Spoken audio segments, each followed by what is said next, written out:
What? How weak are you? You're only saying that cause your senses are numbed over. That triumphant look isn't very convincing when your lips are turning blue. Overall, the city was colored the hue of brick. Several factory smokestacks rose from the waterfront, but everything from the apartments to the fire station were made of stone.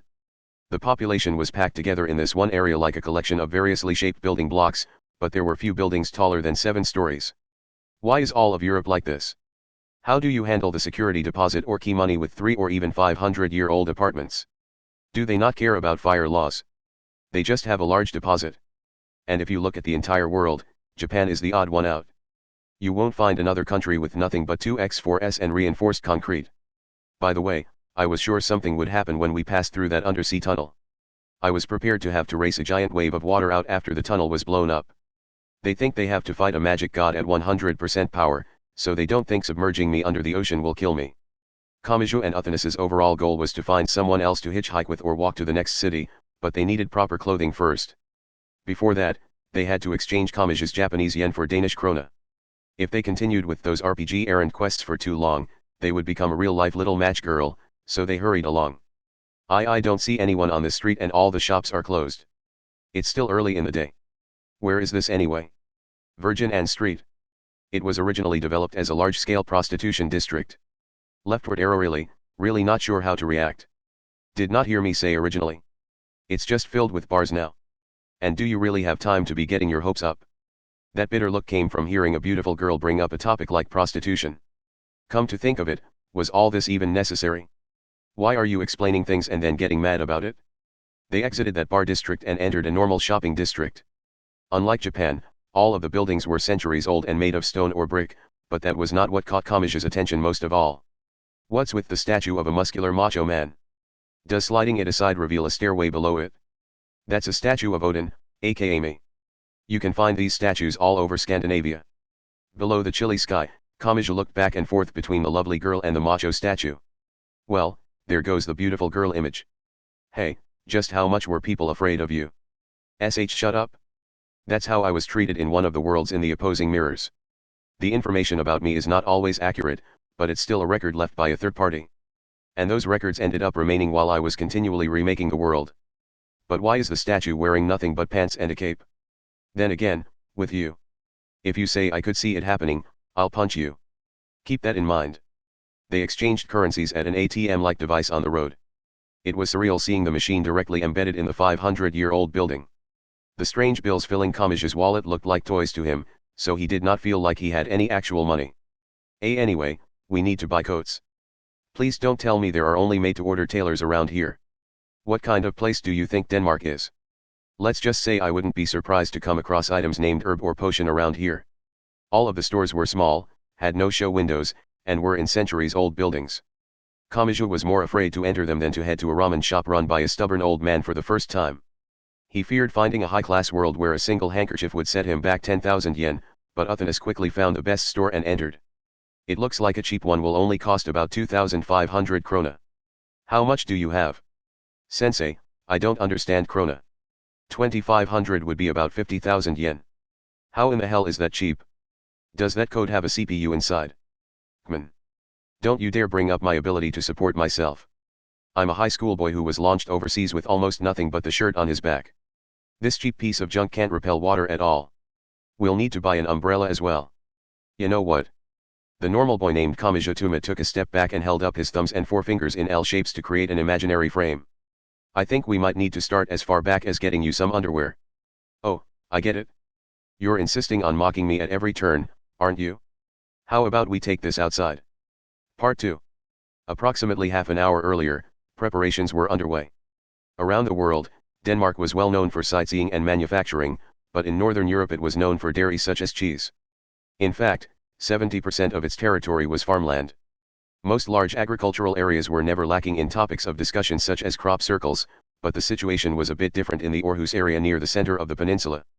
Several military vehicles were parked there and Air Force soldiers were guarding them. The flat, snow-covered farmland had been leveled by tractors to clear a 2 or 3 kilometer stretch. It looked like a giant piece of duct tape had been attached to the ground and ripped up. The biggest oddities were the several large aircraft politely stopped on the side of that straight line. They were the United States representative bomber. While a little less well known than the V-shaped flying wings, they had a certain level of stealth ability, could travel at Mach 1.3, and could carry strategic nuclear weapons. However, these did not carry any dangerous NBC weapons. But in a way, they had transported something even more dangerous to Denmark. Yes. We can't go to Aalborg Air Force Base as planned. Because of that supposed meteorite. They're keeping absolutely everyone out of the airspace there. Please send an official complaint to Academy City. I mean it. They're getting in the way. Nuns in black habits disembarked from the bombers. The brown-haired nun in the lead was Sister Agnes Sanctus and she was speaking into a cell phone. We had to make an emergency landing at a field airport near Aarhus. Yes, these ruins were quickly prepared during World War III and we just had them repaired once more. It wasn't fun. The paving is all cracked, so the landing was really bumpy. But anyway. I can't believe you would cram people inside a place as unlivable as a bomb bay. It's a lot faster than a transport plane. I don't care. Agnes and the other nuns sent by the Roman Catholic Church exited into the silver world, but those few hundred were not the only ones there. A quick glance around showed the faces of elites from the Anglican Church and Russian Orthodox Church as well. This was not their destination. They were preparing to use cars, trains, domestic flights, helicopters, and other means of transportation to arrive at different destinations and find magic god Uthanas and Kamaji. Despite being in the same place, they were all focused on different places. They were sharing information to a certain extent, but they all had different interpretations of that information. Is this really all of the information? They aren't giving us false information to take the credit for themselves, are they? If we give away their position, won't the targets avoid them and come straight to us? If we attack right after the target fights through them, wouldn't we have a much better chance of defeating them? No one's going to attack us and make it look like the magic god's doing, are they? Agnes concluded that the biggest reason for all the suspicion was the power of their opponent. It was an improper example for a nun, but she felt it was similar to a high-stakes game at a casino. They were betting the fate of the world or the right to steal and analyze the power of a magic god which could influence the fate of the world. The level of pressure was much greater than a child's game of poker. We will be following our information and heading to Aalborg. Ask the Pope to make the preparations on his end. The other forces will most likely lay in watch on the alternate routes and watch what we do. We have the greatest numbers, so they're probably viewing us as bait or something to scare them out of hiding. But if we get a bite, they might come rushing in. While speaking, Agnes gestured instructions to her subordinates. They had no one-man powerhouses like a saint or God's right seat, but they did have the strength of 2 billion believers worldwide. They held the great mental strength of 1/3 of humanity. Part 3. A loud, staticky noise filled Aalborg. It came from the disaster prevention speakers set up around the city. What? BBBBH. While lightly beating her partner outside the tailor, Uthanas stopped her hands and looked up. Incidentally, having the lovely maiden sitting on top of him had sent Kamaji straight into swine mode. This is a warning for Kamaji Tuma or magic god Uthanas. We already know you are hiding in the city. Please disarm yourselves and surrender at Ansgar Church within 10 minutes. The confused looks on their faces did not come from the dangerous content of the warning. The warning was given in Japanese. No matter the reason, if you do not comply with the aforementioned demands, we will view you as hostile and begin an attack.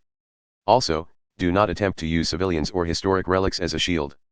Such an act would be meaningless before our spell. To repeat. The voice filled every corner of the city, but it was unlikely many of the people looking up understood what it meant. Some younger people assumed it was some form of event and began whistling. While lying on his back, Kamaji lightly shook Uthanas who sat on his stomach. What do you think? I don't understand why they would bother warning us, but they must be confident to not try for a surprise attack. They must be prepared to kill a magic god at 100% power. Uthanas let out a short, white breath. We've already seen the fairy spell as an example. They would have to be insane to attempt a straight fight, but they may have some weakness they can exploit. Kamaji fell silent because something seemed odd to him, but he decided it was not important at the moment. Once Uthanas got off of him, he stood up on the snow. What should we do now? Asked the eye-patch girl. Kick their asses. When we don't know who's here or how many. They said 10 minutes, so that means they won't attack until then. Whether we're gonna run, hide, or fight, we need to gather some information. For one thing, do they really know where we're hiding? They might be playing this warning in every major city in Denmark to get us to react. I wouldn't be so sure they'll wait the full 10 minutes. The shopping district road was pedestrian only, so Kamaji jogged along it and peeked out on a larger road. Shit. He immediately pulled his head back and pressed his back to the wall. Uthanas looked doubtfully at the Asian pretending to be a spy. What is it? Don't go around that corner. You'll stand out like a sore thumb dressed like that. A few nuns in black habits were wandering around near a bus stop on that larger road. Kamaji recognized the habits, they were the same ones worn by Ursula Aquinas and Agnes Sanctus. It's the Roman Catholic Church. First the strongest esper and now violence with numbers. Uthanas, we can't fight through this one. If we head out without thinking, they'll push back and crush us. We need to think up a way out of the city. I may not be one to talk now that I've lost my power, but aren't they just a mob of weaklings? Wouldn't it be more realistic to defeat a few of them and continue on our way? We can only rely on my right hand here. It's useful against great firepower from a single direction, but there's nothing I can do about repeated attacks from every direction at once. In a way, this is a worse opponent for me than that monster from earlier. AHH. Damn it. Why didn't I think of that? Uthanas-chan? Why do you look so regretful? At any rate, they decided to fall back and try to escape Aalborg on a different route. On the way, they spotted several more nuns with the exact same habit design. Some noticed them and some kept an eye on them while pretending not to notice. It was possible every single one of them had noticed the pair. From the flow of people and cars, it doesn't look like the roads have been blocked off. If it comes down to it, we might be able to jump onto the back of a truck to quickly leave the city. Uthanas, are you confident in your athletic ability? Who do you think you're talking to? I'm a god of war. Just to be clear, this is without the support of the spells you can't use anymore. Magic god Uthanas fell silent. Kamaji brought a hand to his forehead. It was possible he would have to push on Uthanas's petite butt to help her into the back of the truck. However, it turned out the two of them had made two small mistakes. First, they had not been accurately counting down the 10-minute time limit. A flash of light suddenly burst from a nearby wall. It was some kind of spell that resembled a laser beam. The instant Kamaji realized that, he twisted his body around and held up his right hand. Second, they had grown conceited. They were not up against a saint or magic god. They had imagined Breaker at their disposal, so Kamaji had assumed he could deflect any attack spell as long he was not surrounded and oversaturated with attacks. That had been a fundamental mistake. The instant he received the attack, his right arm was knocked backwards. The intense impact twisted the joint of his right shoulder and sent his entire body spinning at least twice through the air. Part 4. At first, Kamaji Tuma could not feel the pain properly. His vision spun dizzyingly around and the idea that his right hand would work was destroyed. Confusion filled his head and he could not process even the most basic of sensations. The intense pain finally exploded out once he crashed into the snow. Gah! Shit. Uthanas was right next to him, but she sounded so very far away. She grabbed his unharmed left arm and half-dragged him to another alley. A few similar beams shot out along the road and several footsteps followed. The nuns seemed to have lost track of them, but that would not last forever. More importantly, Kamaji could not think about a long-term plan with his right arm almost destroyed. He clenched his teeth and put up with the pain. I'll be touching it. With that warning, Uthanas lightly traced her fingertips along his right shoulder. He was assaulted by a feeling of intense heat rather than pain. He felt as if the entire shoulder had grown 2 sizes larger. It isn't broken. It's only dislocated. This will hurt a bit, but an external impact can get the joint back in place. Uthanas grabbed an edge of her cape. Bite this. It'll keep you from biting your tongue in pain. What is this? What's the matter? Well, this is really sweet and salty. Wait a second. Is this your sweat? HNN. After some unthinkably painful noises, Kamachi could move his right arm once more. There was no medical basis for it, but he felt as if he were going to cough up a clump of blood. Anyway, what was that? He tried rotating his shoulder and heard some dull cracking noises inside his body. Was it not magic? My right hand couldn't negate it. That was definitely based in human magic power. The beam pierced through the walls yet didn't destroy the walls. It passed right through them. It's clearly meant to target us while inside the city. My guess is it's a spell that takes an offensive interpretation of stories about lightning and divine punishment. And its structure is simple enough for anyone with a bit of Christian knowledge to put together. The beam of light would pass through buildings and passers-by while accurately roasting only its target. With a spell like that, they could fight all out even in the middle of a city. But that doesn't make sense. My right hand didn't work. Have you never seen exceptions before? You should understand your right hand better than anyone. He realized there were indeed spells that Imagine Breaker could not negate in time, such as Still Magnus Innocentius and Fiamma of the right's third arm. So is the spell itself simple, but the power is, no, the numbers are too great. If so, this might be a dangerous situation. We're up against the Roman Catholic Church, the largest denomination in the world. If the Pope released their lock, they can do whatever they want. It should have been obvious something out of the ordinary would be coming. They did not care about Kamachi, so they had been preparing to fight a magic god who could destroy the world. They would use whatever means necessary to raise their odds of success by 10% or even 1%. You should assume that all 2 billion of them are consciously or subconsciously your indirect enemy here. Worst case, they might be using a standard spell 2 billion times at once here. Part 5. They considered the layout of Aalborg. The enemy was the Roman Catholic Church. That enemy's primary weapon was a spell cannon with 2 billion times the output thanks to gathering the magic power and processing power of 2 billion people across the world. The nuns scattered through the city acted as the eyes and ears of the cannon. If they caught sight of Kamachi or Uthanas, the immensely powerful projectile would attack in a straight line while ignoring all buildings and passers-by in the way. The ability to pass through obstacles meant they could not use anything as a shield. If they were found, it was all over. Kamachi's right hand could not completely negate it, so his arm would either be dislocated again or broken. Needless to say, Uthanas would fare even worse now that she had lost her powers. We need to do something about that cannon, said Kamachi with all that in mind. Eliminating a few of their eyes and ears won't do any good. Yes, that seems to be the only option. We don't know how accurate it is or what its range is, so we can't be sure leaving Aalborg will bring us to safety.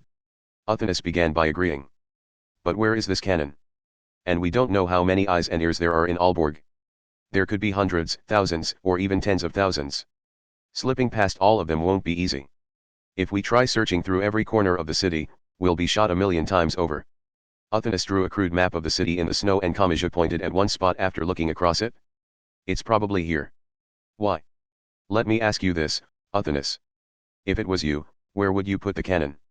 In a safe place surrounded by thick walls? Or would you hide it in the middle of the closely packed population? Uthanas thought for a moment. She had not simply relied on her power as a magic god. Until the lance had been completed, she had plotted against the entire world. Somewhere with a good view. Whether on its own or with help, that cannon uses visual targeting, so the best spot would be somewhere with no obstacles such as a desert or plain. That way any approaching enemy could be shot before they arrived. In that case, Kamachi tapped on the snow. There's a giant hole in the cityscape to the southwest where the churches and art museums are. There must be a park or something here. This is where I would put it. And it has a convenient 100-meter tower named Aalborg Tower.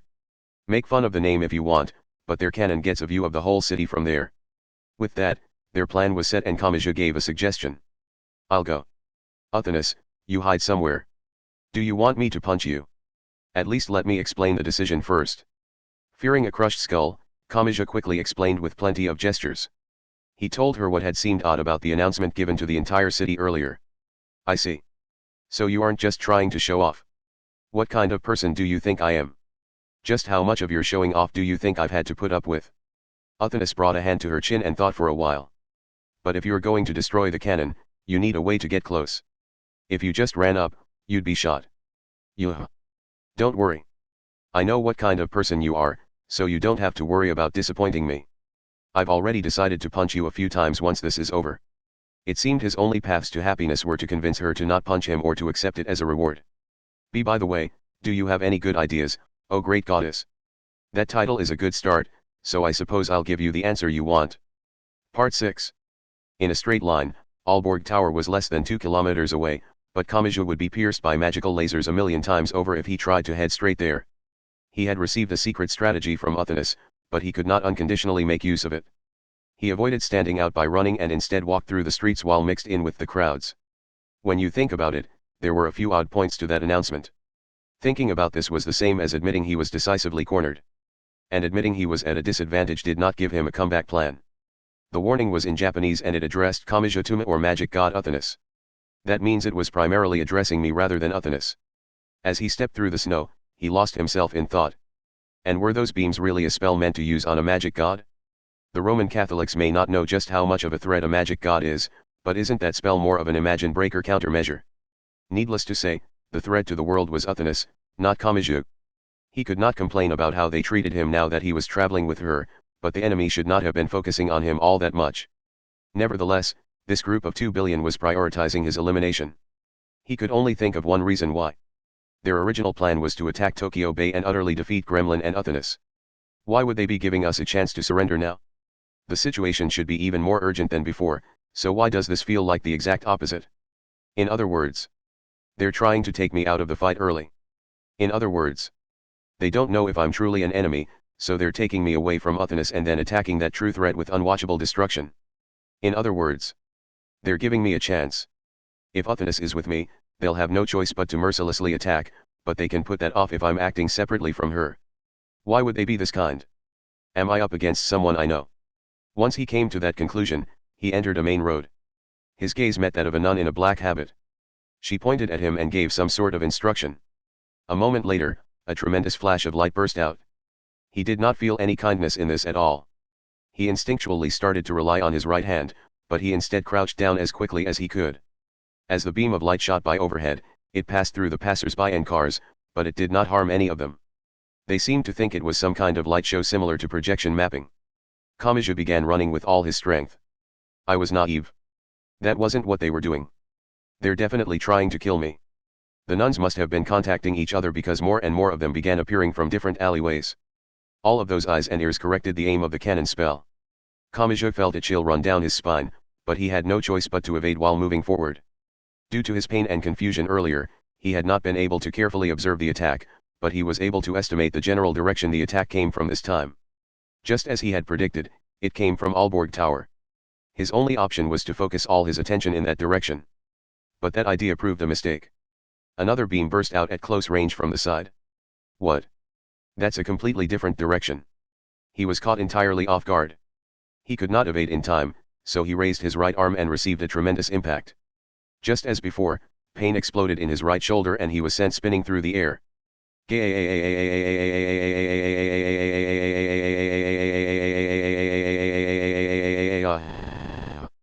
He continued running with his right arm dangling limply down at his side.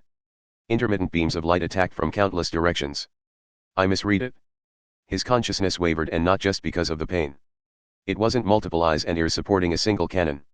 Do all of the nuns function as both the eyes and ears and the cannon? He could no longer use his right hand now that the shoulder was dislocated. He had completely lost, and the beams of light pursued him from behind. A moment later, the boy's body vanished from the streets of Aalborg. Part 7. In the group of other nuns, Sister Lucia and Sister Angeline cried out as they saw the boy suddenly disappear. Too far. That's going too far. Stop firing the fish of the supper. We were supposed to safely take him out of the fight. Who's the one who killed him? However, complaining would accomplish nothing after the fact. The nuns gathered around the point of his disappearance and then noticed something. Sister Lucia, what is this? Asked the girl with a bent back. They were all focused on an opening in the stone-paved road. The square hole was about 60 centimeters across. Ansgar Church was located in the same green belt as Aalborg Tower and the Modern Art Museum. Inside it, Agnes Sanctus was groaning at the report she had just received. A secret underground passageway? What are you talking about? Just from looking in from the entrance, it seems to be dug by hand. At the very least, I doubt it's from the past 100 years. We are requesting documents from the city hall, but we have received nothing yet. What do you think it is, Sister Lucia? Aalborg has had the misfortune of being destroyed by war a few times in Danish history.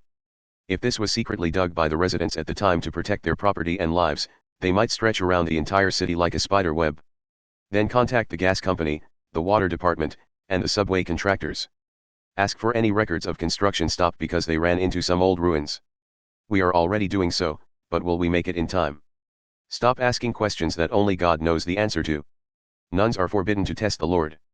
Agnes ended the communication, leaned back in her chair, and stared at the ceiling. She had been given a map for distributing her personnel, but it seemed she needed to draw a great number of new lines on it. She looked down toward the map on the table once more, but the map and table below it were suddenly knocked away. Some great force had pushed up on them from below. What? She very nearly jumped out of her chair in surprise, but then she saw it. A square hole had been opened in the floor where the table had been. In other words, it was right below her chair. In other words, it was between her legs. In other words, a spiky-haired boy's head was approaching in the perfect position to see up her short skirt. Wah dash, Bulletin dash. Do you have some kind of grudge against me? Ask yourself that. And are you multiplying your magic by 2 billion? The spell isn't called inflation, is it? The sight of the perverted submarine named Kamijutuma making an emergency surfacing was so shocking that she forgot to kick her chair away and move back. Once she finally came to her senses, she glanced around without even trying to grab her symbolic weapon named the lotus wand that was lying on the floor with the map. Wait. Wait. Please give me a break. What were you going to do if I was really planning to kill you?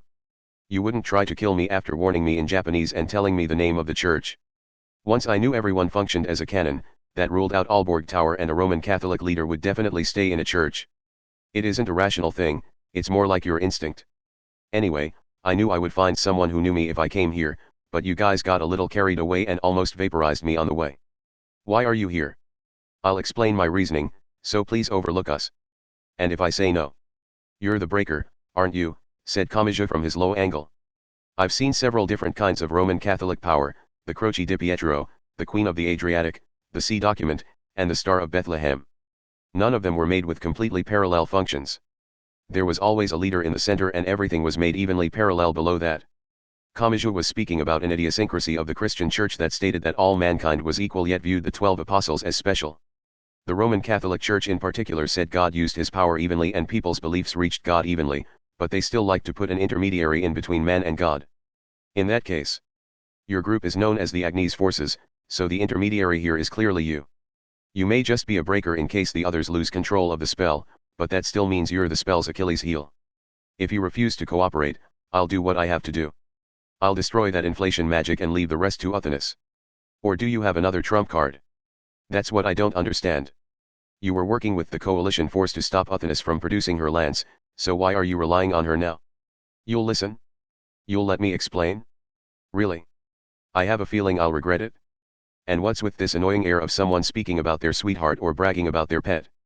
If he suddenly told her the world had been destroyed and Athenas had used Imagine Breaker to return it to normal, Kamija doubted she would understand. For that reason, he changed his outlook slightly.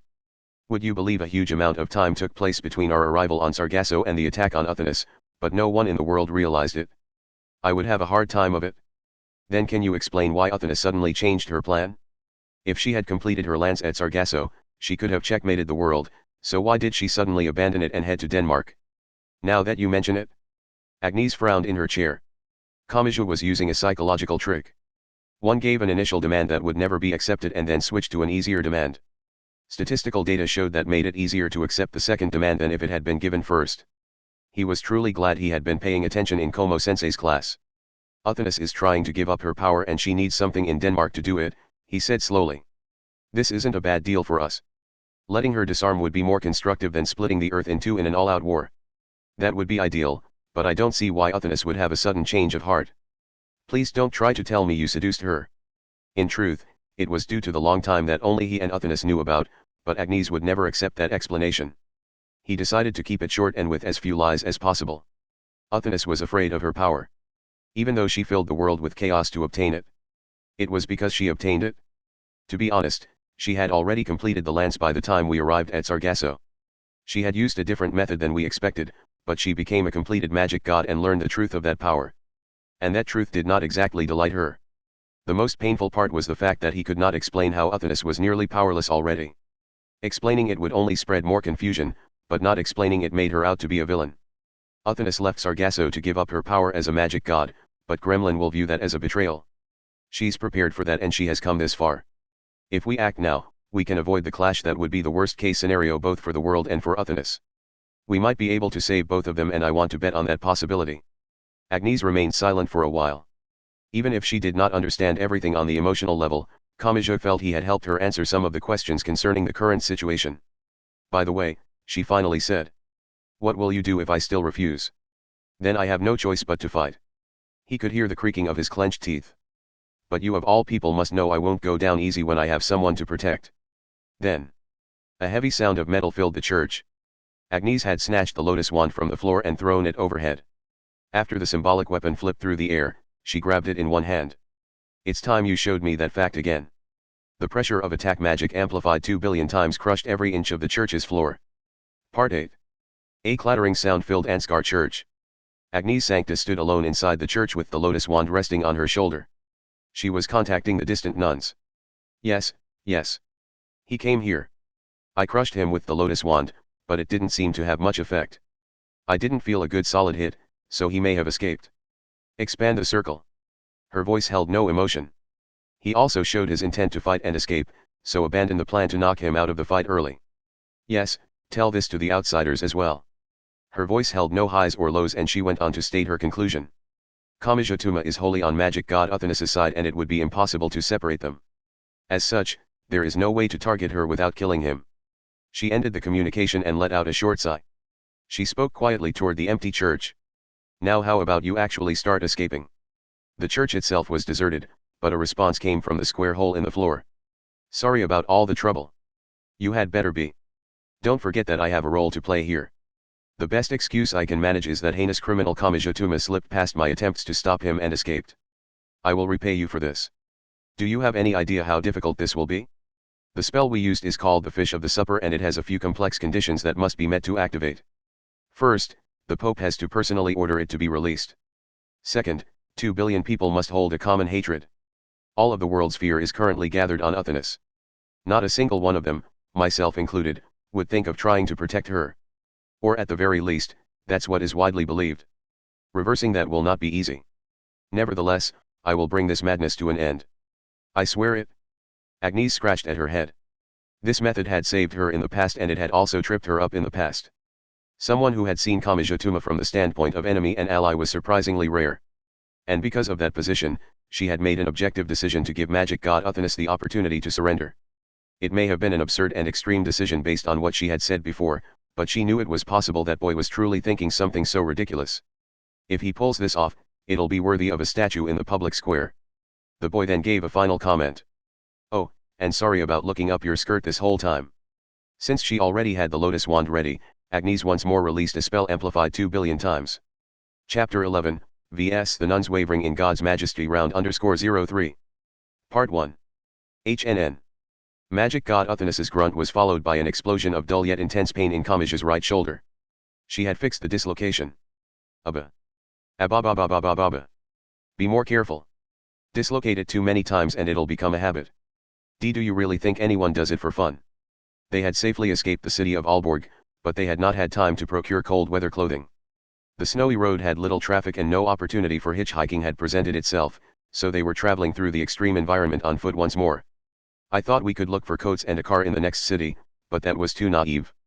We're gonna die out here. We really are in the middle of nowhere. We'll reach the next city after traveling about 10 kilometers south. Our pursuers will definitely be waiting for us along the way, though. 10 kilometers on a snowy road in below freezing weather? How is that any different from being stranded? During war, armies often march 100 kilometers a day in the snow. Despite what she said, they gave up partway through. They were forced to hide in an old car abandoned on the side of the road at around the 5-kilometer mark. Arg. This is hopeless. This has got to be more than 10 kilometers. The cold has become our greatest enemy. This feels like one of those games where you're caught in a disaster. We won't have to burn our remaining money to stay warm, will we? The experience was similar to lightly freezing a tangerine, warming it with a kotetsu, freezing it again, and repeating the process. The abandoned car's heater would not start and the rusty chassis let in the cold, but it still felt like heaven to Kamachi. They were cut off from the outside air and their body heat gradually warmed the inside of the car. A while after they settled down in the back seat, a change came over Uthanis.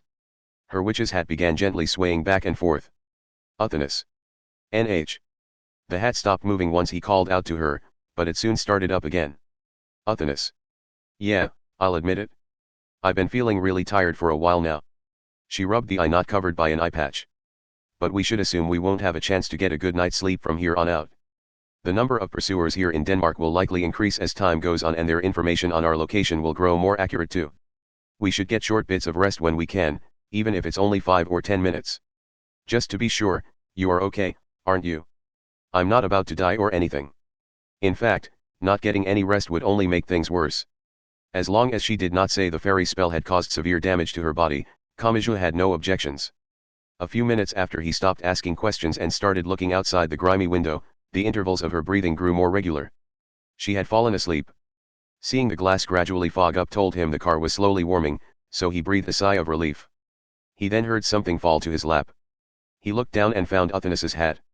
He looked over and, if one ignored the fairly imposing eye patch, found a lovely girl there. Her blonde hair and white skin may have strengthened the impression, but he felt she would look perfectly at home hugging a giant stuffed animal. This may have been the true essence of a human. Birthplace, personal history, achievements, crimes, official position, etc. People were bound by many things, but when all that was stripped away, everyone looked fairly similar. Not even a magic god was an exception. Kamachi was glad he was able to stand by her side. He was glad he had not given in to cheap anger or passion and joined those who would cast her aside. With a faint smile, he toyed with the witch's hat in his lap. But then he slowly looked up. Through the filthy windshield and past the falling snow, he saw something that did not belong. 2 points of red seemed to reject the pure white of that silver world. His expression silently changed when he realized he was seeing special nun's habits. He said nothing to Uthanis. He merely placed the hat on her blonde head and opened the abandoned car's door. He would stand by her side and it was once more time for him to prove it with his actions. Part 2. Kamachi walked across the white snow. His opponent this time was a group of 2. He had only noticed them 400 or 500 meters from the car because of their red nun's habits. He recognized that red outfit, but he technically did not know these people. As he approached, he recalled that strange interpersonal diagram. Sasha, you sure have strange tastes. It's 7 below zero, so why are you wearing that form-fitting restrained outfit? Are you the type that wears shorts year-round? My answer, I would be wearing a normal coat if it were not for unnecessary instructions from you. An additional explanation, I would also avoid wasting so much magic power on life support. Fway haha. A coat over that restrained outfit? You might think that reduces the exhibition angle, but it actually takes it to a whole new level. But I wouldn't expect any less from my sashdwov. The pair was speaking in a foreign language as they approached him, but he was not about to mistake his position here. Their cheerful and casual behavior was certainly not directed toward him. One of the pair was Sasha Kroitsev. Kamachi had met her in the past, but that had only been Archangel Gabriel using her outer appearance. They were technically not acquainted and he could not rely on that meeting to determine what magic she used. The other was a complete unknown. He could guess she belonged to the Russian Orthodox Church due to wearing a habit the same color as Sasha's, but that was all. The Russian Orthodox Church was one of the 3 great Christian denominations alongside the Anglican Church and the Roman Catholic Church. The Roman Catholics had shown kindness, but that would not happen here. After all, he was not acquainted with them. And as one of those 3 great denominations, they could easily use some secret spell on the same level as the one used in Aalborg. As Kamachi trudged through the snow, he called out to them. Do you understand Japanese? I don't have any real reason to answer you, but yes.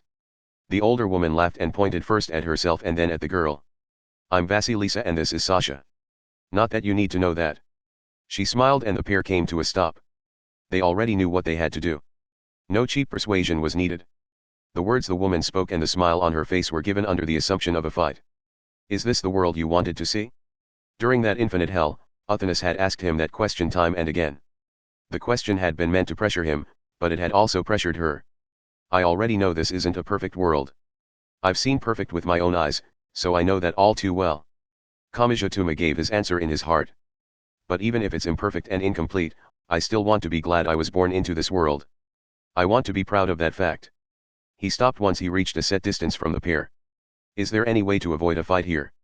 Trying to persuade us with some sob story won't work, so don't bother. You can do that in some dark basement, so this really isn't the place for it anyway. How do you view me? My answer: in your past interactions with Gremlin and your direct meeting with Uthanas on Sargasso, she may have made some form of contact. Whether your interests happen to align or she used some sort of suggestion spell is still under investigation. I see. That answer seemed to puzzle the two nuns. The puzzlement likely came from his lack of argument, but Kamachi's understanding came from something else. I was just thinking how tough it is to be a hero of justice, he continued. Seeing it from the outside gave me a renewed appreciation of that fact. After all, it clearly doesn't make sense. You have to have had doubts about magic god Uthanas's and my actions, and that answer can't have been enough. What happened with Sargasso? What about the production of the lance?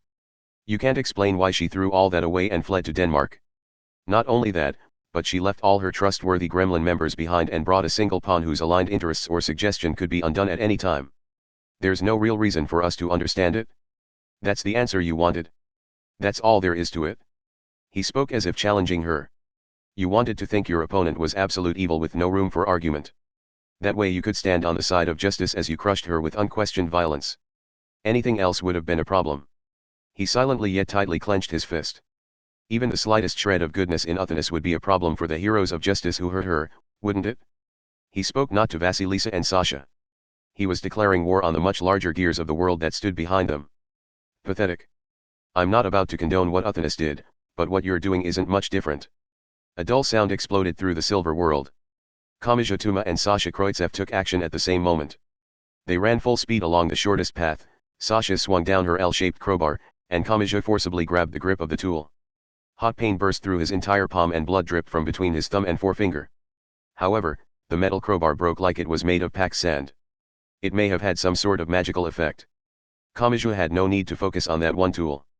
What mattered was using the instant that his enemy's trusty attack had been negated to bring his fist in range.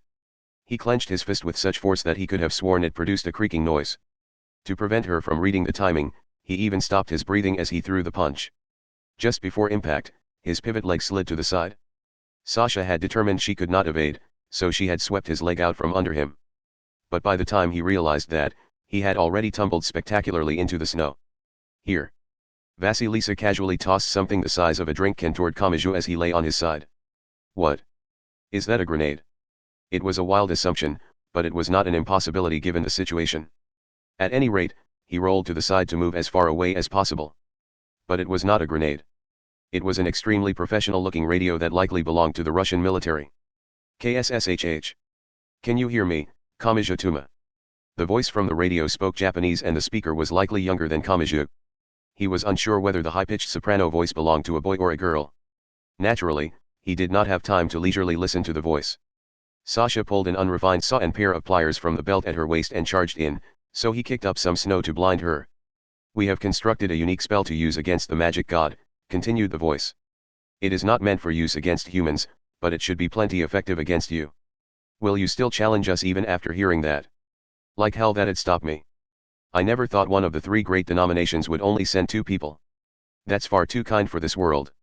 He had no time to check to see if Sasha had flinched back, so he hurriedly stood up while jumping back. Old cannibal woman of the one-legged house. A female voice with a bewitching ring to it oozed into his ears. He did not know what it was saying as it was speaking Russian, but the tone was enough to make his spine tremble in eerie discomfort. Vasilisa had secretly kept a safe distance behind Sasha's fierce attacks. Please give me the skull lamp. Please give me the skull lamp to burn my cruel stepmother and sister to death. A ring of roaring flames spiraled around Vasilisa. Shit. He removed his jacket and wrapped it around his left arm. A moment later, Vasilisa's crimson flames expanded. The explosive flames quickly approached while instantly melting the snow on the ground. There was nowhere to evade to, so negating it with his right hand was the only option. As he twisted his body and raised his right hand, Sasha approached from a different angle to slice him. She swung her saw horizontally to tear through his chest from the side. But Kamachi had not removed his jacket in order to deal with Vasilisa's flames. If he used his right hand to deal with those, he had known he would have to handle the next attack without his right hand. The serrated saw blade tore into the jacket wrapped around his arm, but it did not reach his skin. My right hand destroyed that crowbar, so the same should work here. He swung his left arm as hard as he could and threw aside the jacket, but the jacket did not even fall to the ground. Several long narrow scraps came apart and blew in the wind. The eyes hidden behind blonde bangs viewed their target at close range. Kamaji had now negated Vasilis's flames, so he was free to use his right arm. I see. You overcame many dangers, brought World War III to an end, and even stood in the center during the conflict with Gremlin. You thought someone like that would have a chance to accomplish what others could not. The radio began speaking from the snow once more, but Kamaji ignored it. His right fist struck the large pliers and Imagine Breaker destroyed the spiritual item. I can do this. He tightly clenched his fist once more. I need to start with one. If I concentrate on one of them and take them out, the threat of attacks on multiple fronts is gone. This opponent can only use magic. I just have to force my way forward until my fist is in range. I can defeat this enemy. It happened a moment later. But that means a special individual such as yourself is trampling on the wishes of the whole. Isn't that a bit prideful? Kamaji's leg suddenly collapsed out from under him. Part 3. No intense pressure had appeared from above. Nor had invisible hands dragged him to the ground. It was the opposite of that. The strength inside him had vanished. Unlike a poison or numbness, it felt like the upper limit of his strength had been lowered. His inner ear was shaken and he fell to one knee as if he were anemic. What? Is this a long-range attack? It is one part of our anti-magic god process. I did warn you it would affect you. Is this a type of psychological attack or memory manipulation? If supernatural power took the form of a sword or bullet, dealing with it was easy. He merely had to destroy it with his right hand as it approached. But the type that peered into his heart or stimulated his emotions was different. An attack with no medium could not be negated beforehand even with his right hand. He could not deal with something invisible or untouchable. But I just have to touch the affected part of my body. It's not a 100% guarantee, but it'll fix some things. While crouching down on the snow, he hurriedly touched his legs and upper body. As soon as his palm reached the point directly over his heart, he felt like a thick rubber band had snapped and his body was freed. But this could be called the Russian Orthodox Church's secret spell and it required funding and preparations on a national level. Isn't it prideful to think you can overcome it so easily just because you have a special right hand? As Kamaji tried to stand, his strength left once more. No matter how much strength he gathered, his muscles would not tighten.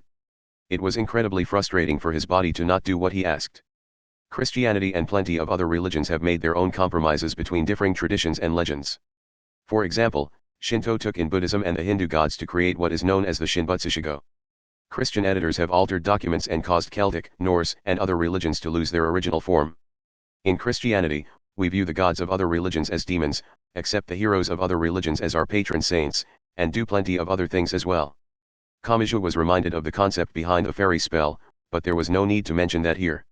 If he gave this opponent a hint that led to the development of an even nastier spell, it would be Uthanasis who suffered. But we changed that method of compromise a bit, said the cold voice. This spell brings other gods into our system and then re-evaluates them by judging them according to our rules. Lust, pride, sloth, gluttony, envy, greed, and wrath. Let's start with the simple 7 deadly sins. Power obtained in an improper manner is not permitted and each sin will eliminate 1/7 of that power. Once all 7 are gathered, you will lose even the strength needed to move the muscles of your heart, so be careful. 2 figures approached through the snow. If Kamaji was defeated here, they would target Uthanasis with this power. As they had announced, they would not listen to what he had to say and they would simply tear the girl apart based on the reasoning of the victor. They were not even trying to see who she truly was and they would celebrate with a fancy parade afterwards. Kamaji's fist creaked, but the radio continued speaking. As long as it accomplishes your goal, you have no problem punching girls in the face? Such horrible wrath. More strength left his body. If the speaker had been telling the truth, he had 5/7 of his normal strength. Don't be ridiculous. When lives are on the line, who wouldn't get angry? And so you shouldn't even try. How slothful. He felt dizzy. He was kneeling on the snow and he could not stand back up. He was gathering every last ounce of strength, yet he was having difficulty supporting himself at all. And his opponents did not hold back.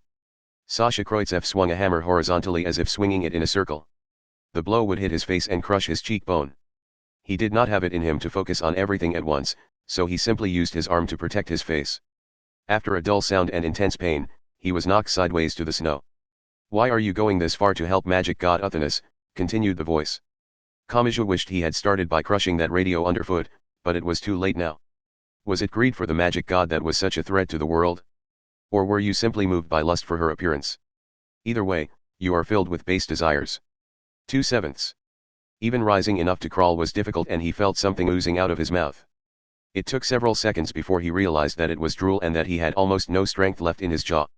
If his right hand touched his heart, He would be temporarily freed from these bonds, but his hazy mind made even that simple task difficult. The distance from his fingertips to his heart was much too great. That leaves gluttony and envy. The nuns trudged toward him through the snow once more. But I'm sure you understand already. You yearn to be on the side of justice. That is the role for large religions such as us, but you wanted to believe you could accomplish it on your own. You envied us. That is a definite sin. He could not breathe properly. Feeling gradually left his fingertips. If he could only use his right hand, he had a chance to eliminate an invisible attack such as a psychological one after the fact. There were of course exceptions. But if it brought immediate death before he could use his right hand, it was all over.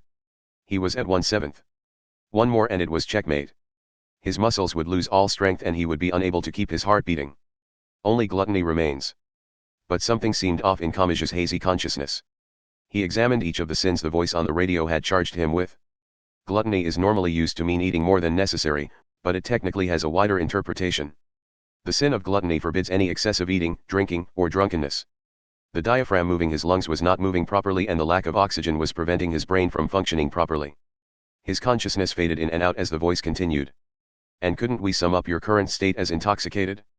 Once again, that is quite a sin. Part 4.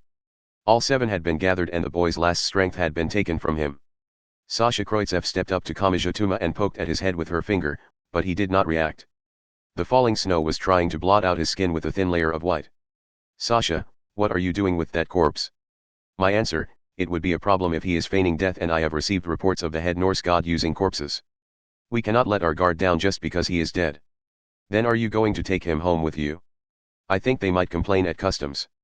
An additional explanation, I wish to eliminate the possibility of the corpse beginning to move after it is transported to Russia. So. Sasha adjusted her grip on the saw and held it to the boy's neck. I will thoroughly destroy the body so it cannot be reused. This ends now. She did not hesitate. That was how much of a threat she saw in Kamaji, no, in magic god Uthanas.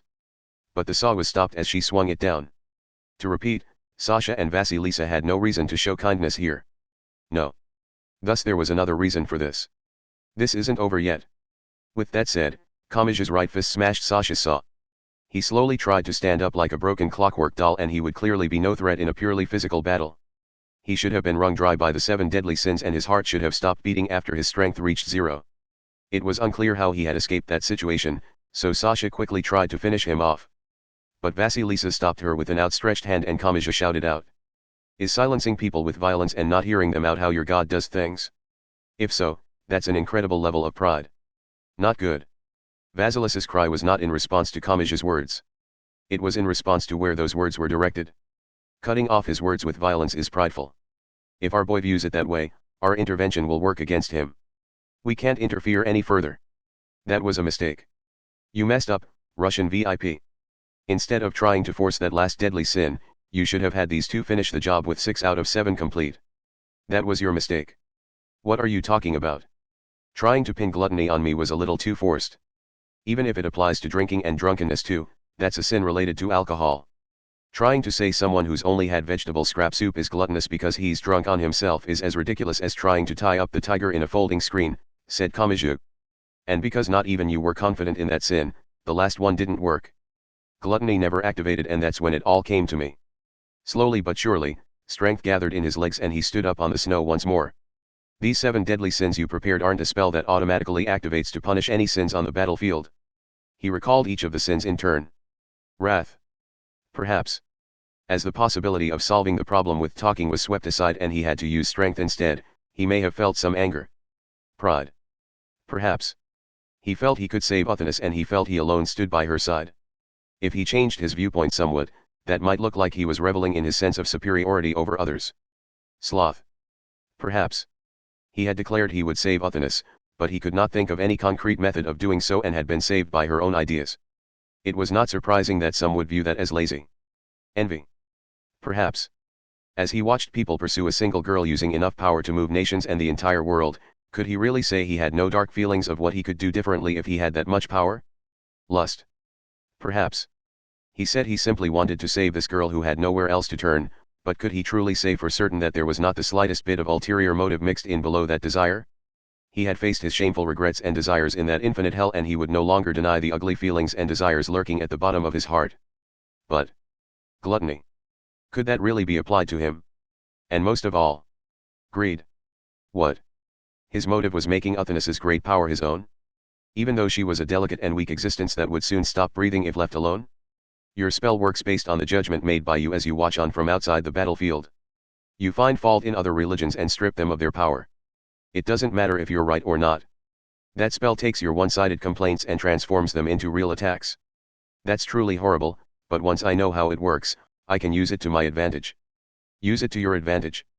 Are you saying your individual desires can outdo the efforts of a large organization? Do you prioritize your own morals that much higher than those of others? That is an astonishing amount of pride. Perhaps. Kamachi readily admitted it, but that did not mean he had given up resisting. I'm not a perfect saint or anything. As long as Athena can be properly judged, spend a long time making up for her crimes, and smile with me again once it's all over, that's good enough for me. This has nothing to do with good or evil. It's all about my personal desires. But you were wrong about something. Strength gradually returned to his knees and he understood why. Being a normal boy doesn't mean I have to give up on challenging the world. There are things I won't agree to, things I won't accept, and things I won't give up on. If you think you can suppress all of that with the power of a group, you're a hell of a lot more prideful than me, Russia. That was the first point of his counterattack. And do you not care how much chaos you spread around the world for those things? Asked the voice. Protecting magic god Athena and running away with her is enough of a sin in and of itself. Which of the 7 does that correspond to? No, it doesn't matter. You want to talk about spreading chaos? I'll throw that one right back at you, Russia. What? Think about it. Magic god Athena has truly been made out to be a villain. She is at the center of the world's chaos. But if she's killed here, the truth of Gremlin will never reach anyone. Why did this happen? How could it happen? What made it happen? If you kill her without getting a detailed explanation for that, how do you expect people to accept it? Even so, the vast majority of people would view killing her as safer than letting her escape. When faced with definite victory and definite peace, the state of people's hearts can be ignored. You're wrong, Russia. You said it yourself, spreading chaos is a sin. Athena may be the final boss, but will it really bring peace to kill her? Of course it will. It won't. Oh, and was that wrath? A mocking tone filled Kamachi's voice as he pointed out the second sin. Who would believe you if you said Athena was dead? The remnants of Gremlin would definitely claim she still lived, and what would the rest of the world think? If you suddenly said someone so dangerous was dead but refused to give any details, do you really think they would just accept it? Even if she dies, people's fear of her would remain. People would speculate that she's hiding out somewhere or someone is her reincarnation, and all sorts of false accusations would be made. If you don't go through the proper process, no one will be able to accept the truth. Doing that would bring a century of chaos, Russia. Are you trying to say she would become a sort of legend? Nonsense, isn't it? But that's probably what would happen. Her threat has spread throughout the world, but most people don't even know if she's male or female. I doubt it would feel real when people hear a vague existence like that has been eliminated. Even if you display pictures of the corpse or even the corpse itself in a museum, people will whisper that you framed an innocent person or that it was a body double. The reality of the situation would be destroyed in an instant and the unseen fear would return. We could eliminate that fear by continually providing accurate information in that coming age. That is no reason to forgive what she has done. Perhaps not, but how many people would die in the process? How many people would die who would have survived had you let Athena surrender? Can you really call that a trivial sacrifice? If you aren't willing to put in the effort to do the best job possible, isn't that called sloth? That was the third sin. And another thing. Why is the Russian Orthodox Church so desperate to kill her? Is it because you want the honor of defeating her for yourself? Isn't it wrong to want honor so much you're willing to sacrifice people you've never even met? Some might call it greed. Kamachi brought the radio to his mouth as he indicated the fourth sin. Or is it jealousy? There was nothing good about World War III for Russia, and America has been demonstrating its power since Gremlin rose to the forefront. That gives you another reason to want this victory for yourselves. Can you really say that there is not a hint of that feeling behind this? The fifth sin. Oh, right. Where are you now? A Russian palace? Or the UN headquarters building? Either way, you must be relaxing in a warm room with a roof over your head. Enjoying some tea or coffee while people are risking their lives in battle might qualify as gluttony, you know. The sixth. Why? The voice that could belong to a girl or a boy spoke probingly. Why are you going this far to stand by the magic god's side? You should have no reason to behave like this. Perhaps not. At the very least, I didn't until I set foot on Sargasso. I innocently believed everything would return to normal if Uthanis was defeated and I was willing to take the first shot against her. Then why would you dash? I have a reason. Kamachi cut in before the voice finished. I do have a reason. You wouldn't believe me if I explained it, but I'm not doing this without a good reason. However, it was you who suddenly attacked me without listening. You became obsessed with the idea that it would be easier to just kill and you lost your humanity. He spat out the words of his judgment. You've never actually met Uthanis and you've never spoken with her, so this isn't something you would understand. You cast aside that option and decided it would be too troublesome to face her in the very end, so you thought it was easier to just kill rather than patiently talking it out. That would be the root sin behind all of your other sins. Part 5. The radio fell silent. All strength had returned to Kamijituma's muscles, so it seemed the battle was over. Come to think of it, I couldn't force lust onto you. I guess it stops at 6. He tossed the radio into the snow, but it was not over yet. Sasha Kroitsev and Vasilisa, the two-man combat team, were still there. Well? Will you continue this without any support?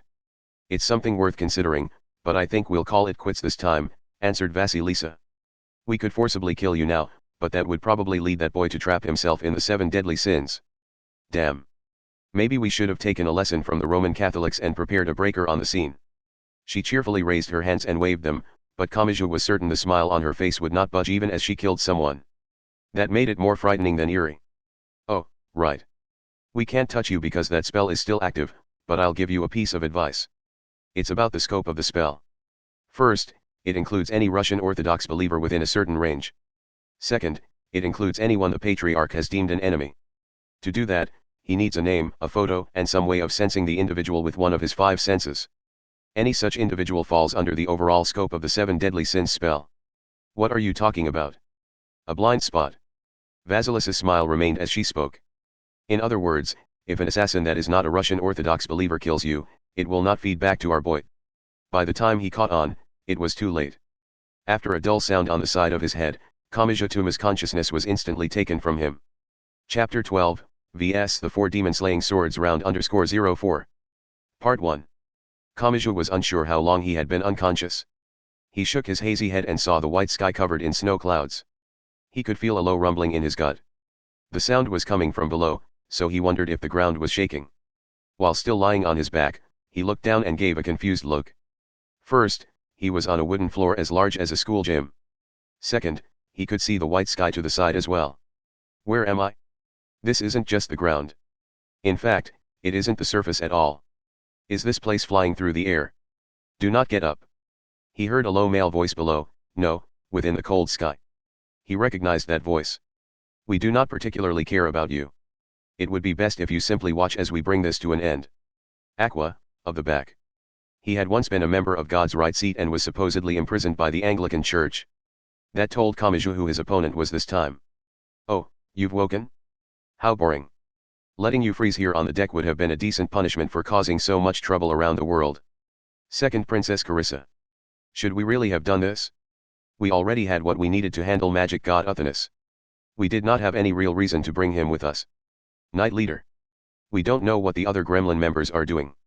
It's possible they would have met up with that boy, so I see nothing wrong with nipping that conflict in the bud.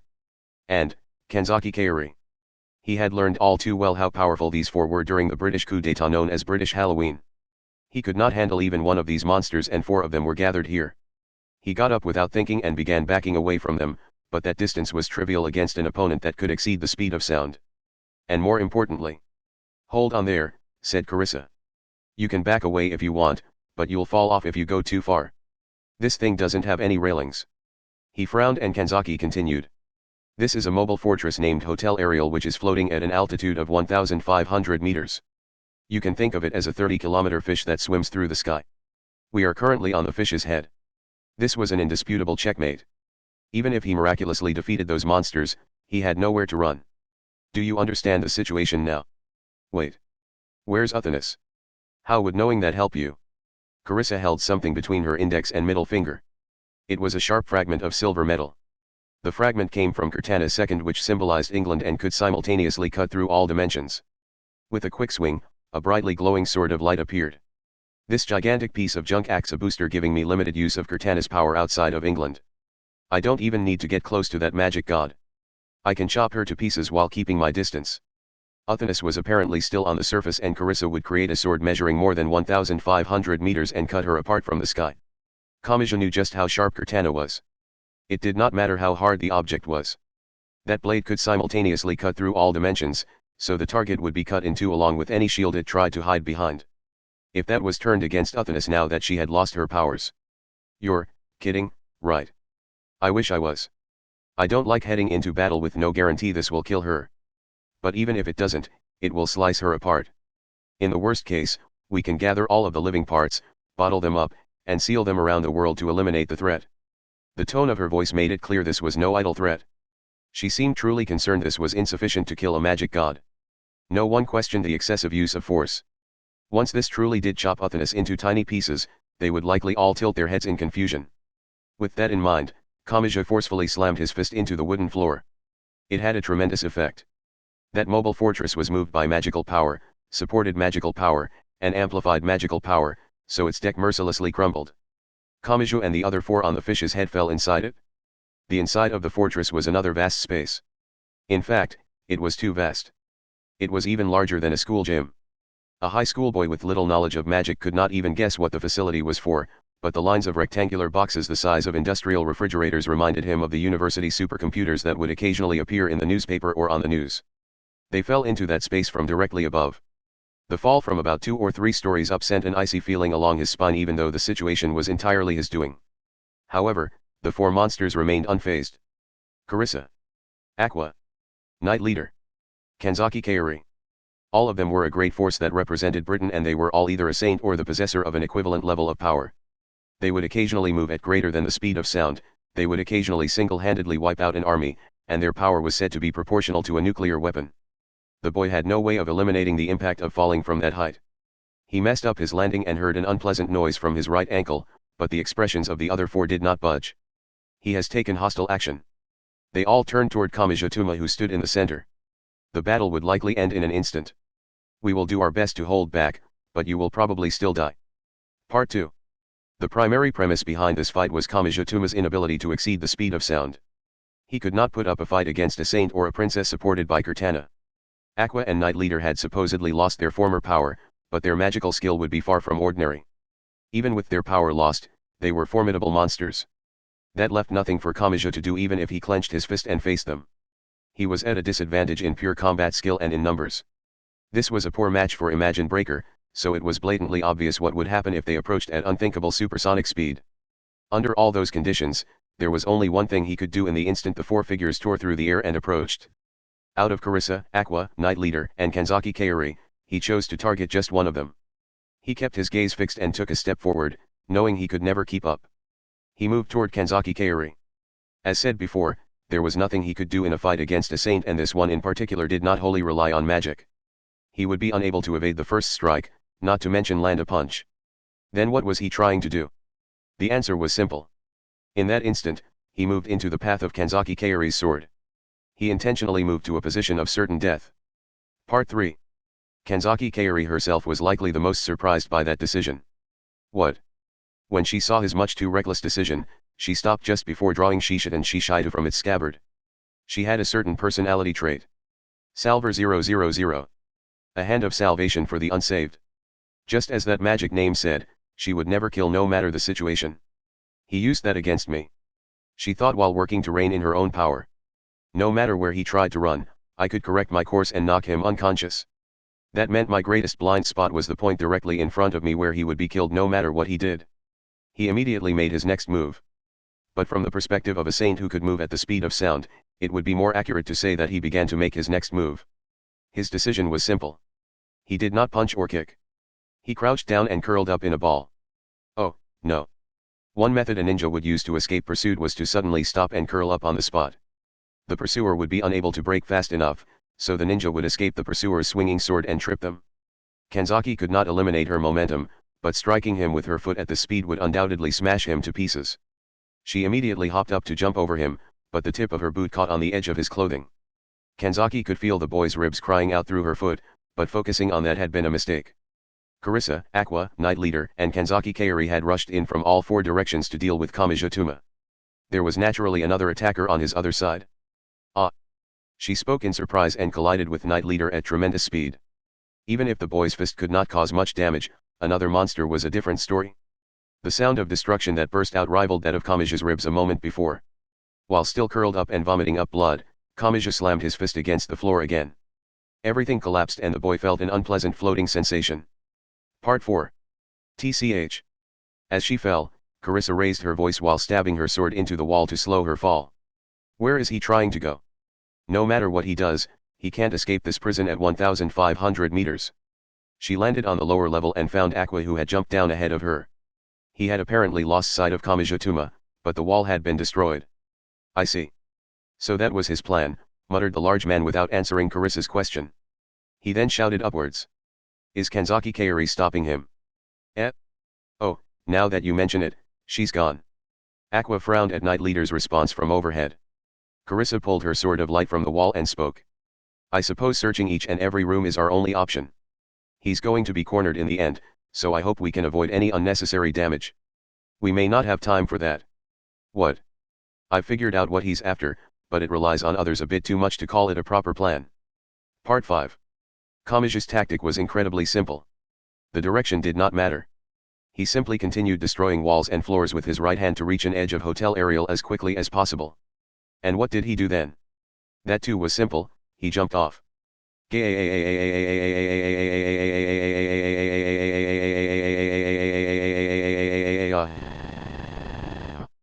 Despite it being his decision, he began screaming after he flung himself into the sky and the wind raged about him. He had decided to jump off a building and kill himself in that infinite hell, but he would have chosen a different method had he known it was this frightening. He dove from 1,500 meters. Naturally, Imagine Breaker had no ability to help him in this situation. He was relying on something else. You idiot. A female voice burst out from much closer than he had expected. It belonged to Kanzaki Kaori, who had jumped from Hotel Ariel just like him. Ah ha ha ha ha ha ha ha ha ha ha. I knew you'd come for me. You won't allow people to die no matter what, so I trusted you to help me if I ran down a path of absolute destruction. Are you stupid? No, really. Are you stupid? You mean you didn't give this any actual thought? You threw away all hope of surviving on your own and relied on me?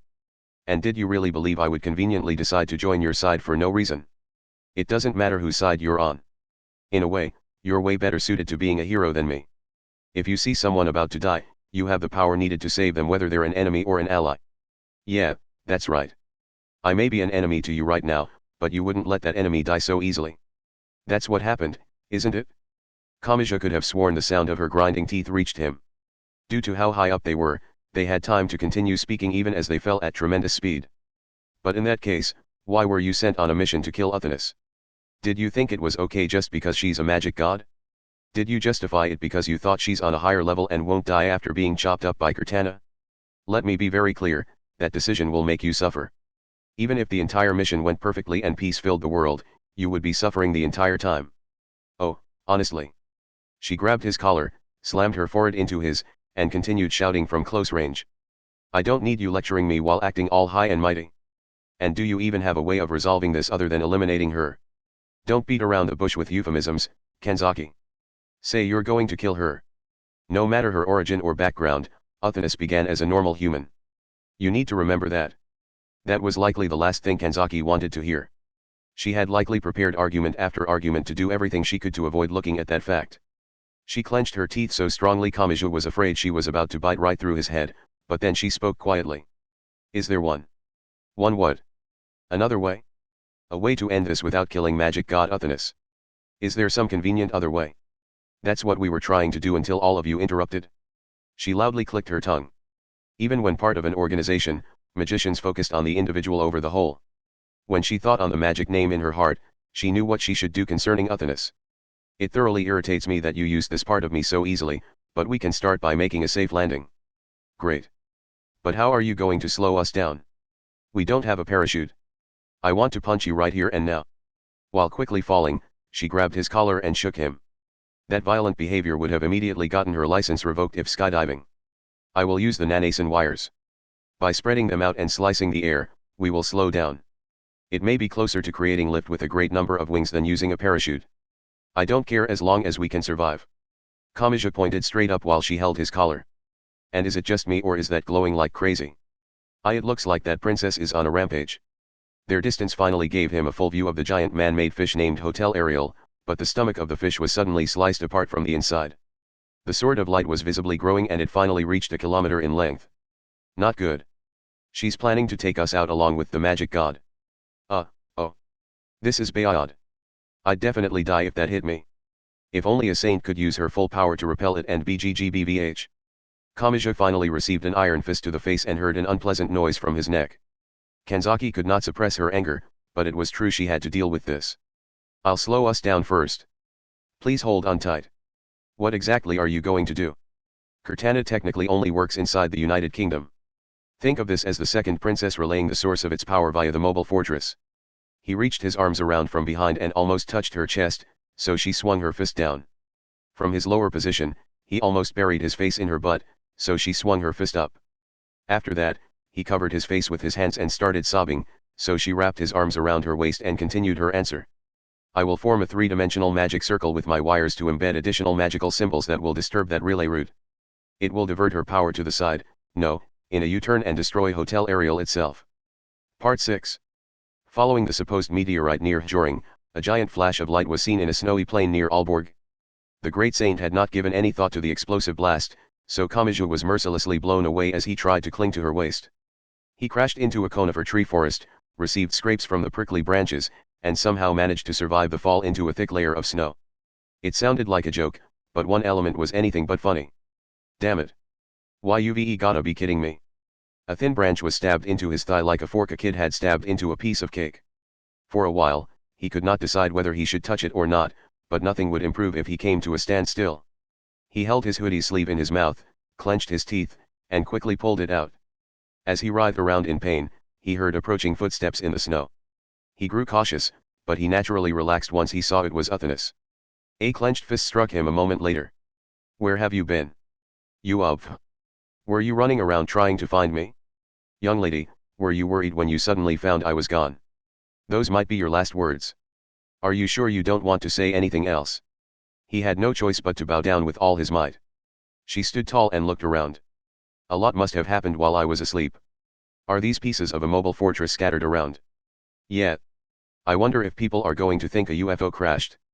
What exactly happened? Even with your right hand, you would have to approach to point-blank range. Well, that's not quite what happened. While I did play a role in destroying it, it wasn't entirely me.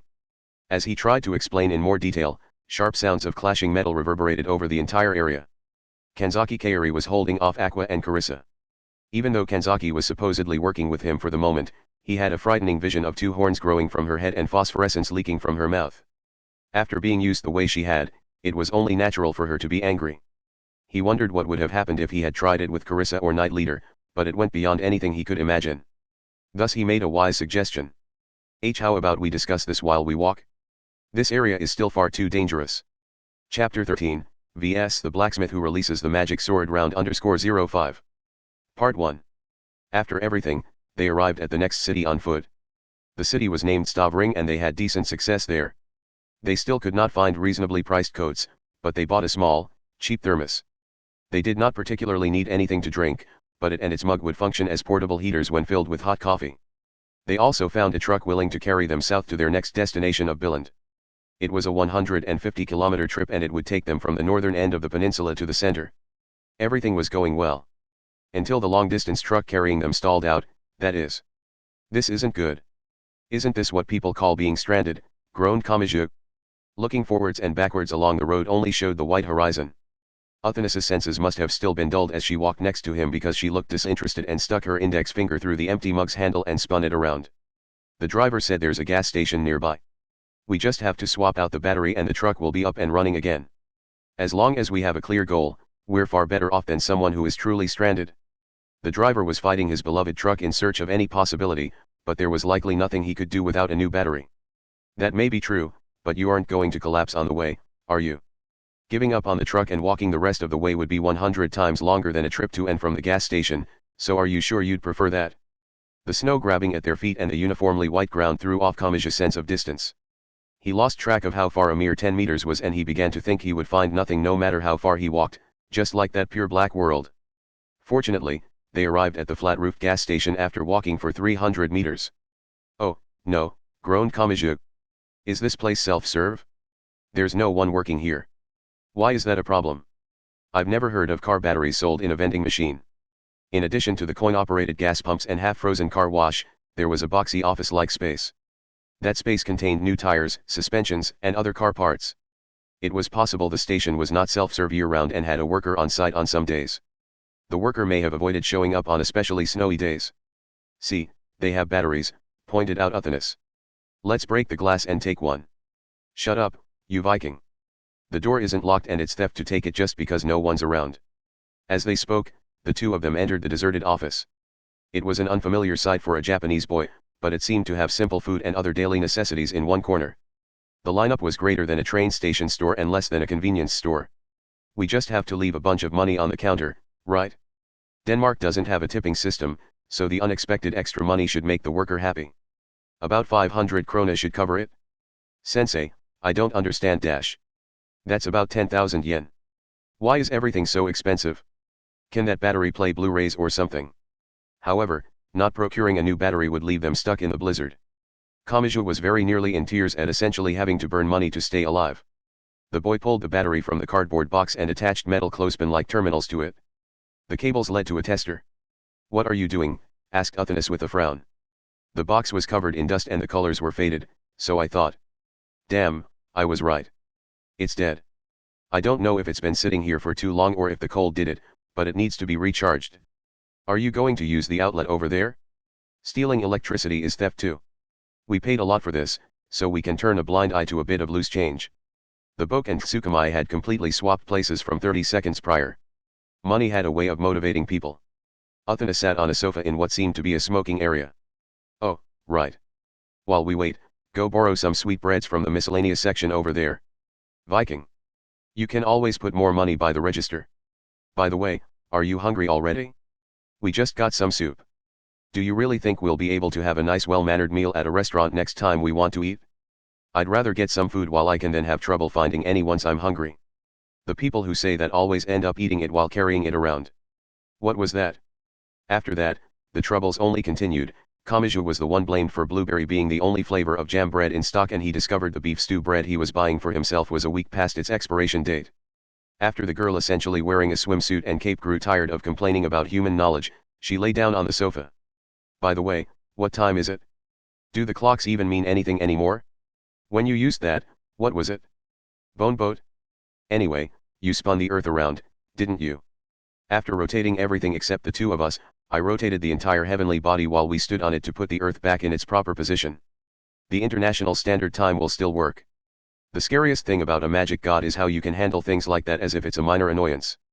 They could not leave the truck waiting for too long, so they stopped recharging the battery after 20 or 30 minutes and prepared to carry it back. The rectangular box was slightly warm and would act as a small oasis in the bleak snowscape. "The worst thing I can imagine is getting back and finding the truck gone. The driver couldn't do anything without solving the battery problem, so there's nothing to worry about unless he froze to death." As soon as they left the office/rest area, the snow-covered gas station was suddenly split in two like a fruit. Both the office and the gas pumps were sliced apart by an invisible blade. Kamachi was unable to properly perceive the entirety of the destruction, so he simply tackled Uthanas to the ground to cover her and protect her from the glass shattering before his eyes. The diagonal slice caused the flat roof to collapse and the gas pumps to fall over. That was when a stinging odor caused Kamachi to grimace. A large scar was left on the concrete floor and something was gradually staining it. A haze filled the air like sugar water. "Not good. Get up, Uthanas." Kamachi grew pale, frantically stood, grabbed Uthanas's slender hand, and pulled her up as well. The underground tank was damaged. "If we don't get out of here, the gasoline will ignite." He held the battery in one hand, pulled on Uthanas's hand with the other, and ran. He moved from the building to the white snow. He did not know if the harsh scent still surrounded them or simply lingered in his nose, but he refused to stop running until it was gone. However, that refusal was cut short by something else. Sparks from some broken electronic equipment contacted the vaporized gasoline and the gas station violently exploded from the inside. The shock wave struck their backs and literally sent them over a meter through the air. After being thrown onto the snow, Kamachi had the breath knocked from him, but taking in a large breath only filled his chest with a scorching pain and made him cough. Even though the flames had not reached him, the heat wave had roasted the surrounding air. What happened? His throat would not open up and his voice was hoarse, but Uthanus was staring in a completely different direction while lying on the ground nearby. Do you remember me? The freezing wind carried a female voice. Kamachi did not recognize the language, but he recognized the voice. Do you remember me, Uthanus? Marian Slingenier, muttered Uthanus. And Jalnir. The girl wore glasses and had her long silver hair gathered in 2 braids. Overalls covered her brown skin.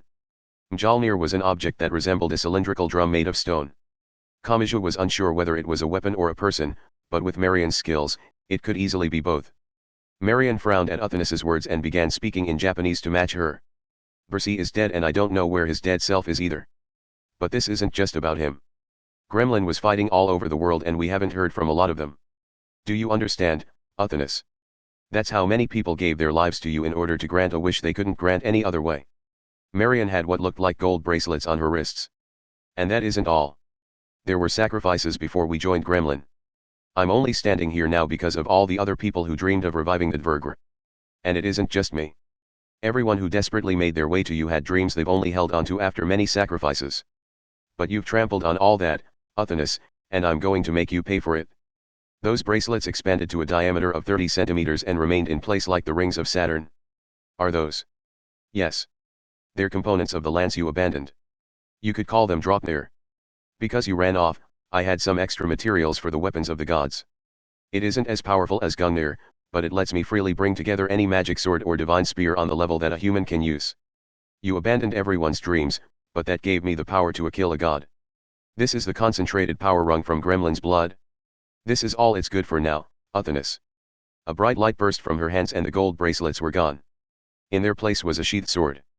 That gold glowing sword was legendary in a negative sense and Kamachi had seen it before. He felt a pain like his heart was being bound by fishing line. Merely seeing it made him think of death. That blade was said to end the world when it was removed from its scabbard. Daneslave, asked Kamachi in fear. You're using that thing again? Yes. I said I was going to kill a god, so what's wrong with using enough firepower to destroy a world or two along with her? Personally, I don't think this is enough. The brown girl held the scabbard in her left hand and the hilt in her right. I used Hrimfaxi to get here. It made quite a show, so the others should catch on before long. But I won't let them interfere. I will definitely finish you here, Uthanus. In Baggage City, she had driven Kamachi to the verge of death using just the scabbard, but she would not stop there this time. And I won't hesitate any longer, Uthanus. I don't know what you newly discovered about this world, but it's obvious you did so by crushing us underfoot. I will destroy whatever it was along with you. Marian Slingenier gathered strength in her brown hands and held the sword and scabbard horizontally. She forcefully pulled them apart as if tearing them from each other. This was a never-before-seen threat. The blade that would end the world breathed in the icy air. Part 2. Daneslave. Marian Slingenier walked across the white snow while wielding that golden sword of dreadful power. Her gait seemed to express her persistent spite. Her legs wobbled unreliably yet she never fell. It was as if the soles of her feet were stuck to the ground with pure black coal tar. Uthanus could not use any real magic, so Kamachi stepped forward in her place. From a distance of 20 meters, Marian willfully swung the sword as if brushing cobwebs off a tree branch. Cut away Olympus of the Greeks. Summon Titan, the cursed giant. An instant later, something burst up from directly below Kamachi and raised him up 120 meters. Bah. At first, he did not even realize he was holding his breath. His vision was spinning and filled with white. The distance to the ground quickly grew overwhelmingly large and he finally realized he had been launched to a height rivaling a 30-story building. Only then did he notice what had launched him so high. It was a colossal humanoid figure. A man as large as a high-rise building burst from the ground. That mass of muscle and bones with 5-meter fists rose up from directly below Kamachi. Rather than being struck, Kamachi had been lifted up on top of the giant. As the boy was swung around in every direction, he was not slammed to the ground far below. He instead fell on the giant's upper arm which was right below his feet. Gah. Ghh. Pant pant, cough cough. He began to crawl, coughed again and could not take in a proper breath. Are you valuable to Uthanus? The brown girl stood on the giant's shoulder about 15 meters ahead. Then I should start by destroying you. Marian casually swung the gold blade.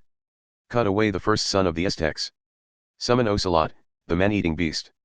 The skin of the giant's arm swelled up ominously like bubbling from gas in a swamp. That bubble burst from within and an earth-colored four-legged beast appeared. It was quite large. At 10 meters, it was more than enough to keep a human's legs pinned to the ground in fear. Simply being a feline wild beast like a tiger or lion would have been bad enough, but this one had a crocodile-like head attached. It was obvious how this beast would attack. Without time to wipe the cold sweat from his face, Kamachi clenched his trembling hand and the fantasy monster charged at him. Shit. He doubted the beast's physical strength was simply proportional to its size. And at its great size, it could easily crush him to death without even biting him. For an instant, he considered jumping off the bridge formed from the giant's arm. But then something else happened. The giant must have felt as if a lizard were crawling along its skin because it let out a great cry as if it were a steam engine and it slapped at its upper arm. The palm tore through the air as it approached and it reminded Kamachi of a ninja mansion's suspended ceiling. Ah! He ran and somehow managed to slip between the meter-thick fingers. The tremendous noise bordered on being an actual shockwave and the large man-eating beast was crushed in an instant. Kamachi himself was knocked up into the air and landed on the back of the hand that had been slammed down. Marion clicked her tongue and swung Daneslave.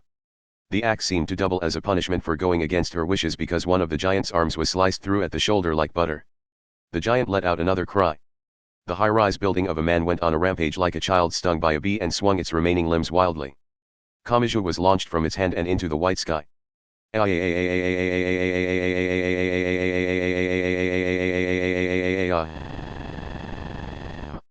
There was no ground below his feet.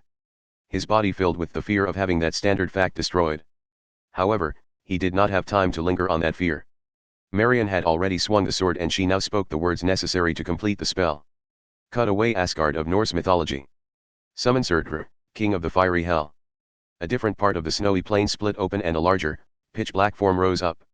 Like a baseball batter, the Demon King wielded his giant flaming sword and waited for Kamachi to arrive. Part 3.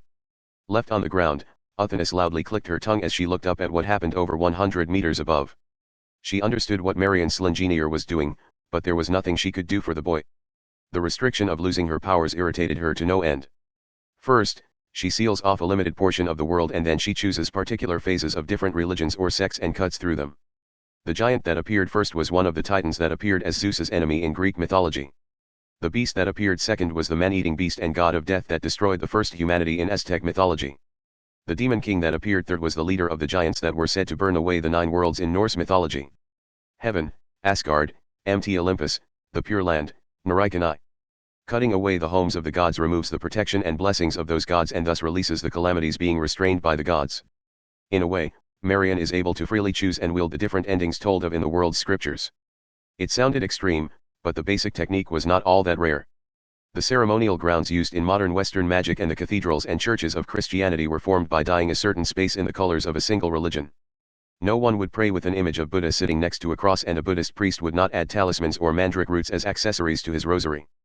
Convenient elements from other religions would sometimes be adopted, but the simplest way to create the purest and most valuable brand was to maintain a single form and color. But Marion took that concept to extraordinary levels.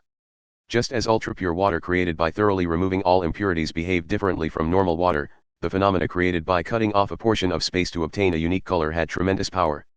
It was as if she were using a single hand to create and control the refined despair of all the world's religions. Just as a summoned angel was manifested using condensed telisma, these rulers of the end were likely masses of the type of power stored in their respective religion or phase. However, these were nothing more than power focused into the images of the Calamites people had imagined, and so they would not necessarily look exactly like those gods of death or demon kings, but the raw power that presented itself made that fact easy to forget. A sword that closes the path to the power of the gods, no, the path to heaven, muttered Athenis. Before the battle even began, Marion had likely used the sword to cut through the surrounding space and create a sort of barrier around the area. If she had not, the appearance of the different mythical figures would have created a mysterious phenomenon much like angel fall. Or the power could have exceeded the limits of the world itself and everything would have shattered like glass. Having destroyed the world herself, Athenis knew that was no exaggeration. That truly is an appropriate weapon for opposing a magic god. If Athenis had been at full strength, she could have crushed Marion in a single blow. There would not even be a need to kill her. She could simply throw her into a world of happiness. But that was no longer the case. Things had changed. She could not even produce light from her fingertips, so she had no way of stopping Marion's actions. Her life was so puny that the giant would crush her underfoot and Marion would not even have to turn the sword her way. This was what Athenis had wanted. Retrieving the eye she had gouged out was meant to neutralize and defang her so the chaos around the world could end. Nevertheless, the loss of that power tore at her heart now. The power refined to kill a magic god was being turned toward a mere boy, yet she could not stop it. Just as Uthanas clenched her teeth, she spotted another figure on the battlefield. "Wait a minute. What are you doing over there?" The figure said nothing in response. Part 4. The fire sword flew horizontally. The 70-meter blade roared with flames, and the sound of it slicing the air added a frighteningly deep noise. This was the same threat as placing a building on its side and swinging it. As Kamaji flew through the air, he clenched his fist with desperate conviction.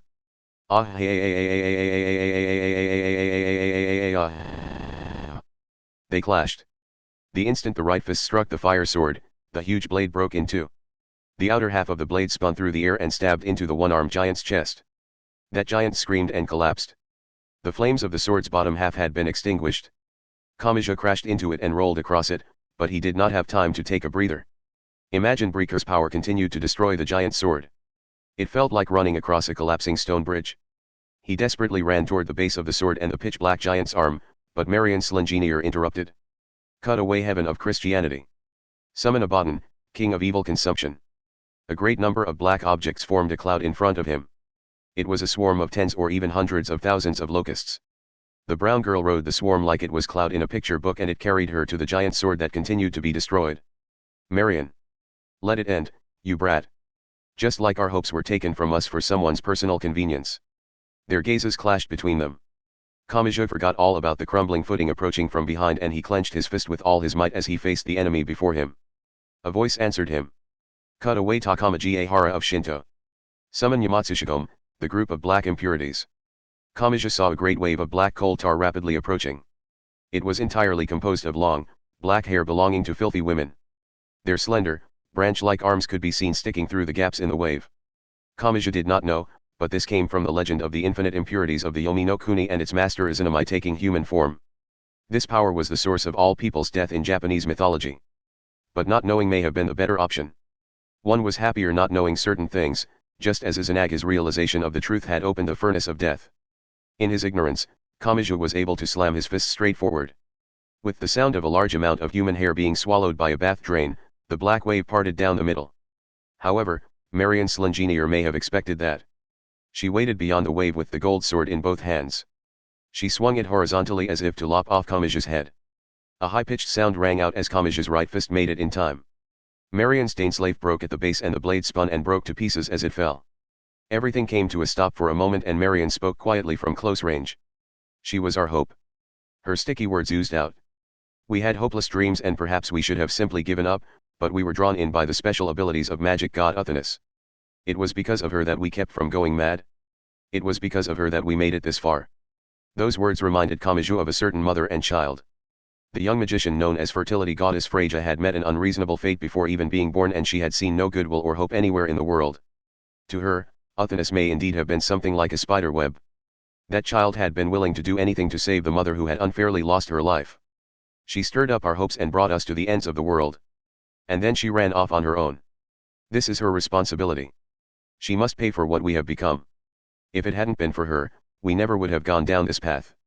Kamaji felt his heart cool at those shouted words. Rather than burn in anger, it cooled. "Are you kidding me?" In a way, Uthanas may indeed have been a negative hope. It may have been that every monstrous gremlin member had a situation similar to Freya's that had made it all inevitable. But Uthanas is an undisputed villain. Without her, none of the chaos after World War III would have happened. But it was your decision to go along with her. You made up your own mind and you weighed your own situation against the peace of the world. You chose to bear that sin, so you don't get to act like a pure and innocent victim. Just because she did horrible things doesn't mean you get to place all your crimes on her too.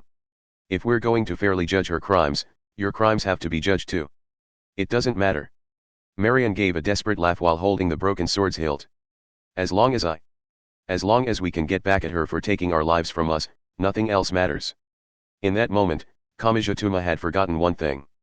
His right fist's destruction of Daneslave had helped him forget, but Marian had already swung the sword. In that case, she only needed to speak the proper words to send in the fury of an ending. Cut away Amaravati of Indian mythology. Summon Vishnu Avatara, the ever-changing god. Part 5. An ending or the end of the world may have held the image of the power of gods or faith waning and an evil one wielding great power. Some may have viewed it as the white and glowing things being blotted out with darkness. But in some religions, the gods themselves descended to the world and took part in wars.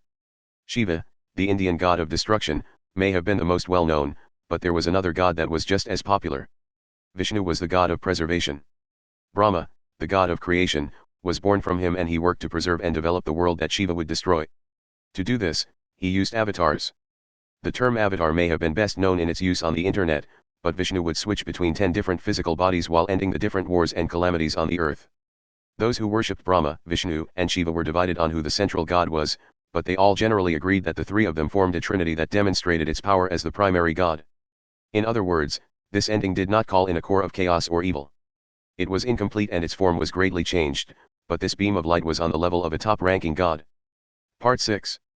The final attack was fired. Technically, Kamachi was unable to see it. In all likelihood, only a highly advanced rishi would be able to see it, and any inexperienced person who attempted to look would be blinded. Vishnu had always been closely associated with the sun, and it went without saying what would happen to anyone presumptuous enough to look at the core of the sun with the naked eye. However, a scene did appear in the back of Kamachi's mind. He saw the moment when he had certainly died. To ensure she killed him with her crossbow of certain death, magic god Uthanas had sacrificed her own body. She had hidden the attack behind her so that it would pierce through her and her target. Marion was supposedly attempting to take revenge on Uthanas, but instead of focusing on Uthanas herself, it seemed she had prioritized making the girl watch someone important to her die. As long as she could kill Kamachi, it did not matter what happened to her. And so Kamachi immediately took action. Marion. He pushed down her small brown body and threw himself on top of her just before the brilliant beam of light shot down from overhead. As he was lying on his stomach, the boy could not see what it was, but he felt an intense burning pain stab into his entire back. It felt like a red-hot metal plate was being pressed down on him. He screamed at the top of his lungs. The swarm of locusts flying defenseless through the air evaporated. Even the flame-controlling black giant was brought to its knees by the tremendous light. Kamachi and Marion were tossed into the air. Her fight had likely ended as soon as this final attack was launched, so she had passed out. Kamachi grabbed at her with both hands in midair. He ran from the broken sword and over the giant's shoulder, dropped down to its shoulder blade, and made his way down its curled-up back. He slid down like it was an insane water slide from a foreign resort. Part 7. By Uthanas's reckoning, Vishnu Avatara had manifested for less than 10 seconds. Dainsleif was said to end the world, but it was still a magic sword made to be wielded by human hands. Even if it could create an embodiment of symbols of evil or sin, it could not perfectly and purely summon one of the top-ranked gods of one of the world's 4 largest religions. There were said to be 10 different avatars, but summoning a chaotic and indistinguishable amalgam for a few seconds had been the limit of that sword. Even so, the level of power had been incredible. Demon King Surtur slowly collapsed to the side. That giant violently crushed a great amount of snow and conifer trees while disappearing as if dissolving into the air. Kamachi and Marion had been close by before, but she saw them slide off Surtur's back in the distance. They had only survived because Vishnu Avatara had prioritized the greatest evil first. If the manifestation had lasted even a second longer, they too would have been roasted as an element of conflict. Suddenly, Uthanas realized that the previous figure was nowhere to be seen. Mjolnir had disappeared. Part 8. The girl had held no real complaints about her circumstances. Even with her body as it was, she viewed it as nothing more than the result of optimizing herself. She had lost her normal body and gained a drum-shaped one. Those around her may have found it odd for her to remain by Marion Slinginier's side when Marion was the one to alter her body like that, but the girl did not view it as anything out of the ordinary. She had given her body to Marion because she was a trusted friend. That was all there was to it. But the girl had come to a certain realization. As she had listened to her friend and comrade in arms Marion Slinginier shouting, she had made a fairly meaningless realization. Oh. I really am a pitiable girl, aren't I? In her anger, Marion had shouted, if it hadn't been for her, we never would have gone down this path. To this girl, her body was nothing more than an extension of her normal, everyday life, but to Marion, it was apparently something she could not allow without some sort of excuse. Marion had modified living enemy soldiers and returned them to destroy the enemy's morale. She had also showed off her strange taste in human furniture. Those things had likely been the result of planting the idea in her mind that such things were enjoyable. It had likely been a way of letting her look away from some unbearable fact. And as she had done those things, the line between her true feelings and the facade had vanished and she had truly begun enjoying them. To the girl, that trivial difference in perception felt like a rift between them. Hey! The black giant had vanished and the boy sat on the snowy plain. Marion Slinginier lay next to him and she appeared to be unconscious. Unlike Kamachi, she had been lying on her back in the final moment. Seeing the partial manifestation of Vishnu Avatara up close may have thrown her consciousness into disarray. Who were you again? Asked the boy. You work with Marion, right? Are you going to fight, too? The girl shook her drum body. This was equivalent to shaking her head, but she doubted it got through to the boy. She knocked over her cylindrical body, rolled across the snow, and supported Marian's collapsed form from below. She sprang up by 90 degrees like a clockwork toy and carried Marian on the top of the righted cylinder. "What are you going to do now?" asked the boy. The girl did not respond. He searched through his pockets and used a pen to write a 10-digit number on the back of a receipt in his wallet. It was a cell phone number. He stuck the scrap of paper in the pocket of Marian's overalls. "I'm too busy with Uthanis right now, but call me if you need something. I'll stand by your side next time." Again, the girl did not respond. Just once, her drum-like body tilted forward as if giving a bow, and she moved off into the white-covered world while carrying Marian. Behind her, the boy began walking toward his own destination. Just as Kamijutuma was standing by Uthanis' side even after being killed a million times, the girl would stand by Marian Slinginier's side no matter what. Chapter 14, vs. The Police of the Front Stage Round _06. Part 1. Everyone may have forgotten, but Kamiju and Uthanis had been walking through the snow to buy a replacement battery from the gas station because the truck they were hitchhiking with had died in the cold. This is scary. First there's that meteorite, then a UFO crashes, and now there was that giant shadow in the distance. Was that some kind of ancient superweapon? Have the mysteries of the world decided to gather in Denmark today? The driver had been on the verge of wetting himself, but he had been unable to escape without a running truck. For better or for worse, that had meant he continued waiting without abandoning the hitchhikers. At some point, the jam bread from the gas station had ended up in the agitated driver's stomach. He may have wanted sugar to keep his brain running. This had angered Uthanis enough to grow violent, but Kamiju had successfully restrained her. She was apparently unaware that hitchhikers were at a lower position than the people who picked them up. Eventually, they arrived in the city of Billund at the center of the peninsula. The plan had been to find another vehicle there, but that was looking unlikely. "This isn't good," muttered Kamiju. "Everyone around here looks really dangerous. It feels like the special forces in a Hollywood movie. Is this the American military? I'd say it's the Danish military acting on America's behalf. They have checkpoints set up on all the major roads, so hitchhiking isn't gonna be easy. By the way, how much further to the spring your eye is in? We're a full 100 kilometers to each Skov castle. Unless you can run a full marathon, that's too far for human legs to travel all at once." The Japanese were sometimes said to live in rabbit hutches, so traveling 100 kilometers through the snow was much too far removed from Kamiju's normal experience. Not to mention that he lived in Academy City where everything was crammed together and it was praiseworthy to skip the train and walk when traveling even 2 or 3 kilometers from home. "Staying here won't do us any good," said Uthanis. "We need to start toward Fredericia. It's a large city about 50 kilometers east of here. Each Skov castle is on the island of Funen, and we need to cross the bridge in that city if we're taking the land route.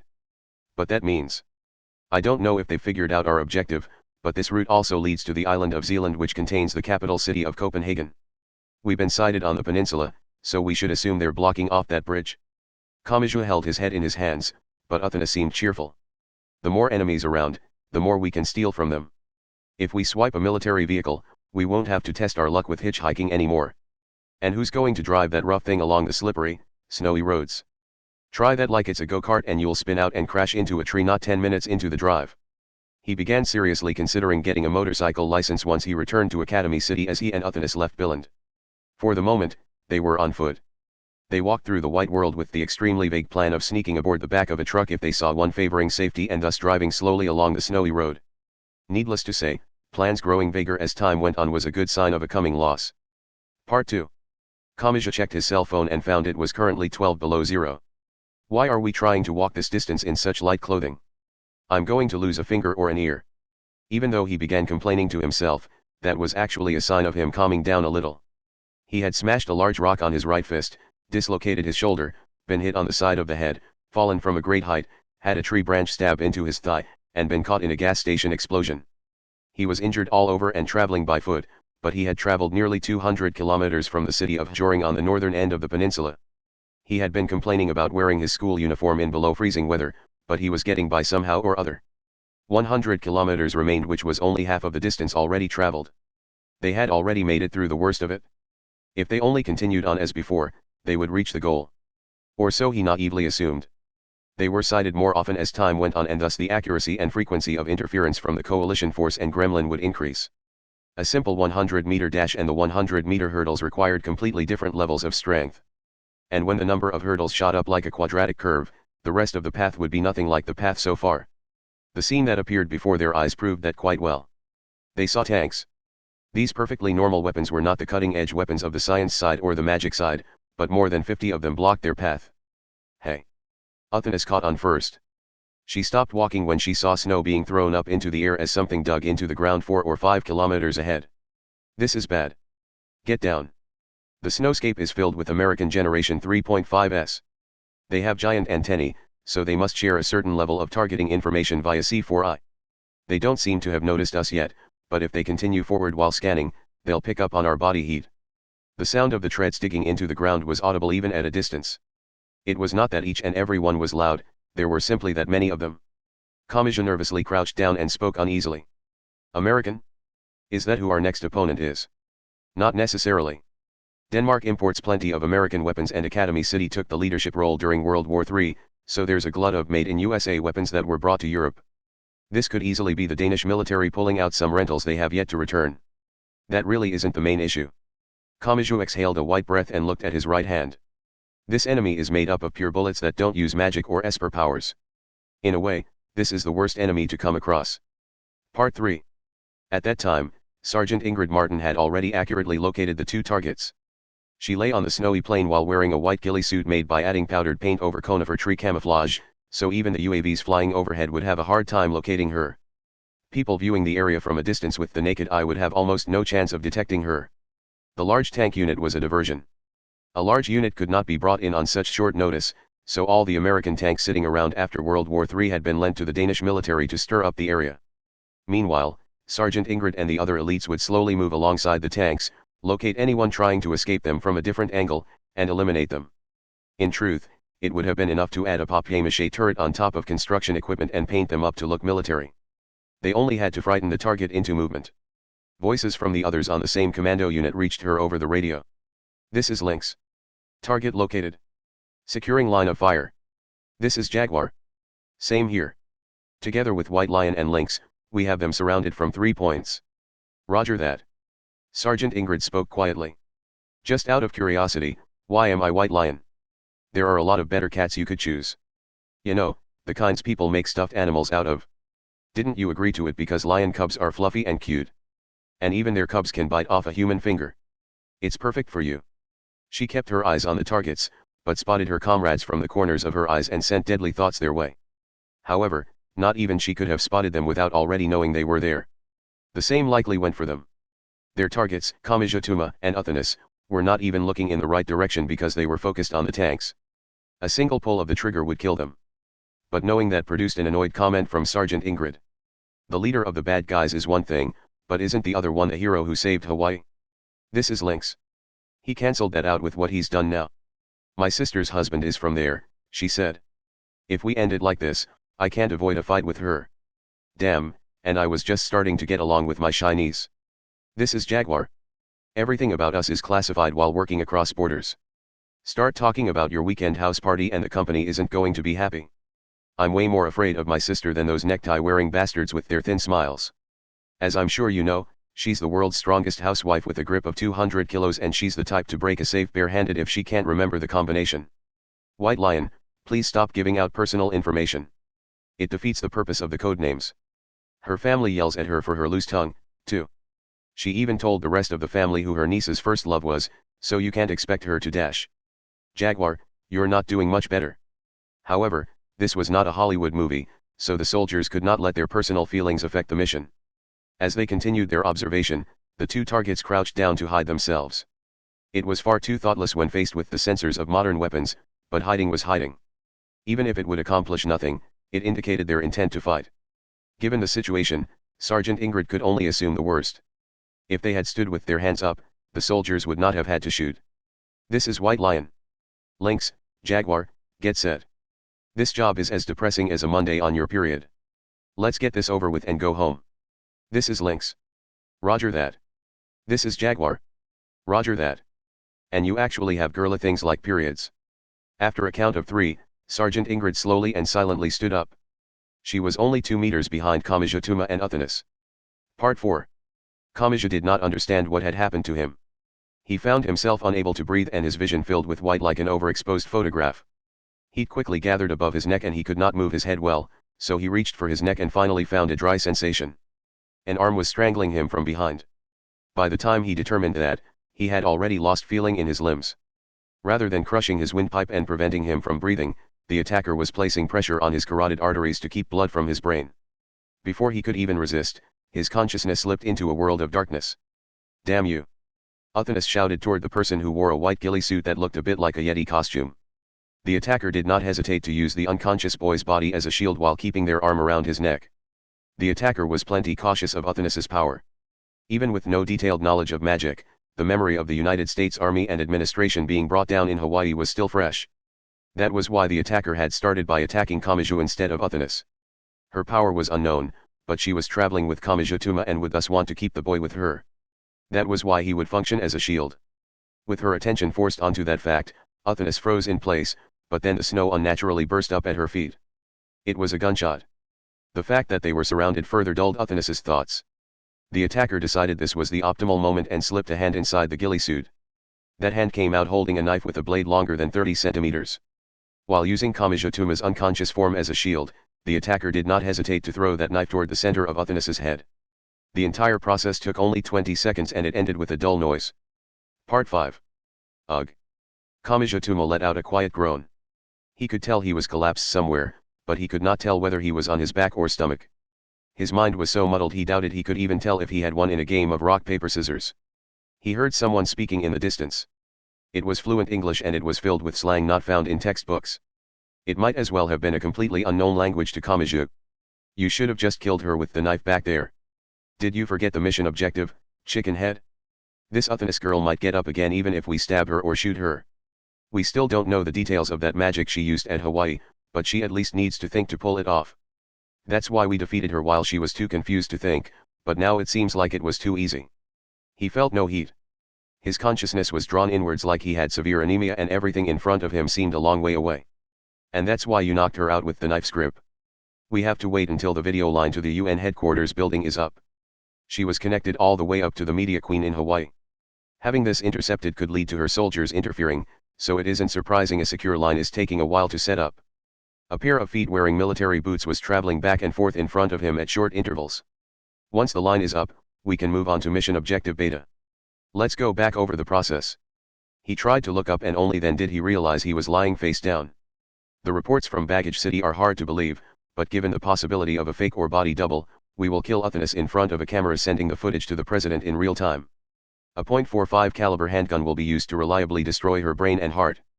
Once her death has been confirmed, 3 different poisons will be injected into her at twice the lethal dose. Also, her major tendons and nerves will be severed with a knife, the surfaces will be sealed with instant glue, and her body will be flown to Alaska. Don't forget to take a DNA sample, and are they seriously going to preserve the corpse? Won't the remnants of her group view it as a symbol of revival and try to steal it? This is what the higher-ups decided, so it isn't our place to argue. If the body was incinerated, we would have no proof if the remnants began to claim she was still alive. The higher-ups are probably afraid of that. His hazy mind gradually came into focus. At the same time, he had a question about the situation he had been accepting as normal. Uthanas. He finally understood the situation. Where's Uthanas?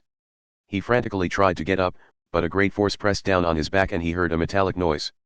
He could not see above from his position, but he assumed someone was stepping on his back and aiming a gun at his head. The pair of military boots in front of him was contacting someone over a radio and that rectangular device was tossed in front of him. The boots produced a female voice that spoke in Japanese. "The president has something to tell you." The pressure on his back remained, so he reached out and grabbed the radio while still on all fours. A familiar voice came from the device. "I don't know why you started this, but didn't you know this would happen eventually?" But this cold voice sounded like a completely different person from the man he had worked with in Hawaii. An individual's feelings would not get through to this man. Speaking of debts would be meaningless. Growing violent because the man was not listening would accomplish nothing. After all, Roberto Katza was making his decisions with every United States citizen, if not something even greater, weighing on his back. That was a great burden, but it also supported him with a great power. This was not a one-to-one conversation. This clash of wills was at least 1 to 200 million and possibly even 1 to 6 billion. Despite that, Kamaji had to win. He had to invent a reason for that great number of people to hold off on killing Uthanas.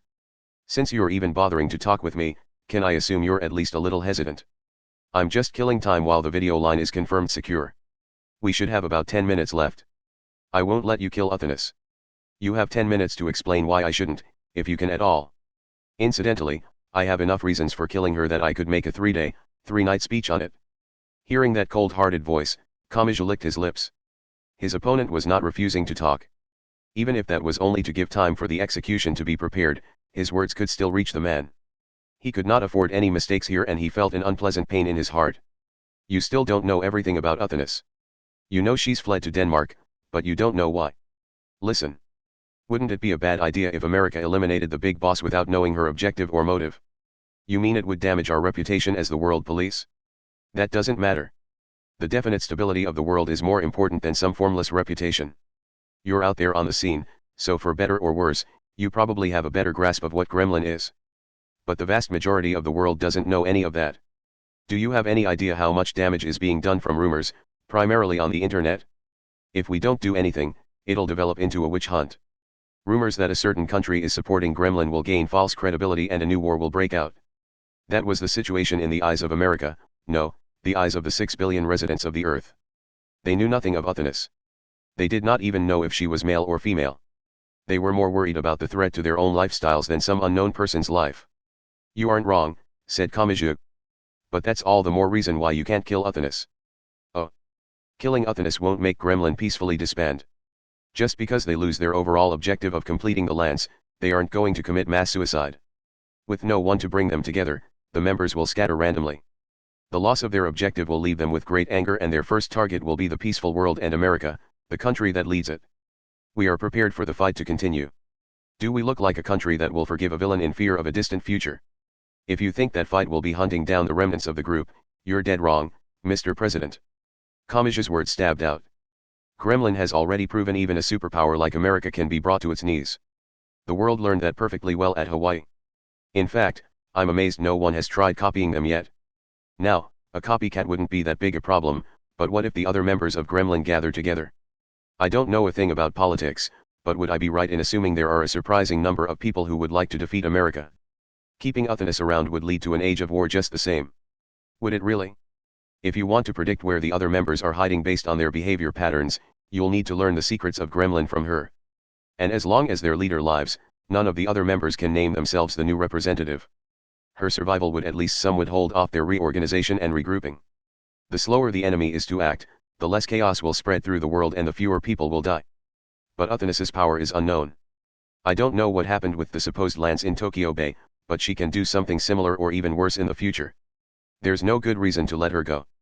Even if we close her in a nuclear shelter somewhere, we can't guarantee Gremlin won't be able to attack and break her out. Then we just have to take her power from her. He finally arrived at their objective. The question was whether the president would believe him or not. We're trying to permanently remove Uthanas's power and then surrender to you. That unknown power will become a simple zero. That way she can help the world in the future and she won't be a threat even if she is taken away. That removes any reason to kill her, doesn't it? Is there really a convenient way of doing that?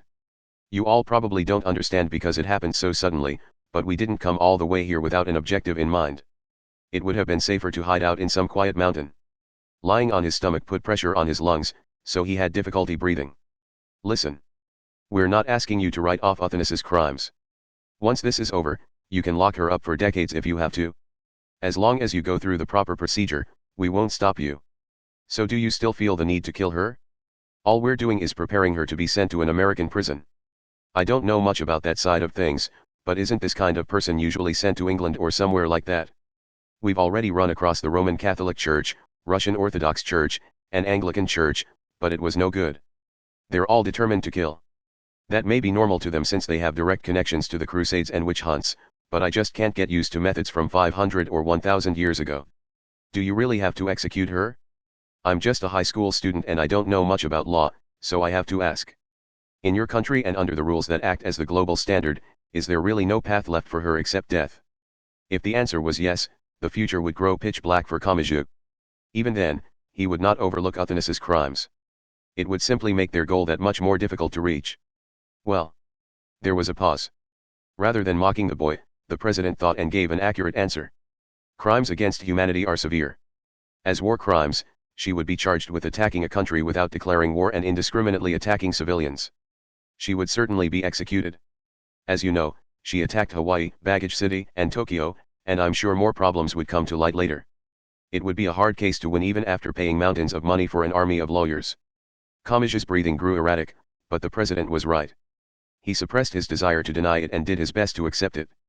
On the other hand, Gremlin is not accepted as a nation under international law, nor are they registered as a legitimate military force.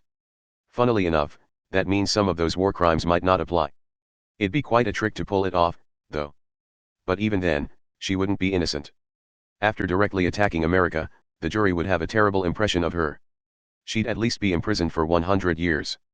If we successfully sent a manned flight to Mars, found a gene that completely eliminates cancer, formed a peace treaty with the Little Greys, or otherwise had a national victory, it's possible she could get a pardon to lessen her sentence, but it would be best to think there's almost no chance of her ever again coming from behind bars. Het. Hearing that, Kamachi could not help but laugh. That's fine. As long as there's even the slightest bit of hope, I can accept it. I'll jump at the chance. We, Uthanas and I, will be satisfied with that. Are you sure you understand? It's a whole lot better than some ridiculous ending where she's killed in a frenzy, no one feels any guilt over it, and no one questions holding a holiday in the name of her killer, and I have to apologize. Until now, I'd always thought about the major players being Academy City on the science side and England on the magic side. I'd never thought of America as being all that important. But you were the most rational ones when it came down to it. You did what the science side and magic side couldn't. Is that so? That was all Roberto Katza said. After a pause, he spoke to someone other than Kamachi. For our national interests and the stability of the world, Operation Norsewind is suspended as of now. The commando unit shall release Kamachi Tuma and Uthanas's bonds and continue their infiltration with the channel open for further orders. Repeat it back to me. The female soldier who had tossed the radio to Kamachi responded. Yes, sir. Operation Norsewind is suspended as of now. The two targets' bonds shall be released and we shall wait on standby until we receive further orders. With that, the pressure left Kamachi's back. He coughed, rolled over on the snow, and looked around. He saw 3 soldiers in white uniforms and a blonde eye patch wearing girl lying a short distance away where the soldiers could keep an eye on her at all times. Uthanas. He tried to get up, but pain ran through his hips and he could not manage it. He half crawled along the snow and approached the unconscious girl. Uthanas. He did not carelessly grab her shoulders and shake her. He shouted in her ear until he finally heard a groan from her lips. She seemed to have come to. We won't attach an obvious collar with a bomb inside or anything, said the voice from the radio. The United States will be watching over you in hiding and maintaining a position to kill you. That should be enough to replace an actual collar. Part 6. A heavy silence hung over the conference room in the UN headquarters building. Time had passed since the president had ended the transmission while showing off. As the leaders of England, France, Russia, and the Roman Catholic Church stared at him, the large Hispanic man shrank back uncomfortably. Sorry, he said. It looks like I'm your enemy now. Part 7. After confirming that Uthanas had come to and that she was not bleeding from the head, Kamachi finally grabbed her shoulders and pulled her from the snow. Her body was surprisingly cold. It was hard to judge from her expression and attitude since she had lost her senses, but her legs and waist were not supporting her properly. He lent her his shoulder and she was finally able to stand up. Kamachi looked the soldiers in the eye just once. They paid him no heed and put the Yeti-like ghillie suits over their uniforms. That alone messed with Kamachi's sense of distance and they seemed to blend into the background despite standing right in front of him. It was not simply an issue of camouflage. They cut off their breathing and other things that indicated their presence, so it did not feel like a living creature stood there. In the blink of an eye, he lost sight of them. He could tell they had left due to the footprints in the snow, but even that trail would vanish in the blizzard. Let's go, Uthanas. Sure. Their next destination was Fredericia. To get there, they would have to pass the unit of tanks in front of them. Roberto had said the tanks were a diversion and they were not meant to actually fire. With the entire operation called off, they would have no problem walking right past the tanks. Or so they thought. As soon as they took the first step, the group of tanks in front of them was enveloped in a white explosion. A deluge of sound rushed at Kamachi and Uthanas, and they were knocked to the ground. Something had swept across in a horizontal line. Kamachi belatedly realized the white explosion had been a great mass of snow being tossed into the air. Of course, it did not end there. The tank's hatches opened beyond that veil which reached 10 meters or higher and the soldiers began to frantically leave the tanks. The second wave arrived shortly thereafter. One after another, the sturdy tanks burst from within like balloons. Crimson flames and black smoke scattered everywhere and sometimes the turrets were launched straight up. If all those soldiers had been a little slower to escape, they would have been roasted in giant ovens. But what had happened? Lying on the ground, Kamachi moved only his eyes and spotted it. He was looking high in the white sky. Another group of weapons seemed to be looking down on the tanks from there. Their unique silhouettes resembled a praying mantis. In place of the arms, they possessed overly powerful weapons that gathered railgun barrels like a Gatling gun. As the weapons flew through the air by vibrating their thin wings at high speed, some writing was visible on their bellies. 5_over. Model_case_rail_gun. Damn it. They're finally here, groaned Kamachi in fear. Our next enemy is Academy City. Chapter 15, vs. The Merciless Scientific Vanguard Round_07. Part 1. Hamazura Shiage had once fought a certain special weapon to protect Firmia Sevelin. Its name was 5_over, model case railgun. The weapon had been built to recreate Academy City's No. 3 Level 5S railgun with purely industrial technology and to provide more power and accuracy than the original. When Hamazura had fought it, it had been a type of powered suit and thus required someone to pilot it. It had used high-level electronic control, but it had still required a human brain to control it as a weapon. The machine had been dependent on the human. But reports had said the same model had not used a pilot when dropped on Baggage City. At that point, it was a completely unmanned weapon. Saying that was simple enough, but that change would have required modifying the very framework of the weapon. They had completed that in less than a month. They being Academy City, that city that gathered all forms of cutting-edge technology. The research lurking in the depths of that city could overturn people's expectations in extremely short periods of time, much like bacteria going through mutation after mutation. Part 2. Kamachi heard an electronic tone followed by a feminine synthesized voice. Beginning biometric scan for Uthanas and Kamachi Tuma. Any interfering elements shall be physically eliminated. All non-combatants, please display your intent to disarm immediately. Kamachi initially assumed the voice came from the weapons flying in the air, but it did not. The source of the noise was much lower. It was coming from the surface in the distance. That's coming from the warning speakers on those tanks. Are they being hacked? If you do not display intent to disarm, you shall be eliminated regardless of the reason. To repeat, beginning biometric scan 4. There were around 155 overs stopped in the white sky. Approximately half of them were descending to the surface. The soldiers who had fled from the burning tanks could be seen raising their hands, lying on the ground, and placing their hands on the back of their heads. The composite material praying mantises passed right by them. The tanks may have been getting in the way of the scan because one of those 70-ton masses of steel would occasionally be blown away like an empty box of chocolates. As Kamachi stared blankly at the sight, he felt a powerful grip on his shoulder. It was the American soldiers who had vanished into the landscape with their white ghillie suits. Hey. I thought you talked this out with the president. Why is Academy City attacking the tanks? The female soldier was shouting wide-eyed into his ear, so he shouted back. Do they look like they're on my side? I may live in Academy City, but I'm just a high school student. Quit complaining and think rationally, said Uthanas. If that ridiculous warning is accurate, their targets are the boy and me. As long as you disarm, they won't eliminate you. Can you do that? We're forbidden to be taken prisoner no matter the circumstances or situation. If we're captured, we die. We have a bullet in our breast pocket to act as a protective charm against capture. Then we should work together. He'll give you information on Academy City, so you tell us how to survive this. Uthanas received a loud click of the tongue in response. After the others started staring at him, Kamachi gave a flustered response. I've ridden on them a few times, but Academy City's supersonic planes can carry materiel and personnel around the world at 7,000 km per hour. They can send this kind of firepower to the opposite side of the globe in only a few hours. They used them to fill the skies with parachutes during World War III and Baggage City. Sounds like something that would infuriate the company. What about those praying mantises? I saw a few of their remains lying around in Baggage City before they were retrieved. They say 5 on them and, as hard as it is to believe, each individual one has the power of a railgun and it can fire them like a Gatling gun. Their attacks are as or more powerful than the #3's famous attack and they can fire thousands of them every minute, so they might be able to slice an Aegis ship in two. The ghillie suit soldiers looked up toward the heavens as they heard that explanation that sounded like it was written in crayon next to a child's drawing of a superweapon. That ridiculous-sounding threat ridiculously blocked the sky from view and they could only curse God in their hearts. Why is Academy City actively attacking our troops? Their internal affairs are disturbingly unclear, but they want to defeat Uthanas just like us, don't they? But did Academy City take part in the international coalition? It seemed to me they were acting on their own during the battle in Tokyo Bay. Even so, not even Kamachi could tell what Academy City was doing. Rather than executing Uthanas, were they going to capture her like they had Fräulein Krutoon? Or had they simply not trusted all the other world powers to have what it took to kill Uthanas? In that infinite hell, Kamaji had seen a world where Academy City had been defeated and its people were starving.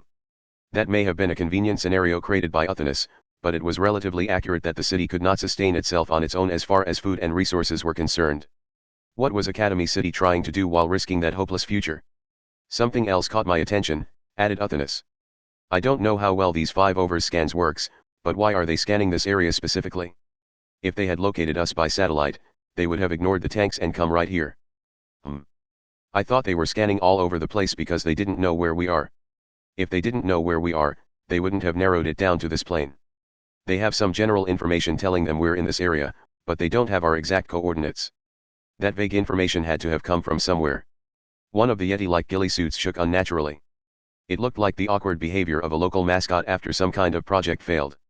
Don't tell me the American military's transmissions were intercepted. It's true that we hide our location from the operation leaders and president to increase our level of secrecy. The diversion unit doesn't know we're here at all. Uthana snapped her fingers, made a handgun gesture with her thumb and index finger, and pointed it at the ghillie suit. You owe us one now. What? None of this would have happened if it wasn't for you, terrorist. Kamaji tried to calm down the two and they both grabbed his collar. Life was tough for the sensible jack of all trades. Anyway, this means the 5-overs know to check this area but don't have our location yet. We'll be fine if we escape now. We might be able to avoid having our bodies turned to sponges by a downpour of steel. After summing up the situation, the fighting finally settled down. Arguing isn't going to help, said the ghillie suit. Let's get out of here and do whatever we can. Their enemies this time were completely unmanned weapons. Personal emotions and discussions of the overall pros and cons would not work here. Part 3. With the Yeti-like ghillie suit soldiers in the lead, Kamaji traveled across the snowscape while lending a shoulder to Uthonus. They were moving away from their destination, but escaping the 155-overs came first. This ain't good. Once those things start firing, we're fucked. One of the large Yetis spoke, but Kamaji could not understand English filled with that much slang. Did you know that Denmark is only 150 meters above sea level? The whole place is flat as a board. There's nothing we can use for cover. Jaguar, I doubt anyone can understand you without living in a rundown Brooklyn apartment for half a year. For some reason, the Japanese are satisfied with their insane English education, so it's a bit much to expect him to understand. Rumble rumble rumble. And who was it that just said flat as a board? Rumble rumble rumble. You're not supposed to say rumble rumble out loud, you hypersensitive flat-chested woman.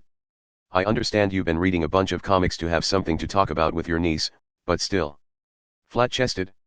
I see someone has a death wish. You're gonna see hell on the plane ride back home. The ghillie suit Yetis were whispering back and forth. Kamaji turned toward Uthonus, but she only gave an exasperated sigh. It seemed she had no intention of translating.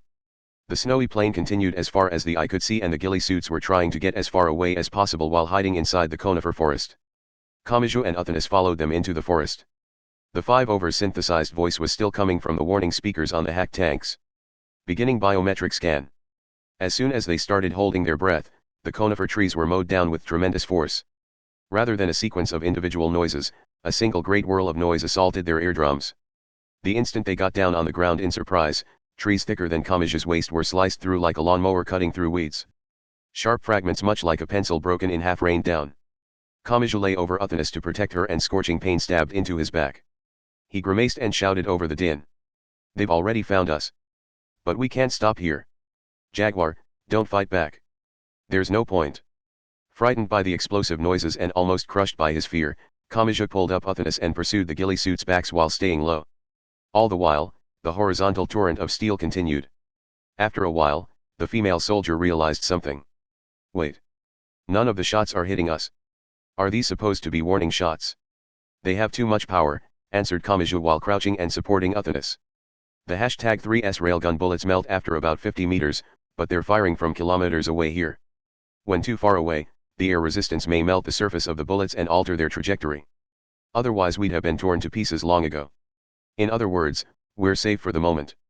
Not necessarily. They'll have analyzed the situation too. See, they're approaching all at once. Some tore up the snow on the ground and some vibrated their giant wings to fly through the white sky, but they all moved closer.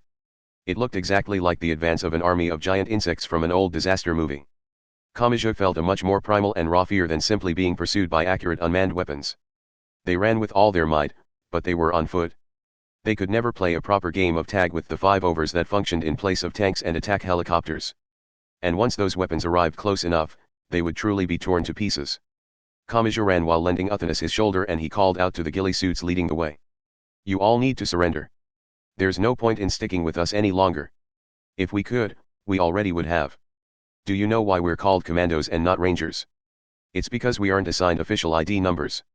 We work across borders year-round, so we can't be taken prisoner. It'd be a bigger scandal than a CIA member defecting. They aren't taking prisoners. If you put your hands up, they'll pass right by you. This is your chance to give up your pride and survive. They silenced 50 tanks in a matter of minutes. You have to know how much of a threat that is. A lot better than an amateur like me. The distance shrank. The clanking sounds of the insects' squirming legs gradually approached. The ghillie suit seemed indecisive for a moment, but after a loud click of the tongue, they stopped and raised their hands. Kamachi passed by them and did not have time to turn around. You abandon me too, shouted Uthanas while supporting herself with his shoulder. You're only of interest because you sided with me, so you'll go back to being a normal person if you turn me in. Don't be ridiculous. You heard that warning. I've already been deemed a target. We're in the same position now, so I can no longer turn back. Uthanas viewed Kamachi from the side as he shouted in desperation, and she saw something unbelievable there.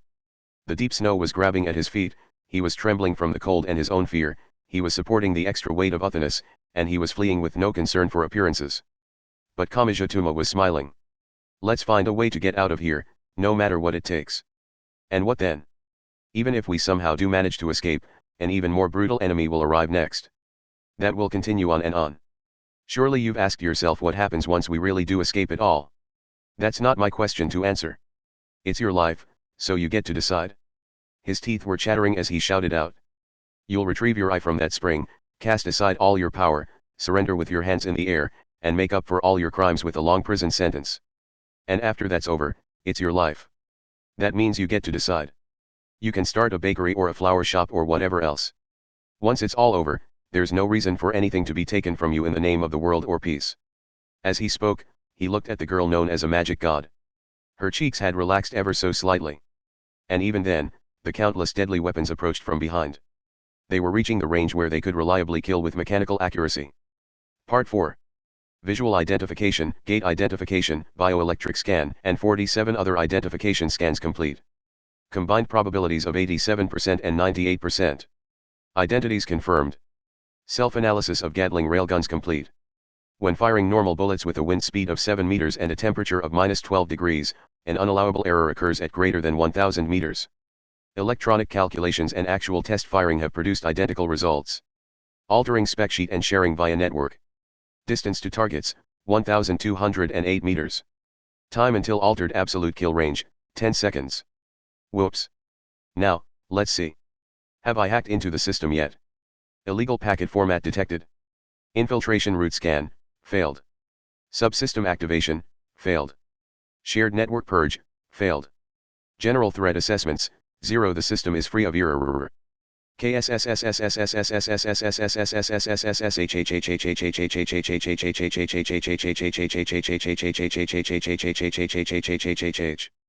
Okay, time to let that idiot have it. Part 5. The group of 5 overs swarmed Kamachi and Uthanas all at once. Some came from the white sky and others tore into the group behind them.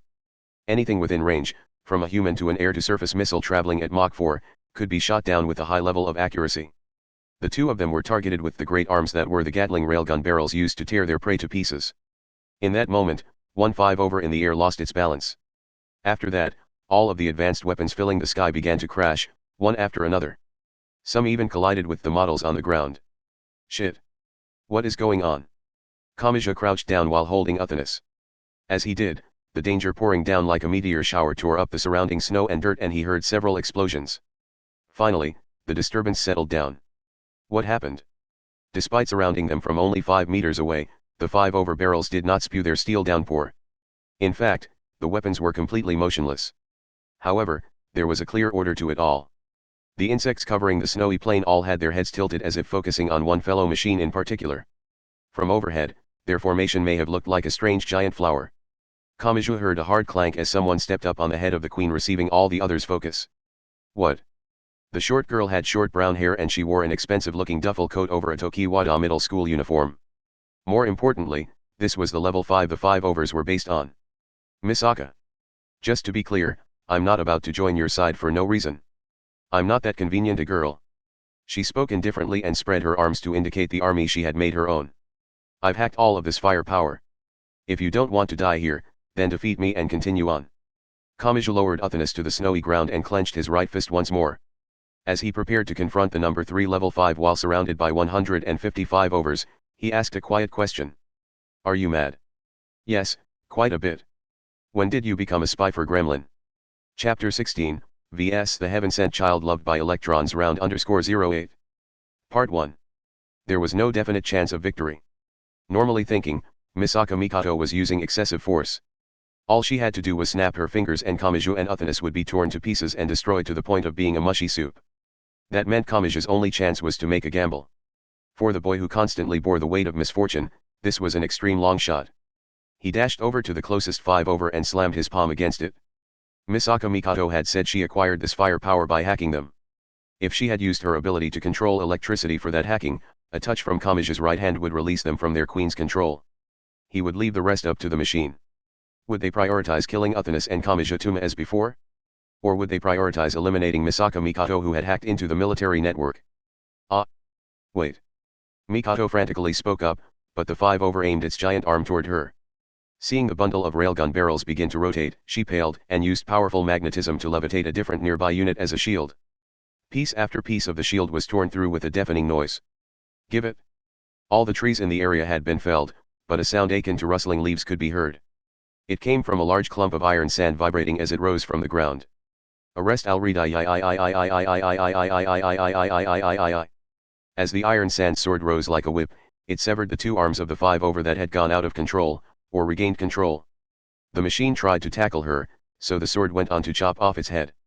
Mikoto gasped for breath and tossed the shield aside. Honestly, why are you making a girl? She trailed off when she saw what Kamachi had done during the time she spent dealing with the 1-5 over. He was running around pressing his palm against machine after machine. To preserve their system, each and every one of them attempted to physically eliminate the source of the cyber attack. Do this kind of From there, it developed into a war between 5 overs. Mikoto remotely controlled the 150 machines spread out across the snowy plain while Kamachi could only secure the machines he could physically touch with his hand. As far as total numbers went, Mikoto had an overwhelming advantage.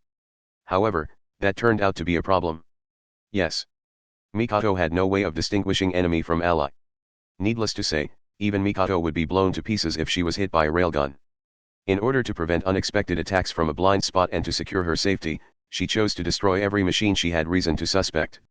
As a result, she destroyed more machines than necessary and began wearing down her own numbers.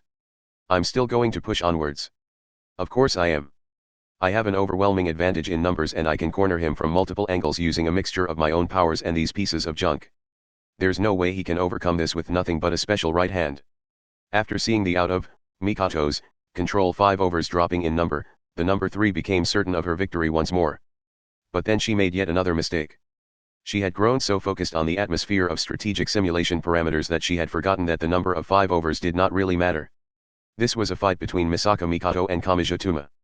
Wait a minute. Where'd that idiot get off to? She sent out orders to the 5 overs and used all their sensors to scan the area. She received a result quite quickly, directly behind her. The target, Kamachi, had circled behind and climbed onto the same 5 over as her. Hey, Misaka.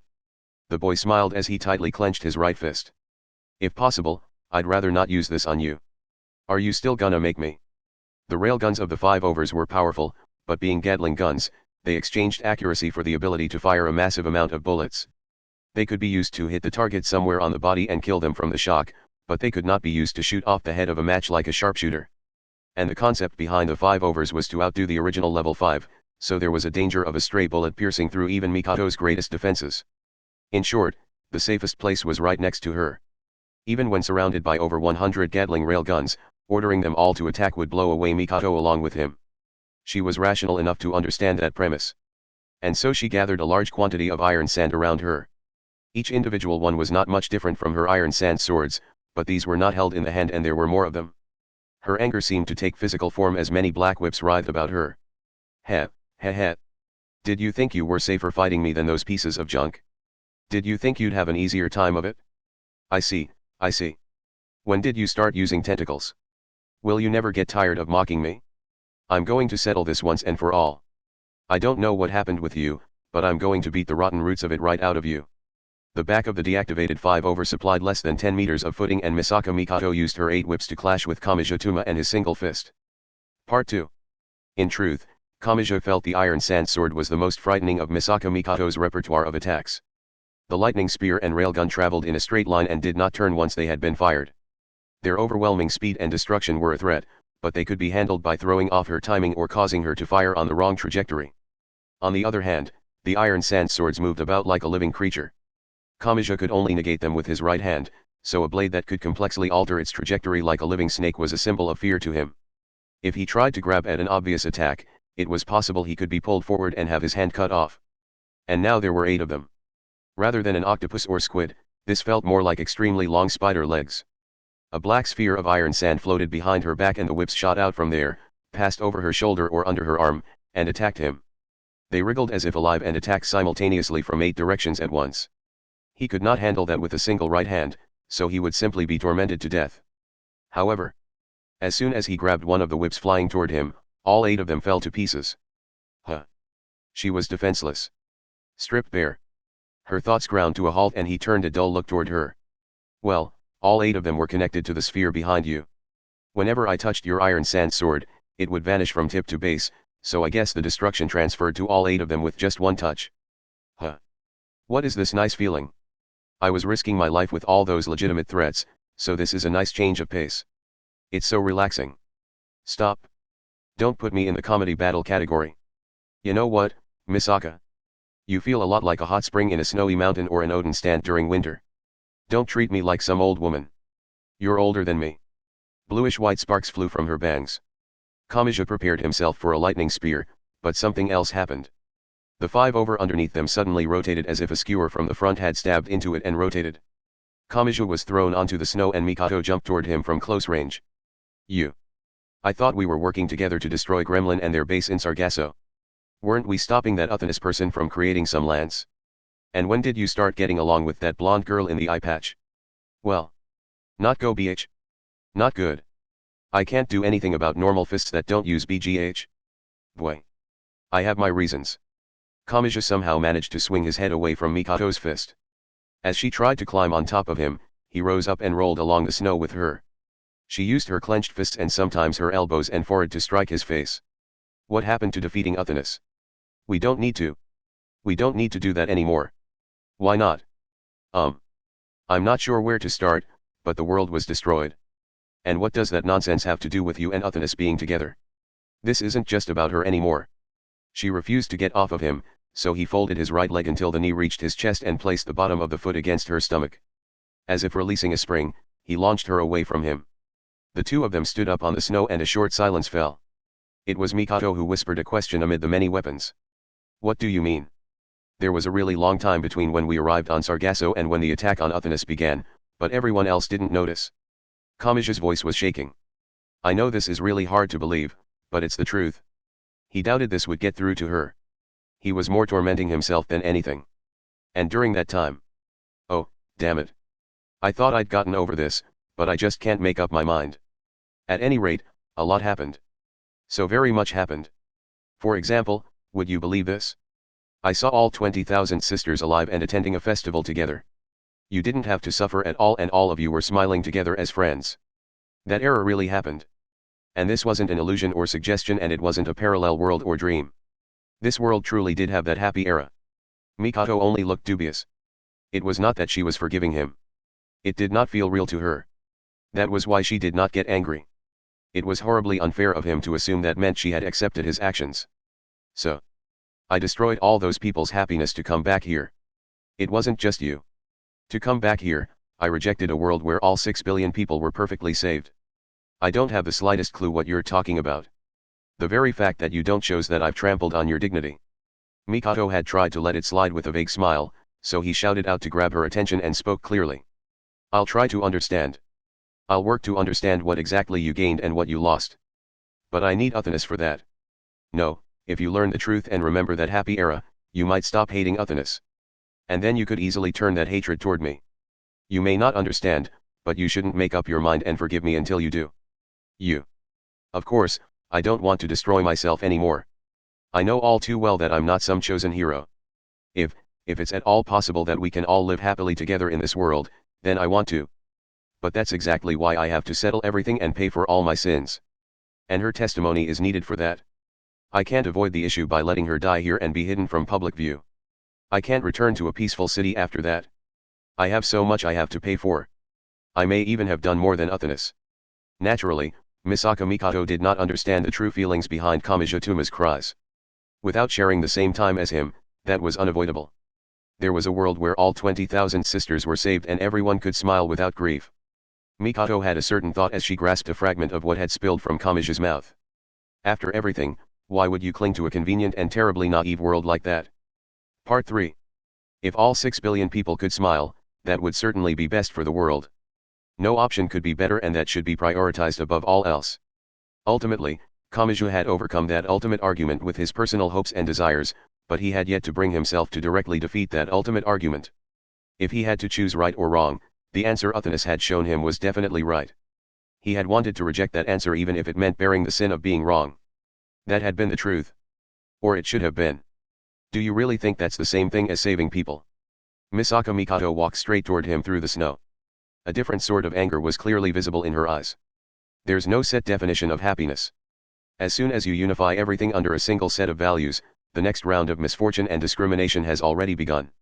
An explosive noise burst out as Misaka Mikoto's fist struck Kamijituma at close range. Bluish-white sparks flew from her arm as she spoke. I don't know what happened to you. I can't even imagine it. You've probably seen a deeper part of the world than I have while staying in Academy City. Her legs moved and he jumped back, fearing having his legs swept out from under him. But that doesn't mean you're right 100% of the time. No one has to accept what you say. He could not relax just by gaining some distance between them, so he immediately crouched down and thrust his fist toward the pure white snow. Bluish-white sparks burst from her feet in every direction and Imagine Breaker just barely negated the high-voltage current even more intense than a train tracks overhead wires. Even if a big bang happened right this instant, the world and universe were remade from scratch, people lived there with no crimes, sins, or mistakes whatsoever, and someone named Misaka Mikoto ignorantly smiled there. Centered on her clenched fist, a tremendous amount of sparks burst from her entire body. That doesn't change the fact that I took more than 10,000 lives in the past. Even if everything and everyone is saved a second from now and all the documents are rewritten, I don't want to run from my sins. For an instant, just an instant, Kamijituma's thoughts came to a stop. And that was when the second wave arrived. A high-voltage current expanded along the surface of the snowscape and attacked his feet that were buried in the snow. God! There's no such thing as a perfect world. He felt a pressure around his heart and his footing grew unsteady, but Mikoto grabbed his collar to support him when he started to fall. Even if it looks perfect on the surface, you'll find something twisted if you look at it differently. It was the same with the #1s experiment. You wouldn't accept it when I said my way would make everyone happy. If you understood it back then, why did you change your mind now? After a sound like a swinging metal baseball bat, her forehead slammed into his. Not good. But it was too late.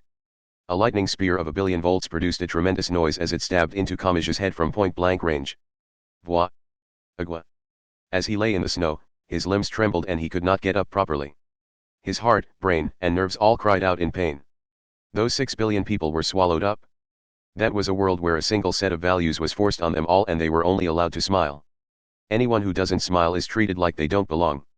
If you see something like that, you aren't supposed to sit there looking jealous.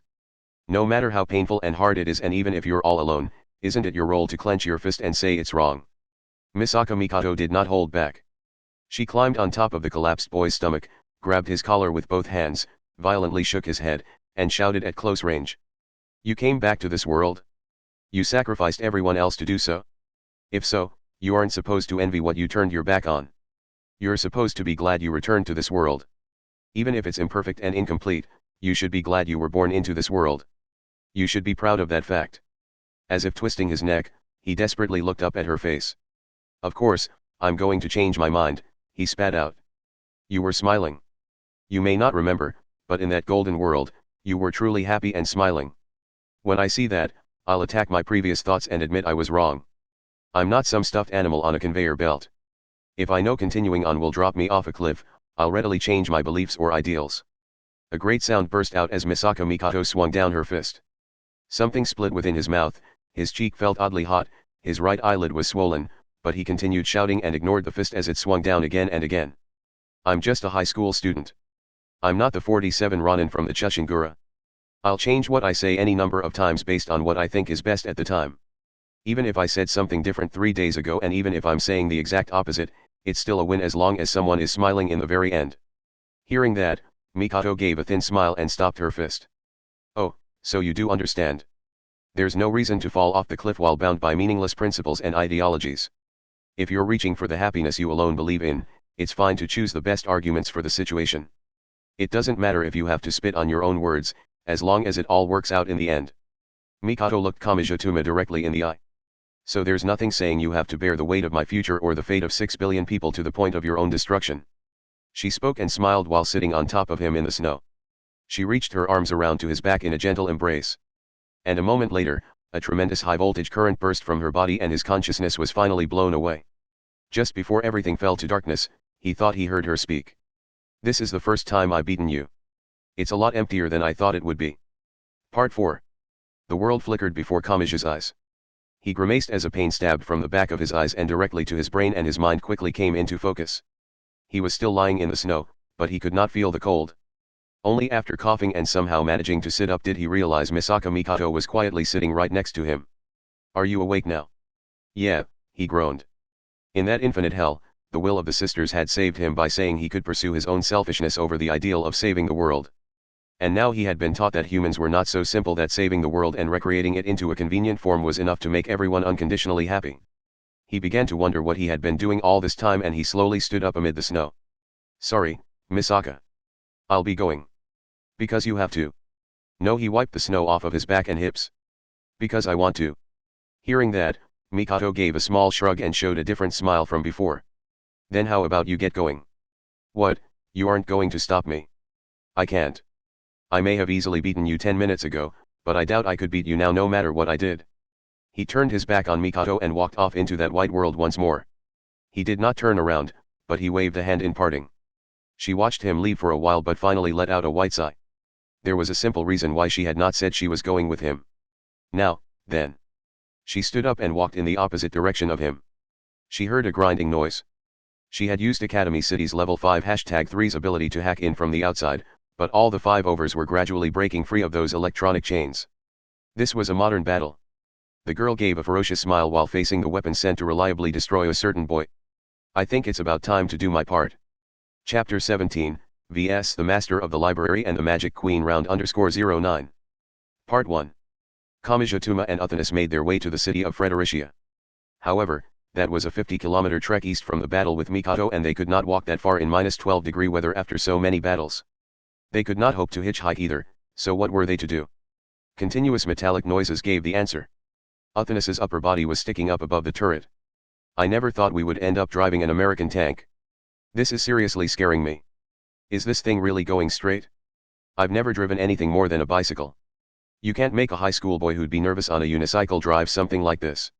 To put it simply, they had borrowed one of the tanks used for the diversion. In this, it doesn't matter if you slip on the snowy road or run into a tree, said Uthanis with a hand on her headset. Unless we reach a populated area, it doesn't matter how far off course you end up. I get that, but still.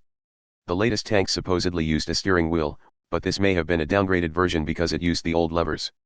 Just like excavators, bulldozers, and other construction equipment, the right and left treads were operated with separate levers which handled forward, reverse, and turns. Stopping the right tread and moving the left would turn right, the reverse would turn left, and moving both would take them forward. You have to admit, it's nice to have air conditioning, commented Uthanis. My sense of heat is almost gone, but I can feel my skin softening up. Are you sure this isn't all exhaust? And this canned meat is pretty good. It tastes like a mix between Salisbury steak and a meatball. No matter what I eat, it all tastes like smoke. Kamiju had assumed taking a tank for a drive would quickly get a squad of police sent in, but other than photos taken by cars passing by, it went peacefully. All sorts of weapons were gathered around Denmark, and tanks may have been a rare sight in modern times. This gave Kamiju and Uthanis a chance, but it also frightened him. And before long, he could no longer worry about those bigger issues. A major problem presented itself much more close to home. Hey, this is probably a good place to stop, said Uthanis. The ocean's right over there. Keep going and we'll fall in. Huh? How much further? Here. The entire tank lurched, but the mass of metal did not stop moving. Athenis grabbed her headset and shouted in annoyance. That was the shift lever. Hurry up and bring the tread levers to neutral. Both of them. Which are those again? Which levers? Fine, just put that shift lever in neutral. That'll stop it too.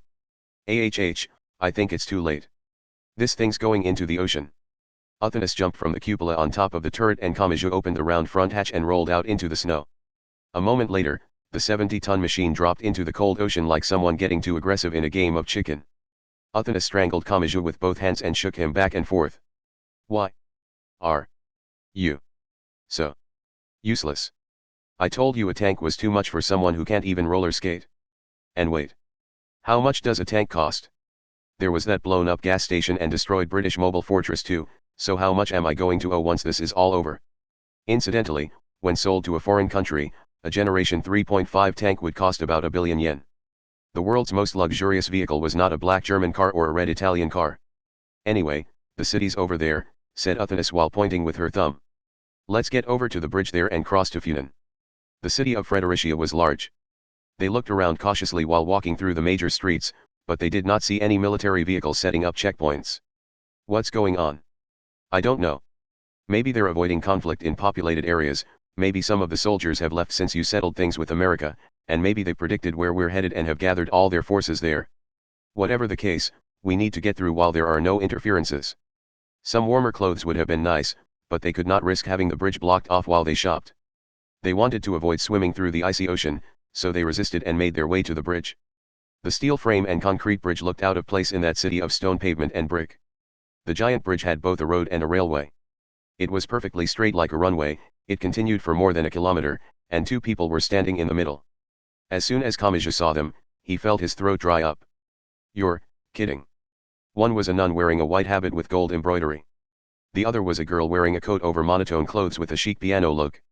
As allies, they were endlessly reliable.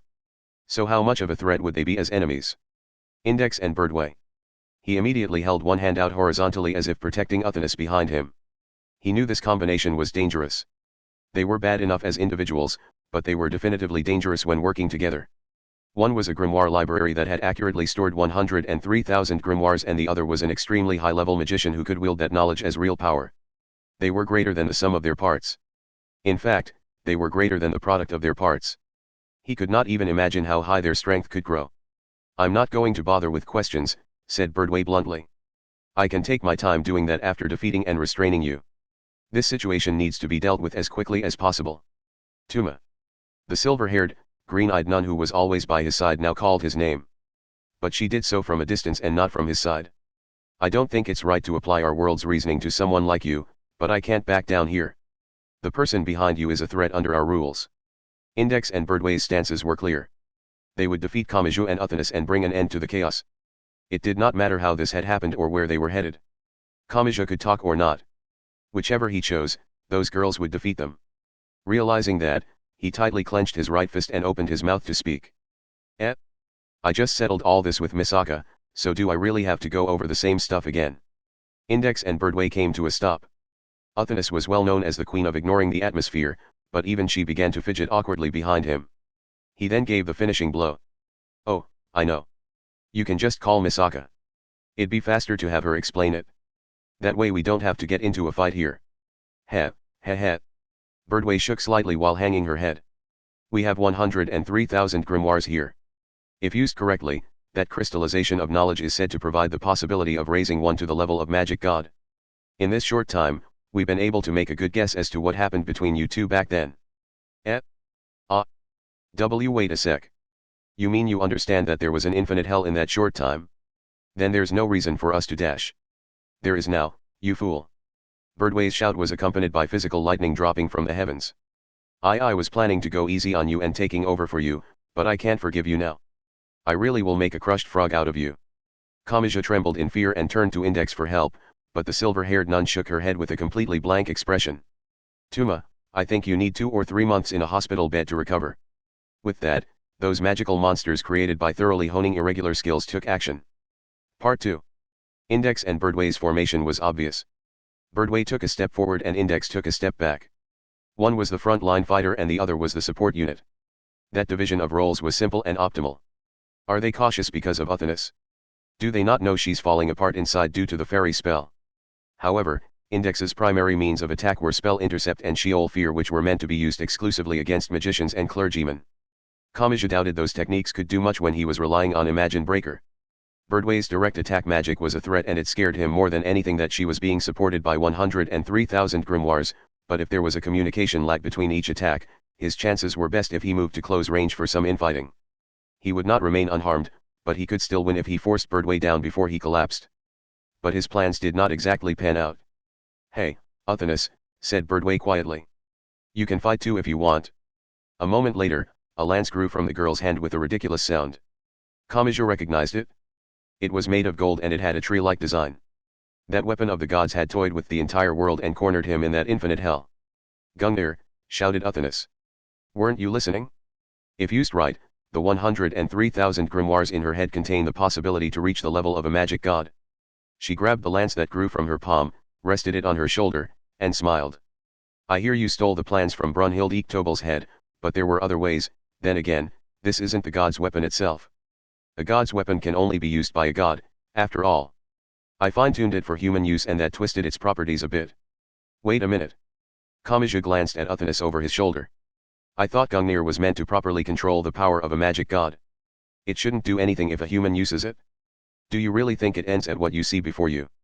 Birdway's words sent a chill down his spine. "It can't be. It can't be. What do you call someone who wields the lance of the gods?" Magic god Uthinus had not been born a magic god. She had used a special method to obtain the knowledge, performed a unique ritual based on that knowledge, and broke out of her human shell. "In that case. You mean, you've become a magic god?" "No," denied Uthinus. "If you truly possessed the lance and you had truly become the head Norse god, you would have needed to sacrifice an eye like I did. That is unavoidable if you want to become me. Even if you start from 100 different points, you can't travel down the proper route without passing through there.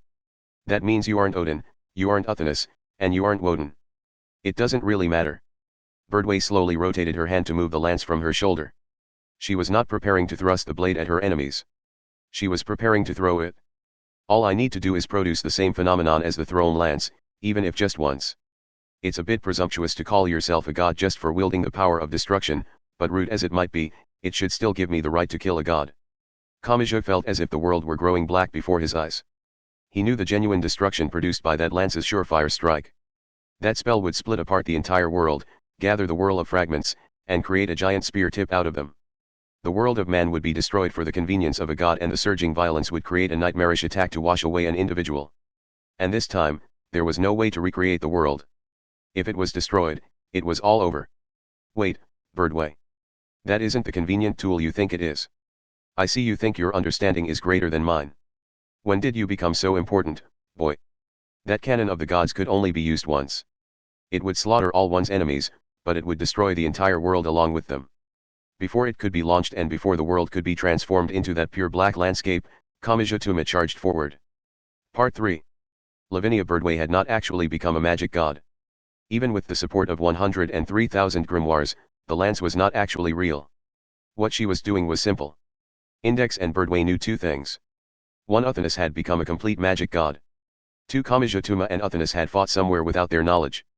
Even with the knowledge of the Index Librorum Prohibitorum, they could not turn anyone into a magic god that quickly.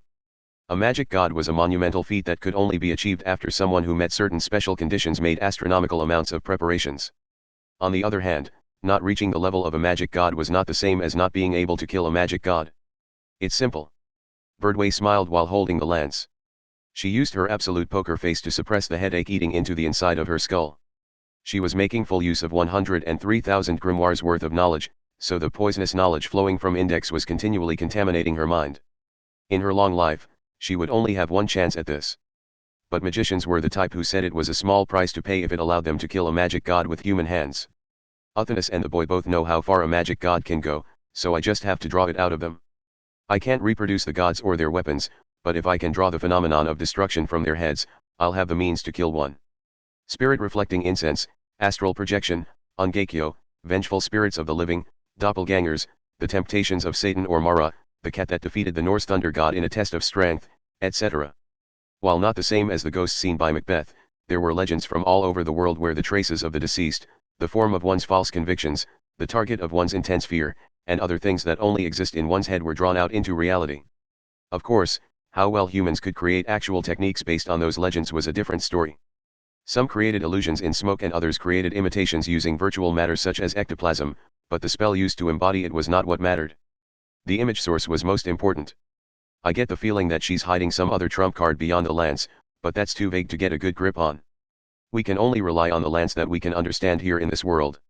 Her lance could not control a magic god's power. Nor could it recreate the world. It instead focused on the head god's attack. It took that single fragment of the great power of the gods and allowed a human to make a high-quality recreation of that phenomenon which was included in the lance. What was magic in the first place? A fragile human could only contain so much. A small human hand could only scoop up a tiny amount. That meant they could not make the legends of the gods their own and they could not completely take the actions of the gods for themselves. That was why they cut it down to size. Rather going broad and shallow, they would go narrow and deep. They would extract a single point, repeatedly hone that one point, occasionally expand the interpretation, and ultimately reach an independent and individual technique. You could call this an imitation divine technique. This was the original form of spells. It was a strange system that humans created to grant their own wishes, even if it meant desecrating the gods. And thus it was detested by many religious people and clergymen. Man cannot kill a god, but a phenomenon extracted from a magic god should be able to reach that magic god. She will be destroyed by the very system she created. Not even Birdway knew what would happen once she released that lance. Her only expectation was for it to be an attack that even magic god Uthonus would believe. She prepared to launch it. And a moment before she did, Kamachi dashed right past her. She was taken aback for a moment but quickly recovered. He's not after me? Is he planning to eliminate my power by defeating the Index Librorum Prohibitorum supporting my spell? She frantically turned around while still holding the lance and realized what he was truly after. You monster! You're trying to use the Index Librorum Prohibitorum as a shield, aren't you? It doesn't matter where I am. If you launch that lance, the whole world will be blown away. She ignored his nonsense and carefully corrected her aim. The weight of the lance seemed to change in her hand.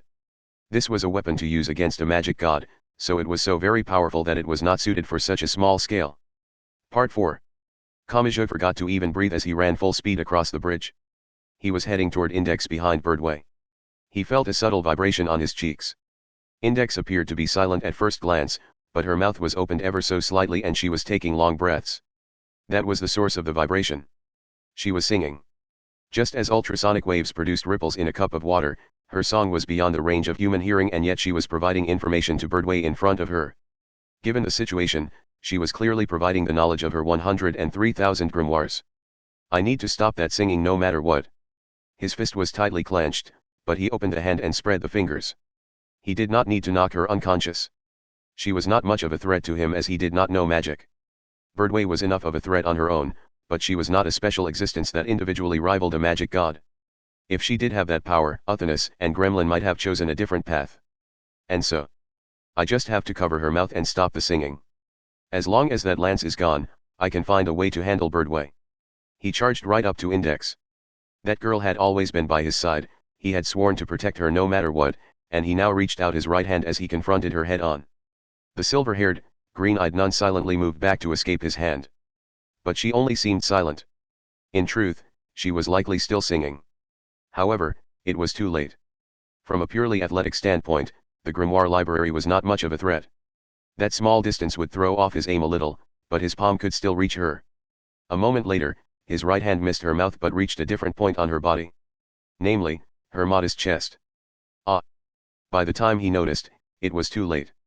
Her incantation ended with a shrill scream, the lance in Birdway's hand grew unstable and exploded, and the nun's full collection of 32 teeth spread out before his eyes. Part 5. Tuma.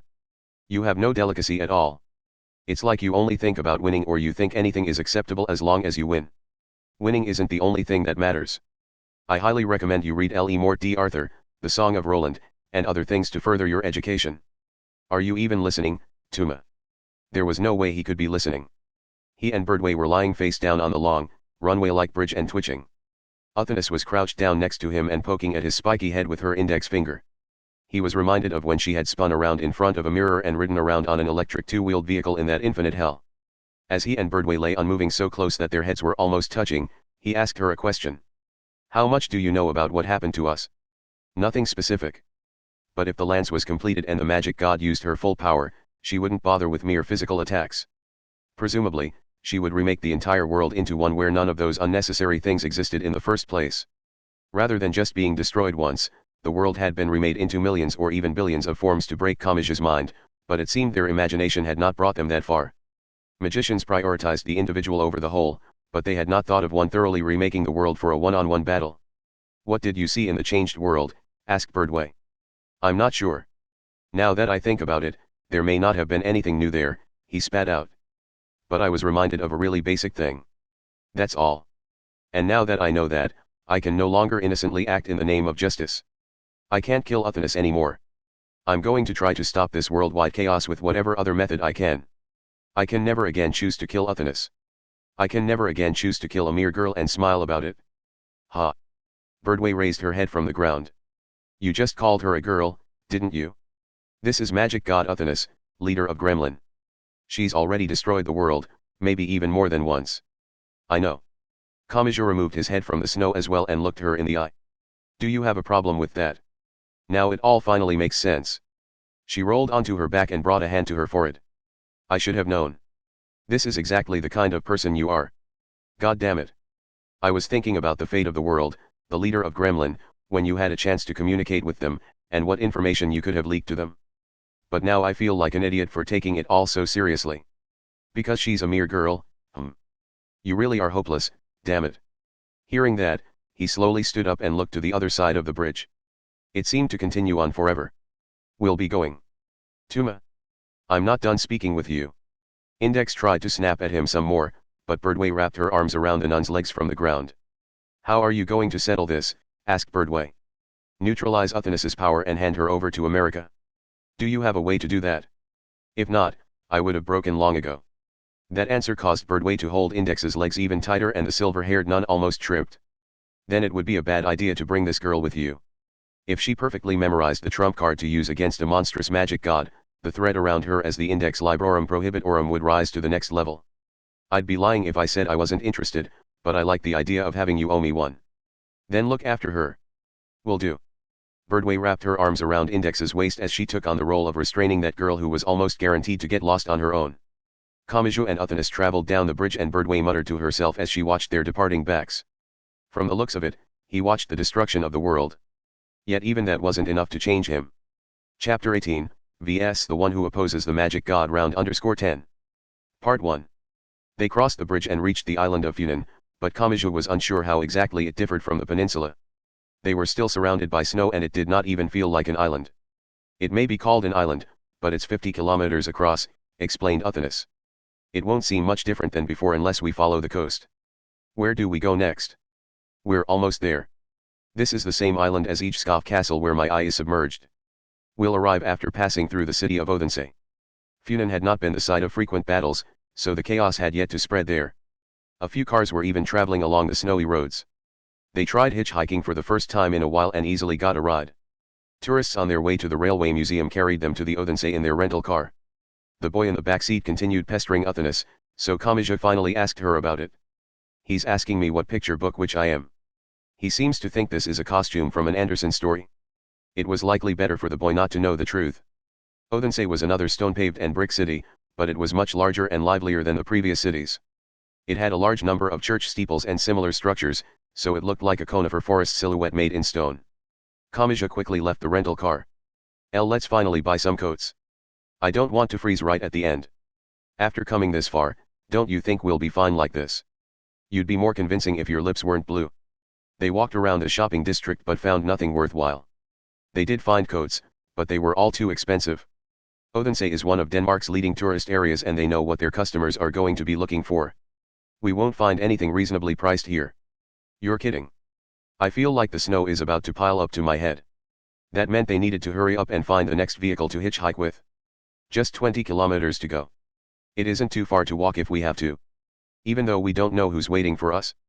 I don't want muscle pain to trip me up and get me defeated right at the very end. They would find the most vehicles in front of the train station, so they walked through the city to reach the station north of the theater. A large park was located between the theater and station. According to Uthanus, it was known as the King's Garden, But Kamachi frowned as soon as he set foot in it. No matter how much it was snowing and how much snow covered the ground, it was clearly odd for there to be no one around in this tourist area. Snow was apparently rare in Denmark, but wouldn't that mean children would be taking advantage of the great event by playing in the snow? There were plenty of fun things that could only be done in the snow, yet there was no sign of anyone else in that white landscape. Not good. A people clearing field. It's standard practice, but they've set one up in the middle of the city and in broad daylight. As soon as they spoke, two new figures appeared to cut off their path in the white park. Kamachi had no idea how they had approached. There were no extra footprints, Kamachi and Uthanasis were the only ones. Do you remember us? We did meet in Academy City before. One was a woman with short blonde hair and who wore thick pants, a sweatshirt, a work apron, and goggles to create the overall silhouette of a maid. The other was a woman wearing a short dress, pants, a bulletproof vest and elbow and knee protectors to create the silhouette of a warrior woman from a video game. Kamachi did not know the details, but he recognized these two as being on Olaris's side. I'm Sylvia and this is Brunhild. We're both saints, but I suppose that isn't all that unusual. After all, you already ran into one from England, didn't you? He shuddered at how carefree her tone was. Two saints. Those monsters could move at supersonic speeds and attack from two directions at once. And this time there were no invisible blind spots he could exploit as he did with Kanzaki Kaori. Fighting normally was his only option and fighting normally would undoubtedly lead to his death. And on top of that. Does this mean he's here too? He asked while moving his eyes around to check his surroundings. Olaris isn't here too, is he? Sylvia's eyebrows twitched at that question. He did not know what had become of Olaris.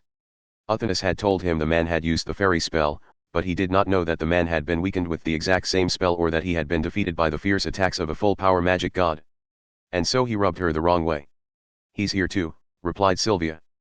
But there's a good reason why he isn't out here. Uthanasis, you should understand why. And you should understand what I want to do after seeing that horrific scene. Uthanasis merely narrowed her one eye. She was not going to say much. As Kamachi looked over his shoulder, the woman named Brunhild shrugged. Just so you know, I'm not part of her personal grudge. A dull sound filled the air as she kicked up the giant sword at her feet and grabbed the hilt with one hand. But if this magic god will bring harm to that boy, I have no choice. I will ensure his peace even if it means turning her to a stain on the road. This is bad. He had no hope of winning. He could not even picture the first step in his mind. No matter which direction he moved in, he could only imagine himself being instantly killed. And that line of thinking was not wrong. Sylvia vanished, a tremendous impact struck him, and he flew over 10 meters like a bullet. Part 2. His mind couldn't keep up. But the next thing he knew, Uthanasis and the others were incredibly far away. His lungs were trembling too much to take in a proper breath of air, his legs were shaking, and he heard a horrible scraping noise from his back. He did not feel the pull of gravity. It took him several moments to realize he was floating above the surface. It took him several moments more to realize his back had struck the thick trunk of a conifer tree and he was falling to the ground from there. Cough, cough, cough. Gway. B. His body slid down and the white snow covering the grass was dyed red. More clumps of blood flowed out every time he let out a breath. Human. Damn it. Uthanasis tried to shout something, but she was suddenly cut off. Instead, he heard a sound of impact so spectacular he thought it had used gunpowder. His vision was blurry and his consciousness was sinking into darkness, but that sound sent his blood boiling. He could barely move his limbs, but he bared his bloody teeth and shouted out. Uthanasis. Stop. Don't touch her. His desperate attempt to stand was enough to produce strange popping noises from his body. The impact may have dislocated some bone or another. He ignored the continuing waves of intense pain from an unknown source and gave a yell as he stood up once more. All sound vanished. Sylvia had already approached right before him. Their eyes met for an instant and her eyes contained the emotionless look of an insect. Another impact came. Her slender arm and small fist stabbed into the center of his chest as if targeting the heart. His back was slammed against the thick tree as if by a wooden hammer. The impact and inertia pinned him to the tree and Sylvia whispered to him at close range. Your circumstances no longer matter. Another impact. I don't care if you were in cahoots with Gremlin ahead of time, if Uthanasis gave you some kind of suggestion, or if you truly came to understand the girl named Uthanasis and joined her side. Another. Joining her side is enough. Joining with the one who not only took all of that giant idiot's power but also tore his body apart is enough. That's all it takes to be in my murderous sights. Another. Chest, gut, face. Her ultra-heavyweight fist struck him again and again. One strike would knock away his consciousness, but she would not allow him to pass out and the next strike would shake him back to consciousness. During this, The hard sensation on his back vanished. The thick trunk had broken from the impacts passing through his body. With nothing to support him, he flew further backwards. He was almost nothing but a bloody lump, and he stained the snowscape as he bounced across it. Gah, ah, ha. He could no longer speak properly. Most of his vision had darkened, but even in that narrow dark tunnel exit, he could see the monster known as a saint approaching. If that was all, he would not have had the strength to stand back up. But he remembered something. There was another saint. Why had the monster named Brunhild not attacked him? If she was not targeting him, who would that saint be attacking? After thinking that far, strength returned to his legs. His head shook and he could barely tell up from down, but he still desperately stood on unsteady legs. But that angered the saint named Sylvia all the more. Fine then. He heard the sound of a group of fine threads tearing. It was the sound of the corners of Sylvia's mouth splitting in the shape of a smile. I'll disembowel you with my bare hands and show each of your organs to that magic god. You're the treasured partner she abandoned all of Gremlin to be with. Even a magic god won't find it easy to watch as you're vivisected before her eyes. The thread approached. Part 3. He watched on. Brunhild Echtobel narrowed her clever eyes. She stabbed her large sword into the snow and dryly observed. As she watched, a wooden bench was smashed to pieces and an eye patch-wearing girl lay in the center of the rubble. She had not held back. In fact, she had been more cautious than necessary. She's showing surprisingly little resistance. That was her honest opinion. Was something interfering with Uthanas's power as a magic god, or was she trying to make Brunhild let her guard down? Brunhild was not sure, but if Uthanas wielded the power of a complete magic god, it would not matter if Brunhild had her guard up. Brunhild had once created a high-quality Gungnir. She had not reached the level of magic god herself, but the abilities of the lance may have given her a general idea of what a magic god was and what a magic god could do. In truth, she was bound by her imagination, and magic god Uthanas's abilities had gone well beyond that, but that was not the main point here. Should I simply accept that she can't use her full power? She used a single hand to pull out the sword that had enough weight to crush a car. She rested it on her shoulder and approached Uthanas and the crushed bench. Is her loss of power temporary or permanent? It's hard to say, but I should kill her while I have the chance. She frowned a bit as she thought. She herself was a magician whose power increased and decreased between extremes on a set cycle, much like the waxing and waning of the moon. A cruel magic cabal had once taken advantage of that and destroyed those around her. She was doing the same here. But to ensure safety, she would justify her own suspicions and launch a harsh attack. A bitter feeling filled her chest, but she did not stop walking. The boy in his hospital bed was all that mattered. She would put up with contradicting herself for him. Pray. Who is a god supposed to pray to? The proper answer at times like this is to picture the face of one you love. Brunhild spat out her words and placed her other hand on the hilt of her sword. She would hold it in both hands to crush magic god Uthanas with all her might. He watched on. Just before she acted, something flew over like a bullet. The dark red mass came from the side. She accurately spotted the object flying her way and knocked it to the ground with the bottom of her sword's hilt. A disgusting sticky sound filled the air. The object was what had been an Asian boy a moment before. Wait, Brunhild, said a devilish voice. The figure that walked over was stained a dark red. Don't kill her that easily. That isn't enough to pay for what she's done. Before killing that damn magic god, I want to take at least one precious thing from her. That will be a lot more fun. Brunhild frowned at Sylvia's state, looked down at what was supposedly a boy, and frowned even deeper. I have nothing against killing the magic god now, but I have no obligation to go along with your cruel fun. Then do I need to make another bloody mass like that? I will if you insist. He watched on. The dark red mass was still trembling slightly. He was breathing. That simple fact brought movement to the utterly destroyed bench. The eye patch girl could not stand, so she moved as if crawling along the snow. She moved slowly and sluggishly, but she still made progress toward the bloody mass lying on the snow. Who, man? She moved her bloody lips to squeeze out the word. Her eyes sought him. She looked like the little match girl seeing her dream inside the final flame. This is why, I told you, nothing good would come of going with me. She would not allow that flame to go out. She would not have this hope taken. The way the magic god used her battered hands to drag her body along made that clear. But Brunhild remained perfectly dry. Her expression remained unchanged and she stomped on the magic god's right shoulder. That was all it took to stop her slow progress. What will it take to satisfy you? Isn't it obvious? I'll tear out this brat's organs as she watches. I'll make sure he's still alive and moving his mouth the whole time like a fish served alive. Stop. Uthanas was pinned to the snow by the great pressure from above, but she reached out her bloody hand. No matter what she tried, she could not reach the dark red mass before her. You're after me. If you eliminate me, you can end the chaos filling the world. He has nothing to do with it. Just killing me is enough to eliminate your own chaos, so. I don't care. The words spilled from Sylvia's mouth and more sticky words continued. As long as I can kill you, nothing else matters. As long as I can take revenge for that bastard Olorus, I don't care if I go insane. You don't understand. You really don't. I don't want to go back to normal. If I do, it'll end there. I get the feeling I'll end up forgiving you. But I don't want that. Do you understand? It's not whether I can or not. I don't want to, so I'm choosing not to. Brunhild had a silent thought when she heard that. I need to kill the magic god without waiting for Sylvia's instructions. Even now, she was not underestimating Athanas's power. She would show no kindness and she would kill when she could kill. She did not want to allow some fun now and regret it later. Then let's get started, said Brunhild coldly while secretly holding the swords hilt with tremendous strength. In the instant Sylvia was focused on the boy, she would crush and kill Athanas. She was prepared to battle an enraged Sylvia afterwards, but she would make sure to swiftly kill Athanas now. That was her top priority. Stop.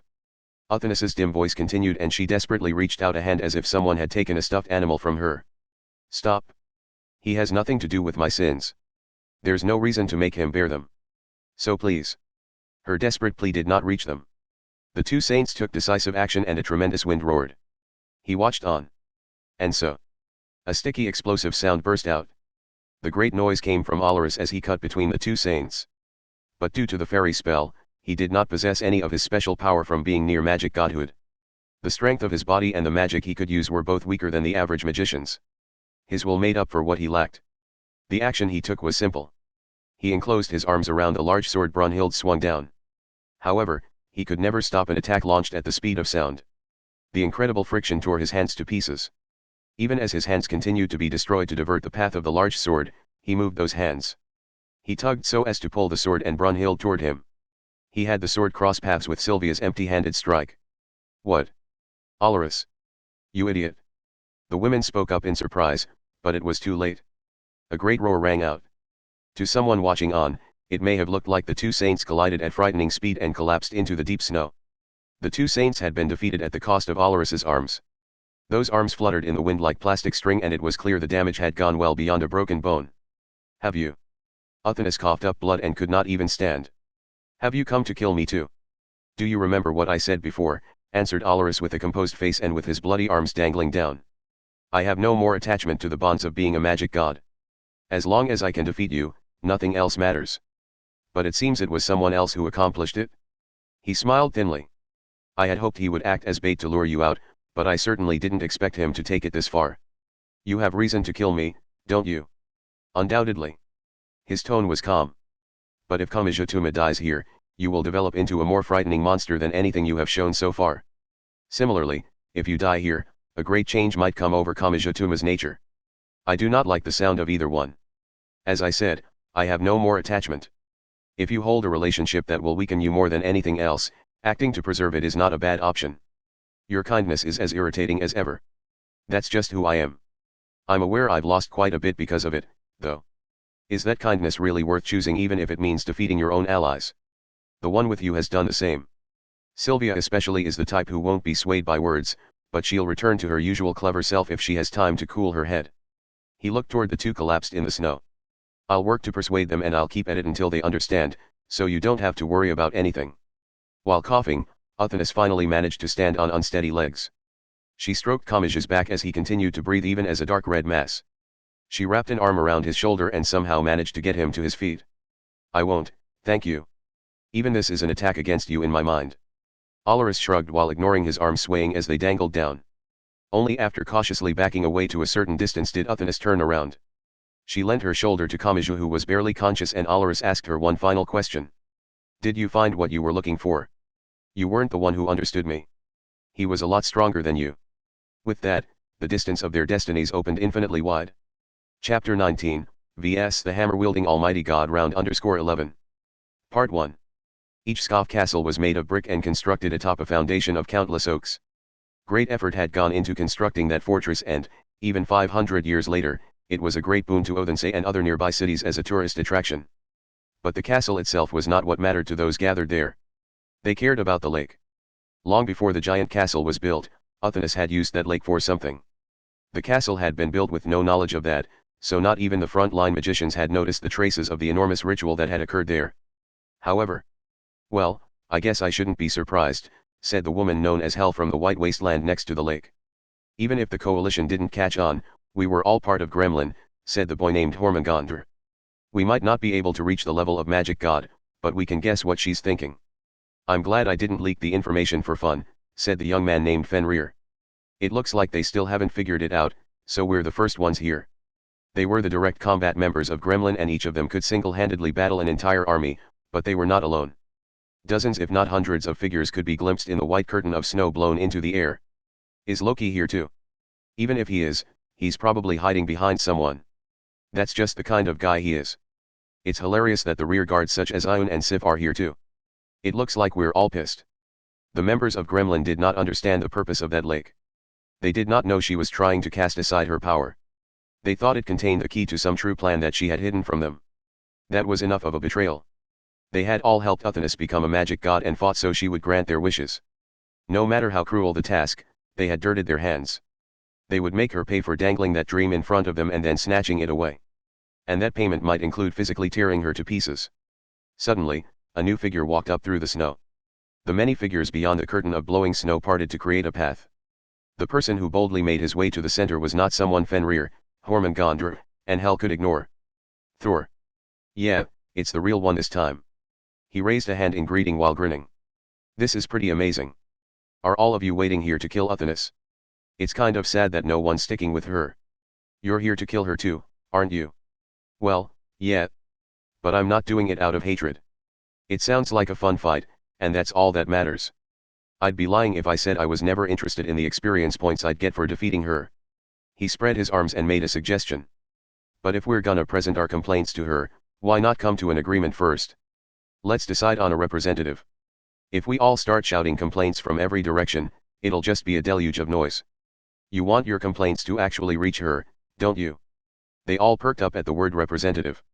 For better or for worse, Gremlin had always been gathered underneath Uthanus's absolute charisma. Now that they had lost her, who would lead the organization? Would they go with the standard and choose the lightning god? Or would they prepare a new position? How exactly will we decide on that? Asked Hell. Did you think I was going to use anything as boring as tradition, influence, connections, or assets? Asked the other god while closing one eye. Let's figure out who's strongest in a giant free-for-all. That sounds like the most fun. Part 2. Kamijatuma and Uthanus were soaked with blood. They could not hitchhike in that state and so they walked through the white blizzard. Have you decided yet, Uthanus? Decided what?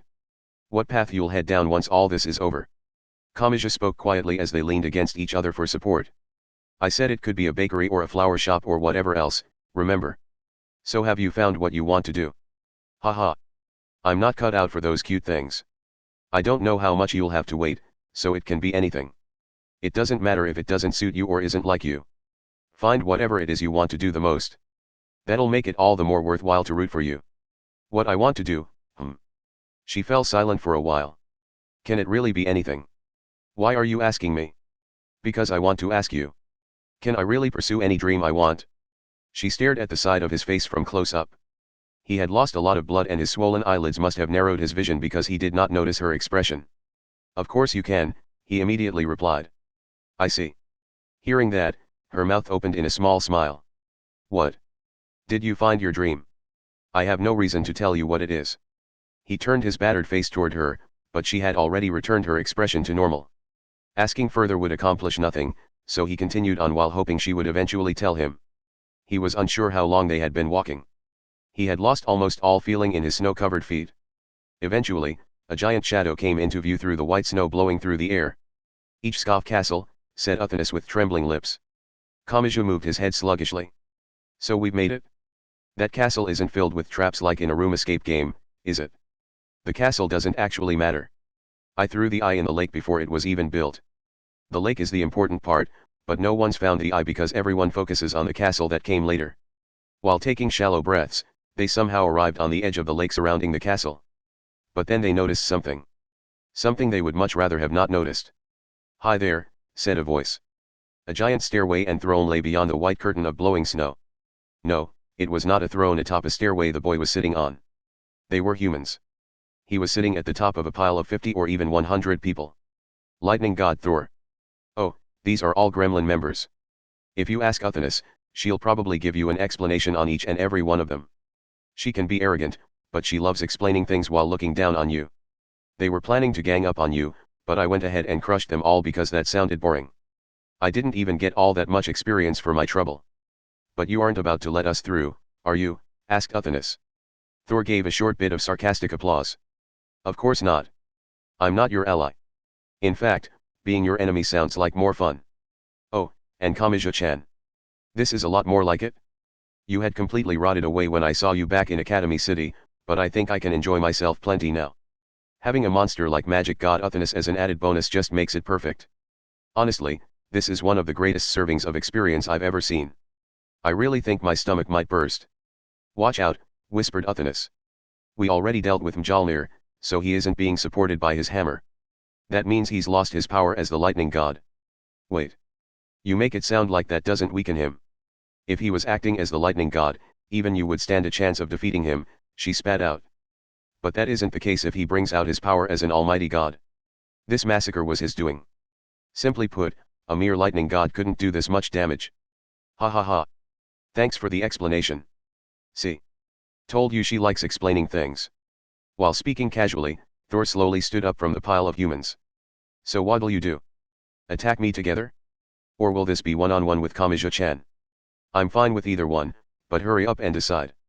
Why have you decided that I can't use my full power and will not be fighting? That's easy. If you were at your full power, you wouldn't be relying on Kamaji-chan in the first place. In that comment alone, his tone was icy. Thor had betrayed Uthanus to rescue Fräulein Krutun. He likely had his own reasons, but Kamaji could not deny that he had rescued a girl from unreasonable circumstances for nothing in return. And from Thor's standards, it was only natural for him to scorn the actions of the former Uthanus. Uthanus tried to say something, but Kamaji held out a hand to stop her. It'll be one-on-one, he said. Haha. Now we're talking. I knew you'd say that, Kamaji-chan. Thor laughed as he descended from Gremlin's throne and walked down the steps made from human bodies. In that case, I won't be holding back. That'd just be rude. The stage has been set so perfectly, so I'll show you Almighty Thor. He spread his arms to show himself off. And a moment later, a tremendous noise burst out. Someone's fist had smashed into Kamaji. He looked down and gradually followed the fist to the arm to the shoulder, and on from there. Finally, he found Thor's face. Let me enjoy this, baby. Kamaji did not understand what had happened. The impact spread throughout his entire body and he literally flew to the side. Part 3. Kamaji rolled along the snow. Instead of breathing, he coughed up dark red blood. Ka. His breathing sounded sticky as he drowned in his own blood. He could feel his consciousness flickering in and out, but he also had another thought. The force of the fist had been no less than that of a normal human. At the very least, it had not been as violent as a jackhammer. He was only coughing up blood because of the previous damage accumulated in his ribs. However, that did not eliminate the threat. What had just happened? What sort of phenomenon had it been? Teleportation. Try to be a little more imaginative. Thor shook his bloody right hand while smiling. I'm known as an almighty god right now, you know. If Uthanus hadn't gouged out her eye, I'd be leading Gremlin. You need to widen your view if you want to talk about me. In that moment, Thor was standing over 5 meters away. But the next thing Kamaji knew, the boy had grabbed his hair. As he tried to stand up, he was slammed back to the snow. Thor's heel dropped on his chest and his gut again and again. He repeatedly applied pressure to Kamaji's organs as casually as crushing an empty can. God, FH. Kamaji tried his best to reach out his arm while all the oxygen was forced from his lungs. He tried to grab at Thor's ankle. Thor vanished again. He was about 1 meter above and he gathered his feet to crush Kamaji's gut with his full weight. An unpleasant noise came from his body. BGH, ha. It's not just that I can't touch him. He returns with an attack at the same time. Is this some supernatural power that lets him make a cross counter with 100% accuracy? While lying on his back, he reached a trembling hand toward Thor's leg. A dull pain rushed through his side. Almighty Thor had jabbed his toes into his side as if kicking a soccer ball and the great force sent him rolling along the ground. For an instant, Kamaji thought the white sky had grown distorted. He simply assumed it was his failing consciousness. If it was night, that might have worked as a simpler hint. What? You mean, that wasn't an illusion? I'm not moving. Hearing that, Kamaji placed a hand in the snow and grabbed a few stones underneath it. He threw them all at once. There's no need to bother heading out just to kill my enemy. There's no need to bother heading out just to kill my enemy. There's no need to bother heading out just to kill my enemy. Thor's voice seemed to blur into several different voices. Several Thors stood there such that all of the thrown stones missed. No, that was not accurate. Those were the afterimages of the boy naming himself an almighty god. I told you to widen your view, didn't I? The next voice came from directly behind him. Thor's clenched fist had already jabbed into Kamaji's spine. He launched his elbow backwards. His elbow flew through empty air and Thor was already standing directly in front of him. The boy's knee jabbed forcefully into the center of his gut. Kamaji could not breathe. He started to stagger backwards, but Thor grabbed his collar with one hand and pulled him forward. Thor swung his forehead down and Kamaji fell to the snow once more. The distorting sky. A method of moving in an instant. A method different from the teleportation scene in Academy City. A technique within Gremlin. Something Kamaji himself had seen. Something he himself had experienced. How had Uthanas taken him to Denmark?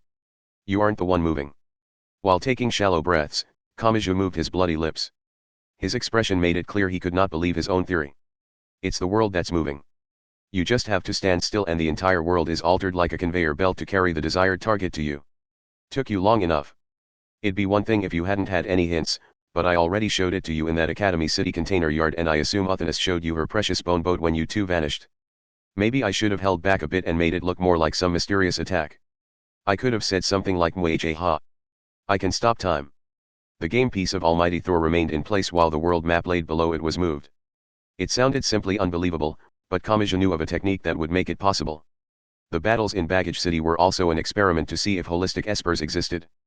That ridiculous system would smash together multiple distant galaxies to fire flames from the hand. Are you saying you've reached that? That's not what this is. Do you understand why? Thor grinned and placed a hand on his hip. It was obvious he was waiting for Kamaji to steady his breathing. He sought an even more stimulating battle to gain even more experience points. That would eliminate Gremlin's reason for targeting Fräulein Krotun, said Kamaji. If you already had a holistic esper, you would have used it in your plan. I'm similar but different. It might be a lot like the relationship between Alaris and the number 7. I'm the approximation of someone from the science side. I can produce almost the exact same phenomenon, but I'm not actually one of them. I really am a magician, so I'm not an esper in any way. Kamaji felt as if he had caught a glimpse of why Thor had risked so much to rescue Fräulein Krotun. She was similar but different. She was in a position he could have ended up in. She had not looked like a stranger to him, so he had made an enemy of every side involved to rescue her. That may have been why he had gotten so angry when Kamaji had been indecisive about rescuing her. However, what you're doing is on a huge scale. Moving the entire world is so far out of the ordinary that Almighty might be right on the mark. But the actual life-size phenomenon should be no different from teleportation. You can't accomplish this level of accuracy like that. Stop it. I don't like being praised like that. You saw Uthanas at full power, didn't you? If the predicted specs I calculated out are accurate, her power would go well beyond mine, which is limited to the world we're in now. How many times was the world destroyed on your way here? In fact, how'd you even defeat her when she had her lance? No, merely winning in a fistfight wouldn't get you back to this world. It was true that 100% Almighty Thor would likely be killed in an instant if he faced 100% magic god Uthanas. Thor ruled a single world while Uthanas created infinite worlds. That was an obvious and insurmountable wall. But that was not the current problem. Almighty Thor stood before Kamaji as a real threat and Uthanas could no longer use her power. To move on, Kamaji would have to defeat him with the fists of a puny human. Just to be clear, I don't designate the coordinates. For one thing, coordinates on paper are meaningless in an ever-expanding universe. The condition isn't to always move into your blind spot either. That'd only be around level 3 in Academy City, right? Embarrassingly enough, I'm known as an almighty god, so use a little more imagination. It can't be. The idea made Kamaji forget about the intense pain filling his entire body. That effect would be convenient, unfair, hopeless, and exactly what a god would do. Does your spell always move you to the point that will let you win? Well done. It's technically the world that moves, though. Thor had already disappeared. A dull shock ran through the center of Kamaji's chest. Part 4. How many times had he felt his fist smash into flesh and blood? How many times had he watched the boy roll through the deep snow? He heard a train's wheels striking the track in the distance. The next thing Thor knew, they had moved away from Ijskov Castle. Were they a few dozen meters away or a few hundred meters? He turned around, but the castle had vanished in the white scenery. Kamijituma's repeated and futile attempts to move away and the countless blows knocking him through the snow had added up to that simple result. He had lost sight of Uthonus, but that was not a problem for an almighty god. The concept of distance was meaningless to him. If necessary, the world would adjust for him. As long as she was on the planet that he held in his hand, he could instantly arrive in front of her even if she had fled to the other side of the world. Although technically, she would be arriving right in front of him.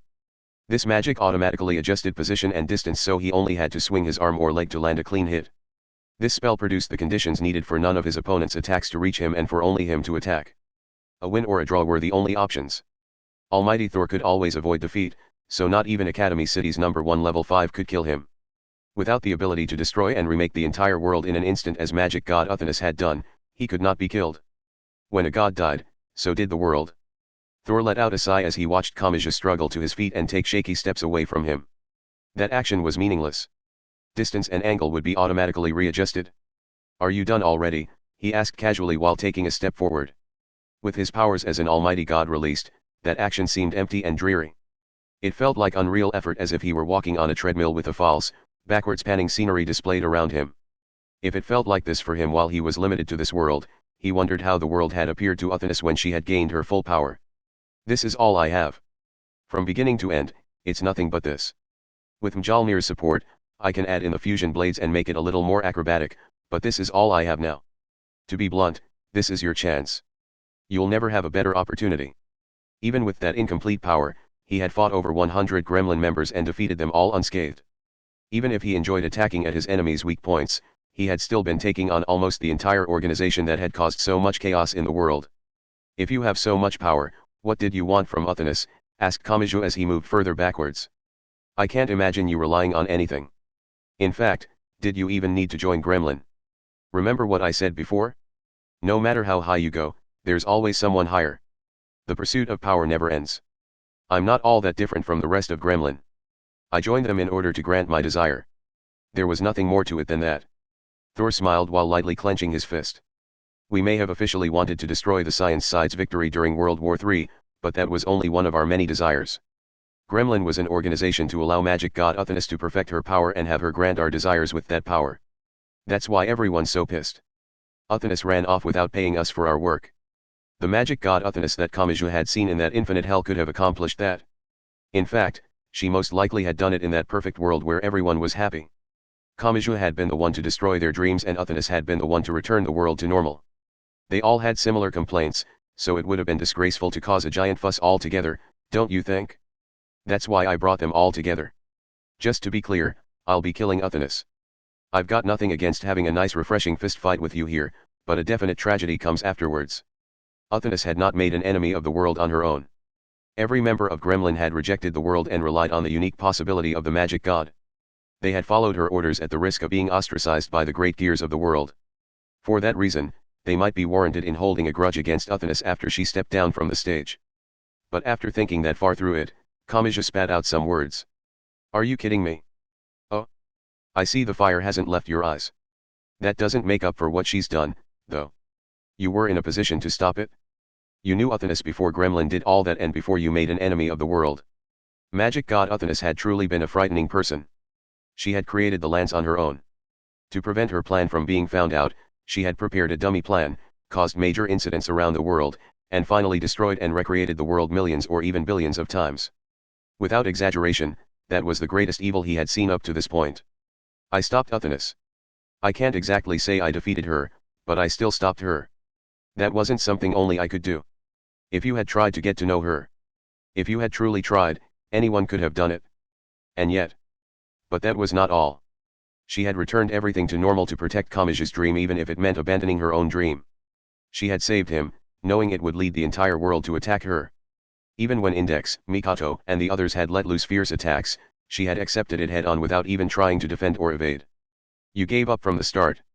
You gave up on understanding her. You decided that was easier and you didn't want to risk falling victim to her anger, so you didn't truly try to face her and you made no attempt to speak with her. And now you're trying to put the whole blame on her? You gave up on making your own dreams come true, you forced those dreams on someone else, you turned a blind eye to the pressure that put on her, and now you're blaming her for failing. To hell with that. It shouldn't have been me standing by her side. It should have been all of you. There were 50 or even 100 of you and yet not even one of you managed to reach this point, so stop trying to act like you're any better. They had been in contact with Uthanas long before Kamaji had faced her, so why did they not understand? Were they satisfied with simply throwing her into the category of frightening magic god? Why hadn't they been able to find even one bit of good in her? Why hadn't they found it odd that they did not find anything? Magic god Uthanas was undoubtedly a villain, said Kamaji. But you hold some responsibility for not stopping her. Don't run from your sins, Almighty Thor. This isn't some unrealistic expectation. I did it. I did what anyone could have but no one tried to do. None of you managed, but that wasn't because it was impossible. It was simply because you had already given up on her. Perhaps, thought Thor. None of the gremlin members, Thor included, had thought the words of a human would get through to Uthanas. Even if she could understand the language, they had all thought she would not understand the human thoughts contained within the words. In that way, Kamaji had accomplished something unprecedented. He may have been stronger than any of them. However, that's not the issue here, Kamaji-chan. Almighty Thor vanished. He had already secured the position that would allow him to defeat the boy. Part 5. No matter what, Almighty Thor could evade any and all attacks. In his battle with Kamaji, the entire world would automatically move in order to position him such that he evaded all of the attacks and could most effectively attack. All he had to do was swing his arm or leg. As if playing a dumbed-down fighting game in which smashing a single button would provide a flawless victory, he could always achieve victory if he spent enough time on it. It did not matter what his opponent did. Just hitting that same button would overcome it all. This made him undeniably invincible, and yet it made the fight unimaginably empty. Even after thousands or tens of thousands of victories, he would obtain nothing. If he used that almighty power too much, the information on the rotation and revolution of the Earth would become irreversibly skewed like a videotape that had been redubbed again and again. He was taking such a huge risk, yet this victory would not give him even the slightest hint of knowledge. This was why he so desperately sought battle experience points. If he had known Kamaji had opposed magic god Uthanas in that infinite world by repeatedly dying and learning, he might have clapped his hands and laughed uproariously. I thought I could escape this with you as my opponent. He felt a dull sensation pass through his fist.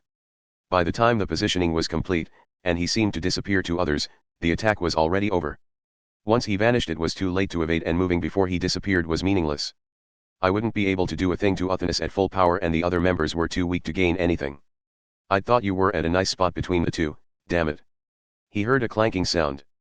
He did not know how much longer he had to keep hitting the button, but there was no way for Kamaji to escape the situation. Thor realized he was on the path to victory, and that realization cooled his heart. The fact that he would gain nothing no matter what he did brought a dead look to his eyes. The clanking sound grew louder. Only then did he finally catch on, but it was already too late. He was no longer standing on the snowy ground. A hard railroad tie lay underfoot, and he stood on a railroad track. He had punched Kamaji from behind and caused his body to bend like a bow, but the boy looked over his shoulder and still had life in his eyes. Your magic moves the world to put you in a position to win your fight with me, right? The will to fight remained in his eyes. Then can you handle something unrelated to our fight? After turning and looking at the approaching mass of steel, Thor froze in place. An instant later, the 12-car freight train plowed through. It passed by with tremendous speed while just barely grazing Kamaji's clothes. Part 6. A deafening sound of scraping metal filled the air. The freight train was belatedly slamming on the brakes after hitting someone. Orange sparks flew from between the rails and metal wheels. Kamaji sank to the ground. His entire body was battered, and he could no longer distinguish the pain of one injury from another. He felt as if his body had expanded and was completely covered in the heat of pain. He did not know what had become of him on the inside, and he was afraid of what a detailed examination would show. He was not even sure he had all of his bones and organs anymore. Even so, it was not over yet. Defeating Almighty Thor had not been his goal. Uthanas had to take her eye from the lake and abandon her power. Suddenly, a male voice spoke from the slight space between the bottom of the train and the ground. Hey! Thor! All of Kamaji's hair stood on end. He had not been trying to kill Thor, but there was nothing else he could do if the boy could get up after that. That surprise attack would not work a second time. Thor was covered in blood, but he appeared to be in one piece. He had no special ability beyond freely twisting and moving the world, so his body was no sturdier than a normal person's. That meant the freight train had not directly hit him. He may have switched out his target at the last second, avoided a direct hit, and fled under the train. Oh, don't worry. I'm not asking to continue the fight. That was a decent bit of experience. Including the exchange of verbal blows. I haven't felt this great in a while. Thor slowly waved a blood-soaked hand. What are you two doing here in the first place? I could guess Uthanas was hiding something here, but I don't have a clue what. She apparently gained her special power as a magic god by throwing her eye into the spring here. By retrieving it, she can abandon her power. Our goal is to have her surrender after that. I see. Yeah, that really is like you, Kamaji-chan. But in that case, shouldn't you hurry back there? Is there still someone else? Asked Kamaji in annoyance. However, Thor's answer was certainly not what he had expected. You still haven't caught on. Your final enemy isn't me. Anyone could figure it out if they gave it some thought. Part 7. At that moment, magic god Uthanas was kneeling next to the lake. Both her knees sank into the snow and her hands were placed on the freezing lake. She muttered something under her breath. The entire lake emitted a blinding blue light and it quickly condensed into a single point within the icy water she had scooped up in her hands. A sphere the size of a ping-pong ball appeared in her hand, but it was very different from a human eye. The blue sphere was hard like a jewel. No matter how a human organ was preserved, it would not obtain that color. The invisible structure of a human and magic god may have been fundamentally different. That was her eye. By sacrificing her body part to the spring, she had gained the special body of a magic god. By placing it within the eye socket hidden by her eye patch, she would return to the body she had before becoming a magic god. That would save the world from the chaos produced by its fear of that great power. If she then surrendered, the turmoil begun by her and Gremlin would come to an end. However, she had a certain thought. Words of rejection filled her mind. Is that really okay? The key to it all lay in her hands and it felt immensely heavy to her. Should I really be saved? She had watched the blood-soaked boy. She had watched the boy as he became a shield against what she had wrought and as he had continued to fight even as he literally coughed up blood. He had fought his supposed allies, his injuries had grown one by one, and it had become hard to find a part of him that was not injured. As she had watched him, the thought had come to her. Should I really be saved? After all, she had done so much and caused so much trouble for so many people. After all, she had not made up for any of it and she had not asked anyone for forgiveness. After all, her success was built on that boy's sacrifice and she had done nothing herself. And yet, if she were to ask him, she knew what his answer would be. Kamaji-tuma, the one who understood her, would undoubtedly say she should be saved. But could she really cling to those words? Could she rely on him, lean on him, weigh him down, drag those words out of him as if it was normal, and ultimately say she had been saved? Could she really entrust herself to that boy who would unconditionally save her? Wasn't that the same as saying he was to blame for the fact that she had been saved, that she had let herself be swept away by the events, and that she could not stop herself from overly relying on him? She would be lying if she said she did not want to be saved. After running all this way, she wanted to accomplish something rather than have it all end while leaving nothing behind. That was what she truly thought. But could she really cast that boy into the whirlpool of hatred? Could she really let herself be saved while knowing he would have to bear her sins from then on as well? Could she really use a trick to escape that truly painful journey and leave the blame for that injustice on this boy? So she made up her mind. No. She heard a light sound as the blue jewel fell to her feet. I just can't do it. She covered her face with the hands cooled by the -degree lake water and she gave a clear announcement as if groaning. I can't save myself. Part 8. A tremendous vibration attacked the entire area evenly. Kamaji-tuma hesitantly turned toward the center of the blast. There, he found a familiar despair. 10 wings seemed to fill the entire world. They looked like wings, but they were not. Those complex patterns that extended forever were the crossbows that acted as magic god Uthanas's final trump card. This was the ultimate weapon that not even Kamaji had known how to handle after somehow overcoming the lance in that infinite hell. But Uthanas could not use proper magic right now. She was risking her life by forcing herself to use it. What is going on? I thought we came here to get rid of that power. I thought you were going to abandon your power as a magic god? So why are you doing this? You still don't get it? Something crawled out from under the train. It was Thor, who was just as blood-soaked as Kamaji. You're supposed to understand her, right? I don't know what happened on your way here, but you had to have seen it with her. She isn't alone and she has someone to rely on, but the more she relies on him, the more she hurts the one she cares for. When she held the lance, she might have been able to happily leave herself all alone without batting an eye. But what about now? You know a side of her that Gremlin doesn't, so you should understand. He could not believe what he was hearing and the definitive statement soon stabbed into his ears. Uthanas doesn't want to be saved. She's choosing to reject your salvation. She's already seen what it means to save her, so she's keeping you from bearing that sin in the future. If she dies while fighting you, she assumes it will cancel out what you've done. Uthanas knew her body would be destroyed if she used any more magic. Nevertheless, she had decided to use magic. She was punishing herself. She knew Kamijituma would try to stop her once he knew, so she was making sure to stop him. She was silently saying that a monster like her should not seek salvation. Don't. Kamiju understood what Uthanas was doing. He faced his final enemy and clenched his right fist with tremendous force.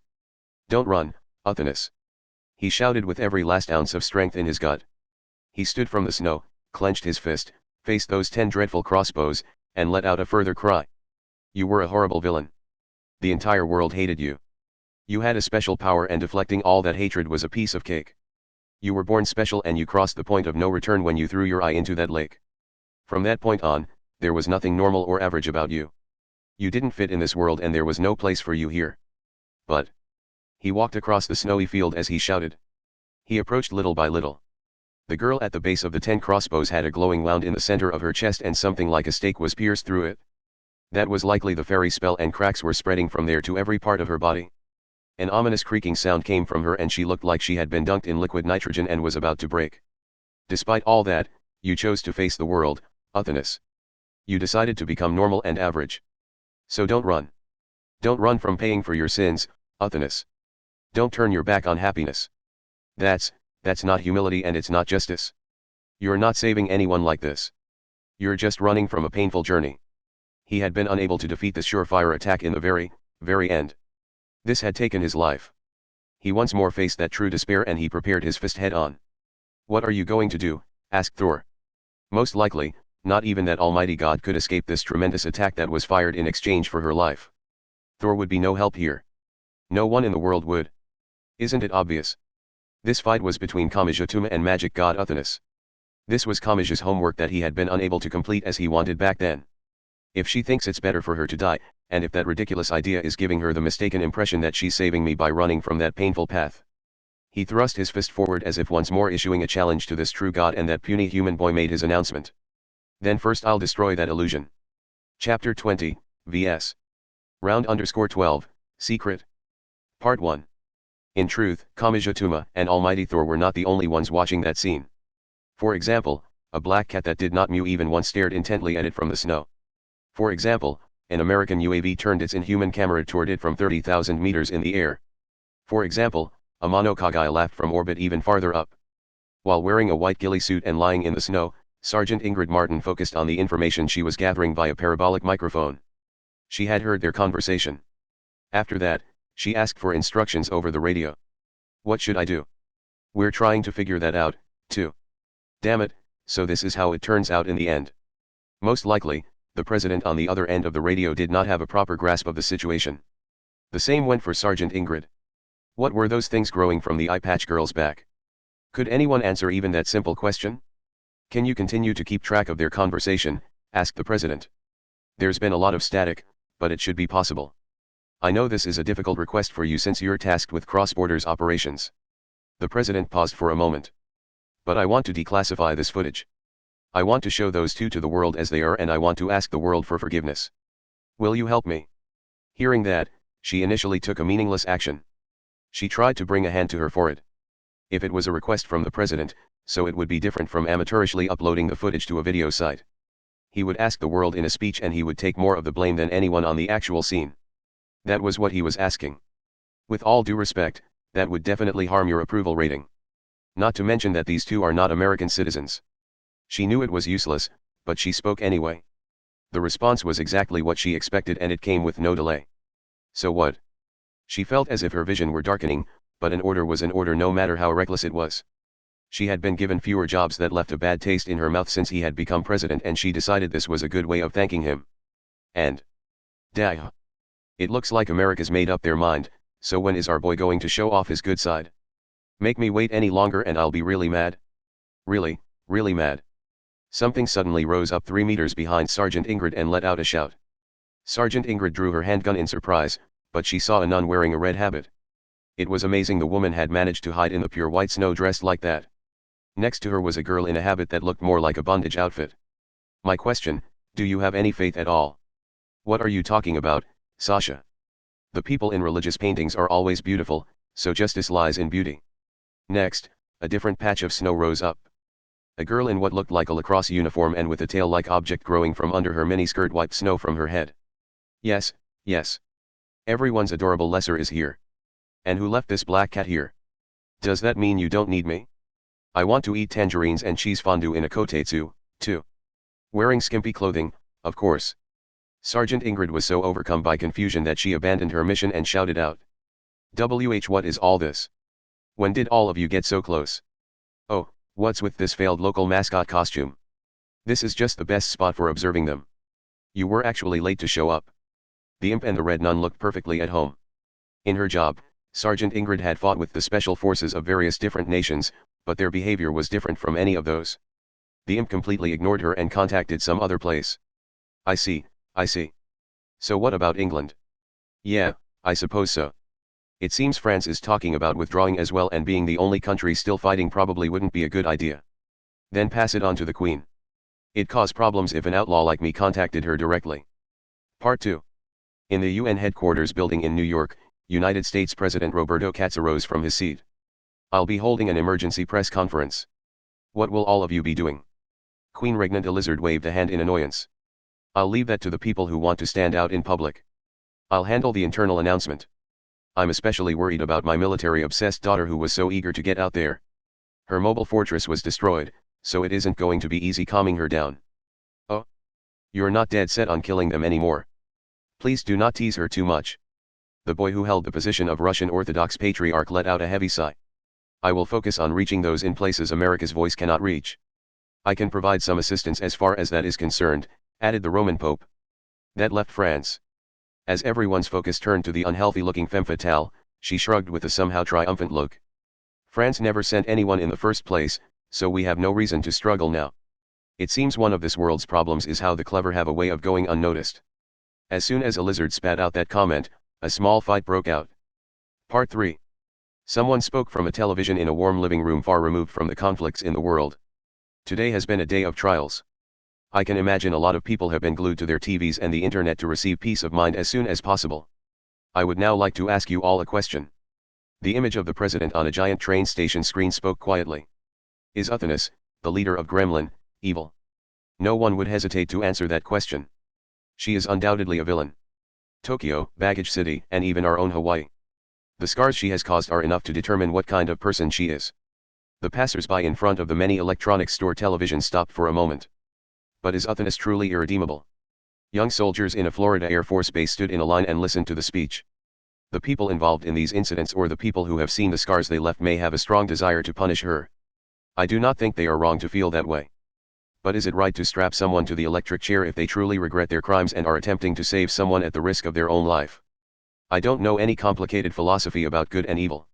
When I was inaugurated as president, I placed my hand on the Bible as I made my oath, but I'm not a clergyman or an intellectual theologian. That's why I want to ask all of you. In a distant country, a spy under a false identity listened to the voice on the television while pretending not to recognize it. I'm sure there are some hearts that would be saved by taking harsh revenge. I'm sure there are other hearts that would be saved by giving her a single chance after all this hardship. Many people watched their LCD screens via satellite broadcast or video sharing sites. But what do you think? The Russian Orthodox Patriarch spoke in front of many cameras. Uthanus has indeed committed many sins, but is it truly in accordance with our beliefs to declare her irredeemable? I would like to reconsider that question. An office worker watched the small television attached to his passenger plane seat. Some of the apostles initially denounced the Son of God, but when they came to regret their mistakes, the Son of God forgave them. We are being tested. Will we give in to our weak hatred, or will we have the strength to forgive? A young man watched his car navigation screen in his parked car. I want you to cast aside your preconceptions and look again with unclouded eyes. Look once more on that girl shedding tears. If she had done nothing, she might have been saved, but she cast aside that opportunity and brought further punishment on herself even if it destroys her body. And she has done so in order to save a single boy. On a cruise ship, an old man watched the television so intently he ignored the beautiful scenery outside the window. If there is any sin in that, it is the sin of so easily being swept to suicide. Our teachings are not kind enough to condone suicide. She must live on and make up for her sins. And once she has made up for those sins, I want her to be saved. By showing that even Uthanus can be saved, I want to show the light to the many other people who are heading down the wrong path. While waiting for a passing helicopter to rescue him, a young man in Tokyo listened to the Roman Pope on his cell phone's one-sec broadcast. I believe there are many ways to resolve this. All we must do is choose one of those options. A middle-aged worker used heavy equipment to remove the rubble from the remains of Baggage City and listened to the voice over the radio. Will we watch over the goodness budding within the evil that is Uthanus? Or will we crush that bud of goodness along with the evil? If you place a hand on your heart and listen to the voice of truth, you will know which answer will not leave a bad taste in your mouth. The soldiers on the snowy plains of Denmark held sniper rifles between head and shoulder, warmed their hands with mugs of coffee, listened to the broadcast, and looked up into the white sky. I believe Uthanus is a mirror that reflects our own hearts. Giving in to justifiable anger is simple and perhaps even enjoyable, but those who drown in it will learn the truth about themselves.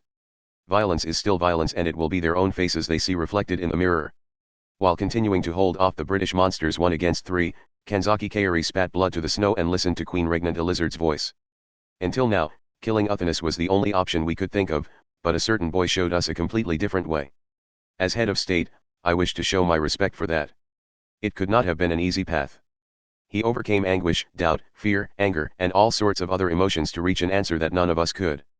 Second, Princess Carissa was a step away from defeating the Amakusa saint, and she clicked her tongue at the voice. We lost, but not to magic god Uthanus's power or that boy's courage. Let's all admit it, we surrendered to our own fear. As chaos filled the world, we were obsessed with the idea that killing was the best option. And now that we have admitted it, we must carry out the duty of the loser. Tears had begun to fill Knight Leader's eyes as he found himself unable to keep up with the two women whose faces contained ghastly expressions, but he finally breathed a sigh of relief. Dragon slaying is a great feat, but a great hero cannot save the dragon. That is what this boy has accomplished. Is it truly a good deed for a great hero to rush in and slay that dragon now? I do not think so. What about all of you? William Orwell's expression did not budge. If you have your answer, then pray. That boy has reached an answer that not even a great hero could, so pray that he will show us a side we could not even imagine. Kumokawa Maria listened to the president's speech from a hospital room television. The aftermath of fighting that was Kiara Kagon was no longer with her. As soon as Gremlin had scattered from Tokyo in all directions and the disturbance had come to an end, he had stopped moving. Will we kill the evil that is Uthanus? Or will we forgive it?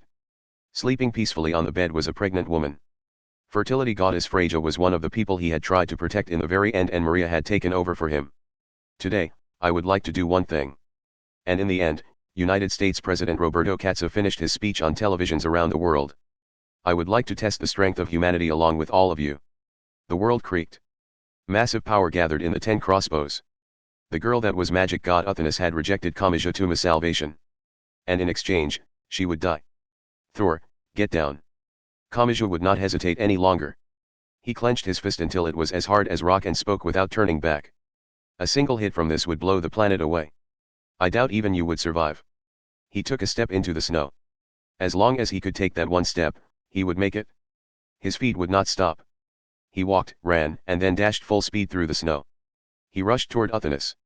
He made his way to the girl who had put too much of a burden on herself and was about to break apart. Uthanus. The eye patch girl faced him with her one eye. The other eye was still not inside her eye socket, and the cracks continued to spread through her body. Even if he was going to do something about the eye, he had to stop those crossbows first. She had lost her lance, so the source of her power as a magic god was the fairy spell wound in her chest. That was the trump card against magic gods that Alaris had developed. But it was magic, so his right hand would be able to destroy it. Meanwhile, she held out her slender hand. Her index finger pointed at the boy. She had finished targeting him. Next, she would fire. The 10 embodiments of destruction rushed out all at once. To the boy named Kamijatuma, that was an absolute wall. It was death itself. It had truly and completely killed him once in the past. Just as all living creatures could not oppose their own lifespans, that great firepower was the ending point for him. I won't let myself lose here. However, he did not look away and he charged straight forward. This time, he would overcome it. He was determined to. There's no reason to give up after coming this far. The sound arrived after a short delay. One beam of concentrated destruction shot by his side. He had not avoided it with his athletic ability. It had been an intentional sacrificial pawn meant to restrict his possible routes. In that infinite hell, it had been the final shot that killed him. He understood that, but he continued to run. More arrows raced past him and they all narrowed his range of motion. His freedom was reduced and his death approached, but he still ran with all his strength. Each time an arrow was fired, the cracks crawling along Uthanus's skin would have an explosion of growth. He could not allow that to happen no matter what, so he ran. He forced down the fear to reach her as quickly as possible. In that hell, one step away from death, his eyes met with hers. She had a slight smile on her face. It was the same smile she had given when silently accepting Index, Mikoto, and the others' attacks on Sargasso. It was as if she were saying everything was returning to its proper position. That's not what this is. The destruction of Uthanus continued and her body inexorably crumbled. To hell with this. You brought me back to life, returned everything to normal, and saved me. You understood what a small piece of happiness was. You can't possibly think it's right to sacrifice yourself like this. The god's answer was to fight back. The death that invited him in took clear form and assaulted him head-on. He could not evade it now. The previous arrows had guided him and worn down his freedom of movement. Even if this was an open area of land, it felt no different from a straight and narrow tunnel, and a final attack seemed to fill that entire tunnel. This was unavoidable death. As he watched it approach, he had a sudden thought about when he had died before. Come to think of it, I never tried this back then. He clenched his right fist. He could not evade, so that left only one option. His right fist clashed head-on with the magic god's arrow. In the instant of impact, he realized he had failed. An ominous noise passed through his arm. Imagine Breaker was not enough to completely destroy this attack, and he could feel his arm being pushed back. I don't care if it gets broken, crushed, or ripped apart. As long as it isn't torn off, I can still negate the stake in her chest.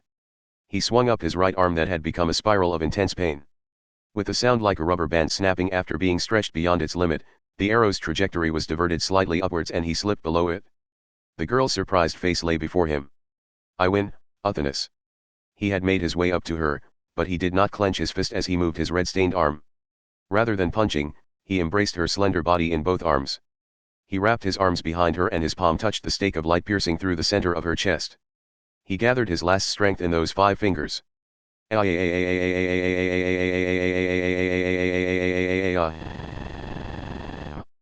And he pulled it out from her back. I won't let you run away, he whispered in her ear. His body was completely battered, but he still gathered strength in his fingers. That was enough to smash the stake of light to pieces. I promised, remember. I said I would save you even if it meant fighting the entire world. Yes, you did. Uthanus narrowed her eye as the boy held her in his arms. She looked happy. She looked truly happy. But you don't have to worry. He heard a cracking noise. It was a very quiet noise. I was. But it did not stop and it did not come to an end. As the sound of thin ice breaking continued from her body, the blonde girl in an eye patch smiled. I was already saved from the moment you said that to me. He saw light. He saw particles of light. By the time he noticed the change, he could no longer feel the girl in his arms. Her slender body crumbled. He could not understand it. Her crumbling body was more fleeting than snow. It turned to smooth particles of light as it fell to the ground, and those were swept away by the wind. He had been one step, just one step, too late, and in that moment, he thought he heard her voice once more even after she had vanished. Thank you. Before he could determine whether that voice had been real or imagined, something within him reached its limit and he collapsed onto the snow. Epilogue, what does the right hand grasp after the fighting? Finale_infinity. Yes. If we were to interfere, would this be the time? It may have been wrong to refer to that place as dark. In fact, the word place was not entirely accurate either. Non-existent things could not be explained. Nevertheless, a few voices lurked within where no one could interfere. We have no more attachment to Uthanus herself, but this ending could hinder Kamijituma's future. Then again, I doubt anyone but us could resolve this now that a magic god is involved. It would be a shame to have the direction thrown off so much for something so trivial. High Priest, we're thinking about influencing events by interfering with the existing world, aren't we? Don't worry, Nephthys. The old man isn't so foolish he wouldn't calculate all that out. This shows just how different an existence Uthanus was. Although I doubt she realized the truth behind Gremlin. Uthanus was a failure. She reached the level of magic god, so there is no reason to be that cruel. High Priest, you're as kind as ever when it comes to judging others. If it didn't come from looking down on everyone, you might have actually achieved enlightenment. Nephthys, we are all lacking in some way. Uthanus was remarkable yet went a bit too far, but that is just the kind of person Gremlin gathers. Gremlin, the name of a plain fairy that is not dyed in the colors of any existing religion. Instead of being a fusion of science and magic, it's an organization that every magic god of every religion can take part in equally. Oh, Niang Niang. Where have you been? The concepts of distance and time don't matter here, remember. And I can't leave regardless. Even if I did, I'd just end up gathering unwanted attention on a global scale like Uthanus. I was a hair's breadth and an infinite distance away. Does the same go for the others? Old man, Did you start forgetting things once you became a mummy? The zombie girl, the chimera, and everyone are here. It's just in destiny's hands whether we run across each other in this place where the tiniest gap extends to an infinite distance. If you think about it, you could call this our way of being ecological. We do it because the world is too small for us to live in, but it isn't easy putting up with being here. That's why I'm so mad at Uthnis for being so selfish. Yes, but the strength of the world was enough to withstand everything she did. It will not have any real effect on the situation. Then can we continue as planned? Most definitely, Nephthys. The High Priest has just corrected the disorder caused by Uthnis. From here on, Gremlin will show its true value. The conversation came to an end. In that place that did not exist in the world, they prepared to scatter apart. But something happened a moment before they could. Hello there. I finally found you, Gremlin. The darkness audibly split apart. An external power caused a vertical tear. Uthnis and Kamijutuma had been wrong about one thing. They had thought that world of darkness had been the full extent of the world. They had assumed that pitch black despair had been the product of destroying everything and leaving nothing at all behind. But in truth, there had been one more layer. It was as uniform as a thin membrane, it had not even the slightest seam, and it could not be detected or destroyed by anyone, but one last phase had existed. This black world was the place not even magic god Uthnis had been able to destroy. Oh! Someone narrowed their eyes at the intense white light from outside. That someone watched as the perpetrator set foot in that divine territory. I had noticed you had not shown yourself recently, but I see you were busy with a touching side job. The hoarse voice went on to speak a somehow nostalgic name. Aleister Crowley the Human. This magician had silver hair that reached his ankles and wore a green hospital gown. That human looked both male and female, both childlike and aged, and both saintly and sinful. His expression as he answered could have been interpreted as any number of emotions. Letting Uthnis run free would have been a problem, but I left that to the strength of the world. The world was temporarily led to destruction as a result, but I still had to prioritize this. It wasn't easy converting coordinates filled with non-existent numbers into decimal. Their safe territory was gone. They would now be thrown out into the existing world and pursued by the people who lived there. Someone spoke after calculating out how much this truth would influence their plans. This someone spoke with a graceful voice. Your attempt to destroy magic is quite eccentric as well. If you had turned that obsession in the right direction, you could have been a part of Gremlin too. I made some adjustments to myself to ensure that would not happen. That way I can control something different than you bizarre magicians who can only live in a distorted phase. I see, replied someone with a hoarse voice. I am only an outsider, but is science really wonderful enough to indulge yourself into that extent? None of you would understand even if you spent eternity trying. Oh. And this has nothing to do with the single remaining tear stain in your journal. All expression vanished from the face of the human known as Crowley. He held a twisted silver staff in his hand and his lips carried a single name. Beast 666. That name had once been used by the man who led the world's most famous modern Western magic cabal to destruction from within. You really are human. I'm a little jealous of that emotion, but that isn't enough. I am about to tie it all together, so could you stick around a little longer? Oh, you're gonna tell him about that, said a girl's voice with a giggle. This is about Iwas, that cornerstone of your plan that you went to such great lengths to raise. The old man's voice contained a cruelty unfitting to his age. Far from reaching enlightenment, desire dripped from his words like juice from a thick cut of meat. It's a complete failure, young one. You're going to be at your wit's end before long. A moment later, a clash occurred somewhere in the world. When Kamijutuma awoke, he was not in a Danish hospital surrounded by a foreign language. He was in the usual Academy City hospital room.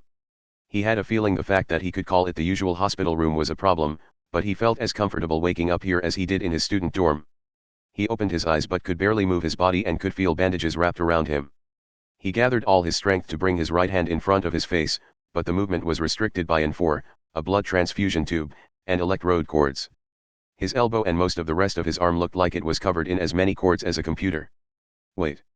Should you really be pumping so much stuff into me? That all looks disturbingly colorful.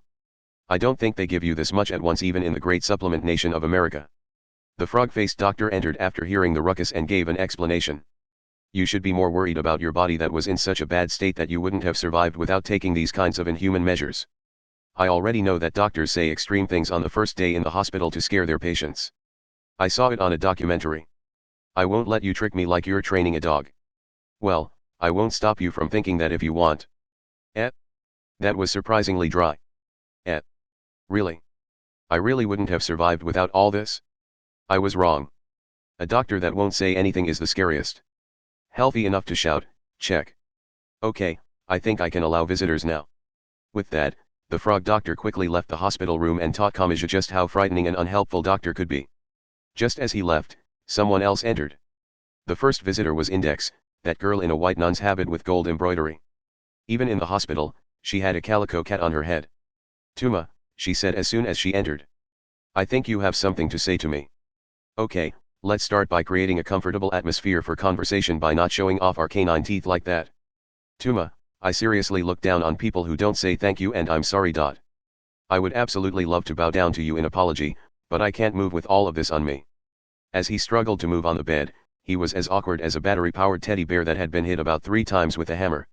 Index's expression clouded over when she saw the bandages covering his right arm from shoulder to fingers. Are you okay, Tuma?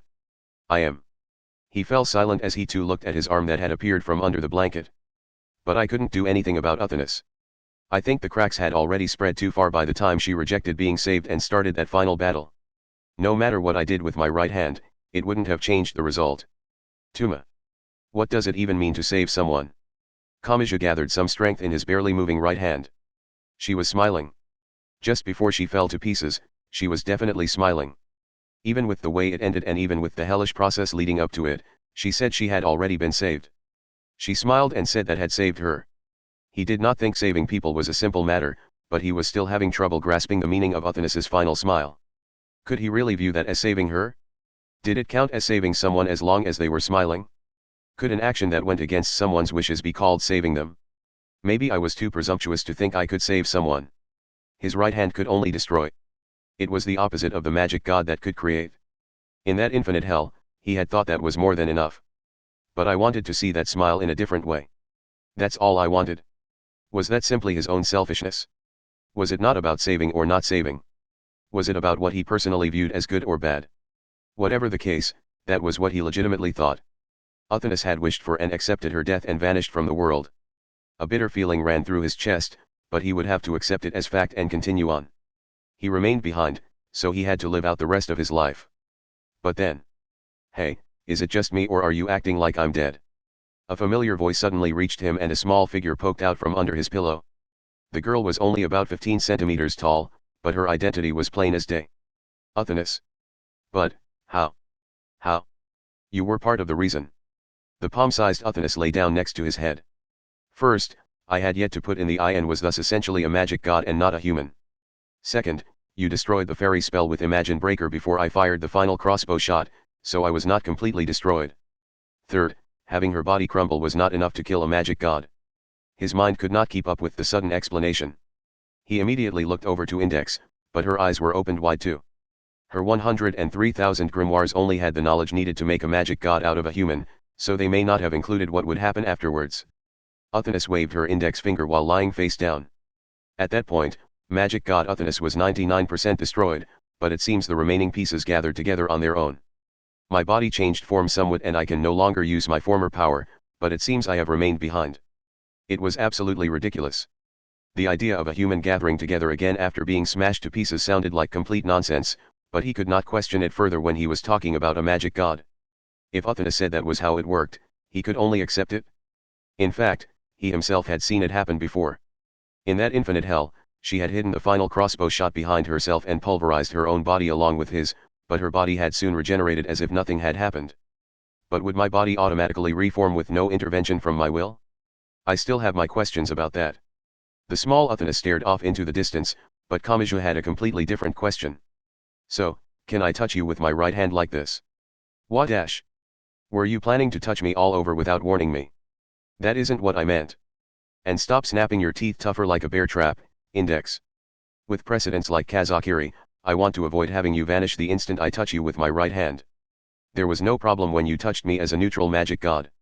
I can't say for sure as we haven't tested it, but my basic properties shouldn't have changed with the downgrade in size. I see. At that point, his brain finally caught up to reality. Uthanas was right in front of him. He could speak with her once more. As he thought about that simple and basic fact, he was not sure what expression was on his face. At any rate, he repeated himself once more as if letting out what had gathered in his chest. I see. Humph. Uthanas averted her gaze a bit, but another question entered his mind. Wait.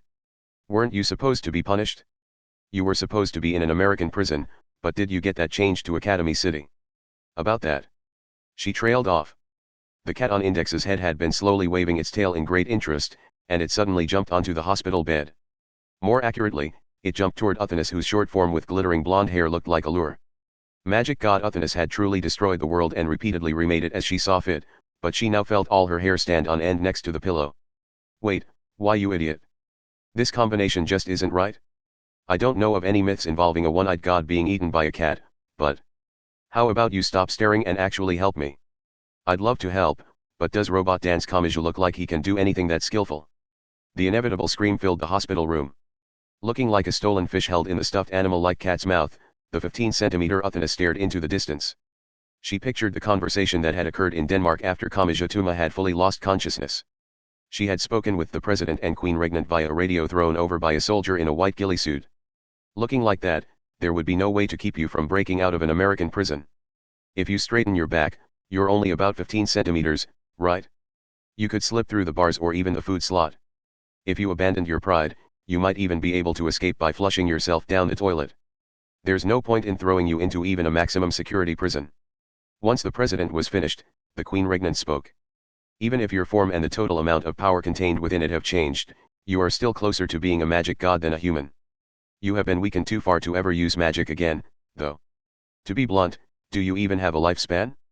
If throwing you into a cell for 100 years wouldn't add a single wrinkle, imprisonment won't accomplish anything. We need to create a new punishment that will be especially effective against you and only you.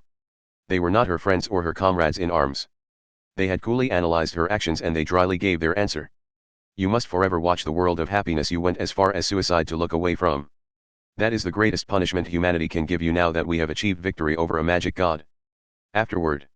If you bought each volume one by one, welcome back. If you bought them all at once, welcome. This is Kamachi Kazuma. We've finally reached the 10th volume since the New Testament label was added.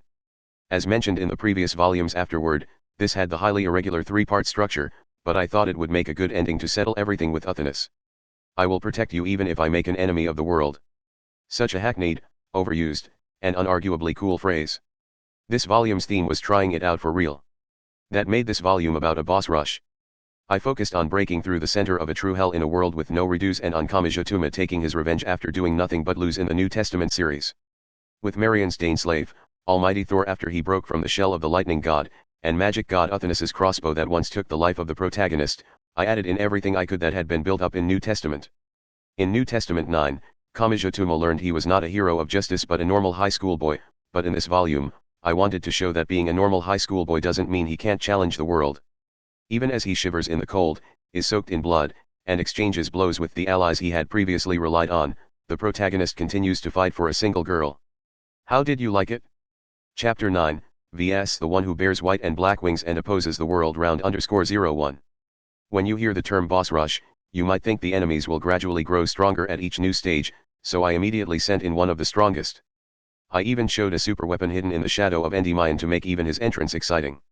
I also immediately used the badly damaging attack method of using the left hand to swing a weapon on top of the right hand to show that this would be a truly hellish boss rush. I quite like a Monokagaya who is neither good nor evil and views the Earth's events from an outsider's perspective, but I'm not sure I'll ever have a chance to really use that in a story. Chapter 10, vs. the Fury of 2 billion round _02. After Academy City's number 1 comes the Agnes Force. I figured that sequence would have you laughing and asking what Agnes could possibly do, so I used the surging inflation spell that multiplies personal magic by 2 billion to quickly corner Kamiju. My main purpose was to show at an early stage that letting your guard down for an instant would get you killed this time. Or to put it more simply, I wanted to write a scene of Kamiju spinning through the air and dislocating his shoulder. Chapter 11, vs. the nuns wavering in God's majesty round _03. Now for the Russian Orthodox Church. Their power aside, the important point with them was being the first opponent in the boss rush that Kamiju barely knew and thus would show no kindness. The 7 deadly sins spell they used is meant to weaken pagan gods by defining them by one's own set of rules, so it is a lot like Olorus's fairy spell. However, the 7 deadly sins spell would probably tend more in the demon direction, their power is looked down on, but they remain a symbol of fear. In some cases, they become seen as an even greater force, so it might have led to Uthanas retaining her powers and gaining an even crueler personality. Chapter 12, vs. the 4 demon-slaying swords round _04. After the Romans and Russians, it's the Anglicans. The last of the 3 Christian groups has the most vertical freedom. Regardless of his right hand, Kamiya fundamentally cannot defeat a saint, so he chose the frightening tactic of taking the path with a 100% chance of death. The difference between him and Percy is that he, in a way, completely trusts Kanzaki Kaori. The most important point is how the priestess looks somehow happy even as watching spoiled Kamiya throws off her pace. Chapter 13, vs. The Blacksmith Who Releases the Magic Sword _05. Dainsleif was never truly used in New Testament 4, but now it attacks at its full specs. Partially calling in all sorts of hells and endings seems like complete inflation of power to me, but I decided to go for it anyways because the dwindling of people's faith acts as a sign or omen of coming destruction in a lot of religions. By the way, as I wrote this, it scared me how quickly the user would run out of their stock of summons when using this attack. And if Marion had not made a limited barrier before the battle, something similar to Angel Fall in the old Volume 4 might have happened. Chapter 14, vs. The Police of the Front Stage _06. The opponent Kamiya completely lost to was not a monster from the magic or science sides. It was a normal soldier who had gathered as much normal power as possible. This functions as an important break in the series. If he can ever defeat someone like that without thinking, the series is as good as over. The ghillie suit is a truly terrible combination from a Mo perspective and it's a pain to describe in detail, but I really wanted to put one in somewhere. Sergeant Ingrid sneaking was partially a way of showing how skilled she was, but then it was made fun of by Lesser and Vasilisa later. That is another important balancer in the series. Chapter 15, vs. The Merciless Scientific Vanguard _07. The rush of 5 overs. There was no way he could win, so I made some drama as they ran away. The theme of this chapter was a reckless elopement. I was trying to make the hopeless situation seem as refreshing as possible by bringing up far-off dreams such as the bakery and flower shop. Chapter 16, vs. The Heaven-Sent Child Loved by Electrons _08. In a way, this was another revenge match from New Testament 9, but this time it happened with Kamiya losing. The main point here was Mikoto defeating Kamiya's argument with a similar yet different argument to the wills in the previous volume. The gist of it was, from whose perspective is it a perfect world? Kamiya could only overcome the ultimate argument with his selfish desires, but Mikoto saved him in a different way than the will by pointing out that everyone else has their own selfish desires and it's too simple to think mechanically forcing salvation on everyone is the best option. By the way, the final attack was because I decided to go with a special attack hidden behind seemingly kind and accepting behavior similar to rubbing their head and exploding, kissing them on the forehead and exploding, or hugging them and exploding. Chapter 17, vs. The Master of the Library and the Magic Queen _09. Kamiya-tuma's tension lessens the closer his relationship with the person is, and that showed its true value here. I just wish there had been a character there to make fun of Birdway for loving her big bro so much. And since I was making Birdway into a pseudo-magic god, I kind of regret not giving her the costume along with the lance. Chapter 18, vs. The One Who Opposes the Magic God _10. As any reader who has made it this far could probably guess, getting off easy for 2 or 3 battles is a sign of things are about to get much worse. This time it was Sylvia going Yandere after Olaris's defeat. She went all out with breaking a large tree through his body and throwing over the bag of blood he had become to restrict the actions of her partner. She was so angry that she went for hand-to-hand while completely ignoring her well-reasoned spell using a clothesline shown in New Testament 6. She likely wanted to feel the sensation of his flesh being smashed to fulfill her desire for revenge. On the other hand, Brunhild was, scarily, calm. Kamiya and Uthanas gave up on talking right away, but she is the type who can be reasoned with. If they had persuaded her, the battle may have developed in a different direction. If Kamiya is the current one who understands Uthanas, then Olaris is the one who best knows her past evil deeds that are wrapped in mystery. First she took his chance to reach the level of magic god, and then she took the special power remaining in his body. Uthanas had twice taken everything from him, so I thought him forgiving her would hold an important point in the story. Olaris had lost all his power, but I made sure he did not let that weakness show. The important point is how lonely he is as the one who could not understand her. Chapter 19, vs. The Hammer-Wielding Almighty God _11. Almighty Thor defeated Kamiya in an instant at the end of New Testament 6, so I think this was an important revenge match for him to overcome. He said not to view his ability as mere teleportation, but Mizujime Awake might be able to do something similar in her perfect mode. It isn't for nothing that she was determined to reach level 5 if not for her trauma. Thor looked up to Kamiya not for the power in his right hand but for the environment he is placed in and how bravely he chooses to throw himself into that environment. Thor automatically evades all attacks and takes the optimal position, but that means he must abandon the weak and his allies, and only he can hide in safety if something happens. With all that and his conflict with brooding Tuma in New Testament 5 and 6, it hints that what he truly longs for is not the strongest sword but the strongest shield. Kamiya became a battered shield after he made decisions that anyone could have made if they thought about it, and ultimately made an enemy of the world to save a lonely goddess. To Thor, he may have looked like a giant mountain after gradually gathering up all of those experience points. To that obsessed mountain climber, he must have looked like the greatest peak. Chapter 20, vs. Round _12, Secret. In that cold world where everyone had announced they would kill Uthonus, who would the final enemy be? After a lot of thought, I decided on magic god Uthonus herself rather than some other murderous person. She decided a monster like herself should not be saved. To Kamijutuma, who wanted to save that girl no matter what, no other enemy could have been as powerful. And when she became his enemy and rejected salvation, there was a line I definitely wanted to have him say, "Don't run, Uthonus." That isn't a line you would normally hear from a protagonist to a girl who is almost entirely cornered, but Kamiju himself chose suicide in New Testament 9. Because he knew how she felt all too well and because he understood her, he was able to speak more harshly. I thought that would express their strong bond better than some flowery words. With Uthonus as his enemy, the final barrier he had to overcome was of course the crossbow. He was only able to be pushed onwards in New Testament 9, so I wrote this while thinking he could only stand on his own once he overcame this attack. Also, the president's speech was exciting, wasn't it? A bit sad that it would be changed to a headmaster or board chairman's speech in a school story. Speaking of the speech, I used it to stretch out the beginning of the fight because a drawn-out battle against the crossbow was impossible. I was trying to make it like a duel in a western or jidaiki. That's also why there was almost no dialogue between Kamiju and Uthonus in the battle scene. I wrote this while swearing I would give the volume a happy ending, but I still gave that punishment to view the happy world in the very end. Just hearing that may sound like a light punishment, but if you reread New Testament 9, you should find its true value and see humanity's ironic counterattack against Uthonus. It was a happy ending, but it had what could be seen as the ultimate punishment, so I will end this with a line from the novel. Despite all that, you chose to face the world, Uthonus. I give my thanks to my illustrator, Haimura-san, and my editors, Miki-san, Onodera-san, and Anan-san. Writing nothing but exciting battles increases the amount of work and the readers will gradually get used to it, so this had to be another difficult volume for them. Thank you very much. I also give my thanks to all of the readers. I'd been holding off on I'll destroy that illusion since starting New Testament, so how did you like having it released here? This was a story of hope where the small bits of good make up the majority even when the world seems harsh and filled with hostility and hatred. I hope you enjoyed it. It is time to close the pages for now while praying that the pages of the next book will be opened. And I lay my pen down for now. By the way, how did you like her love-struck side?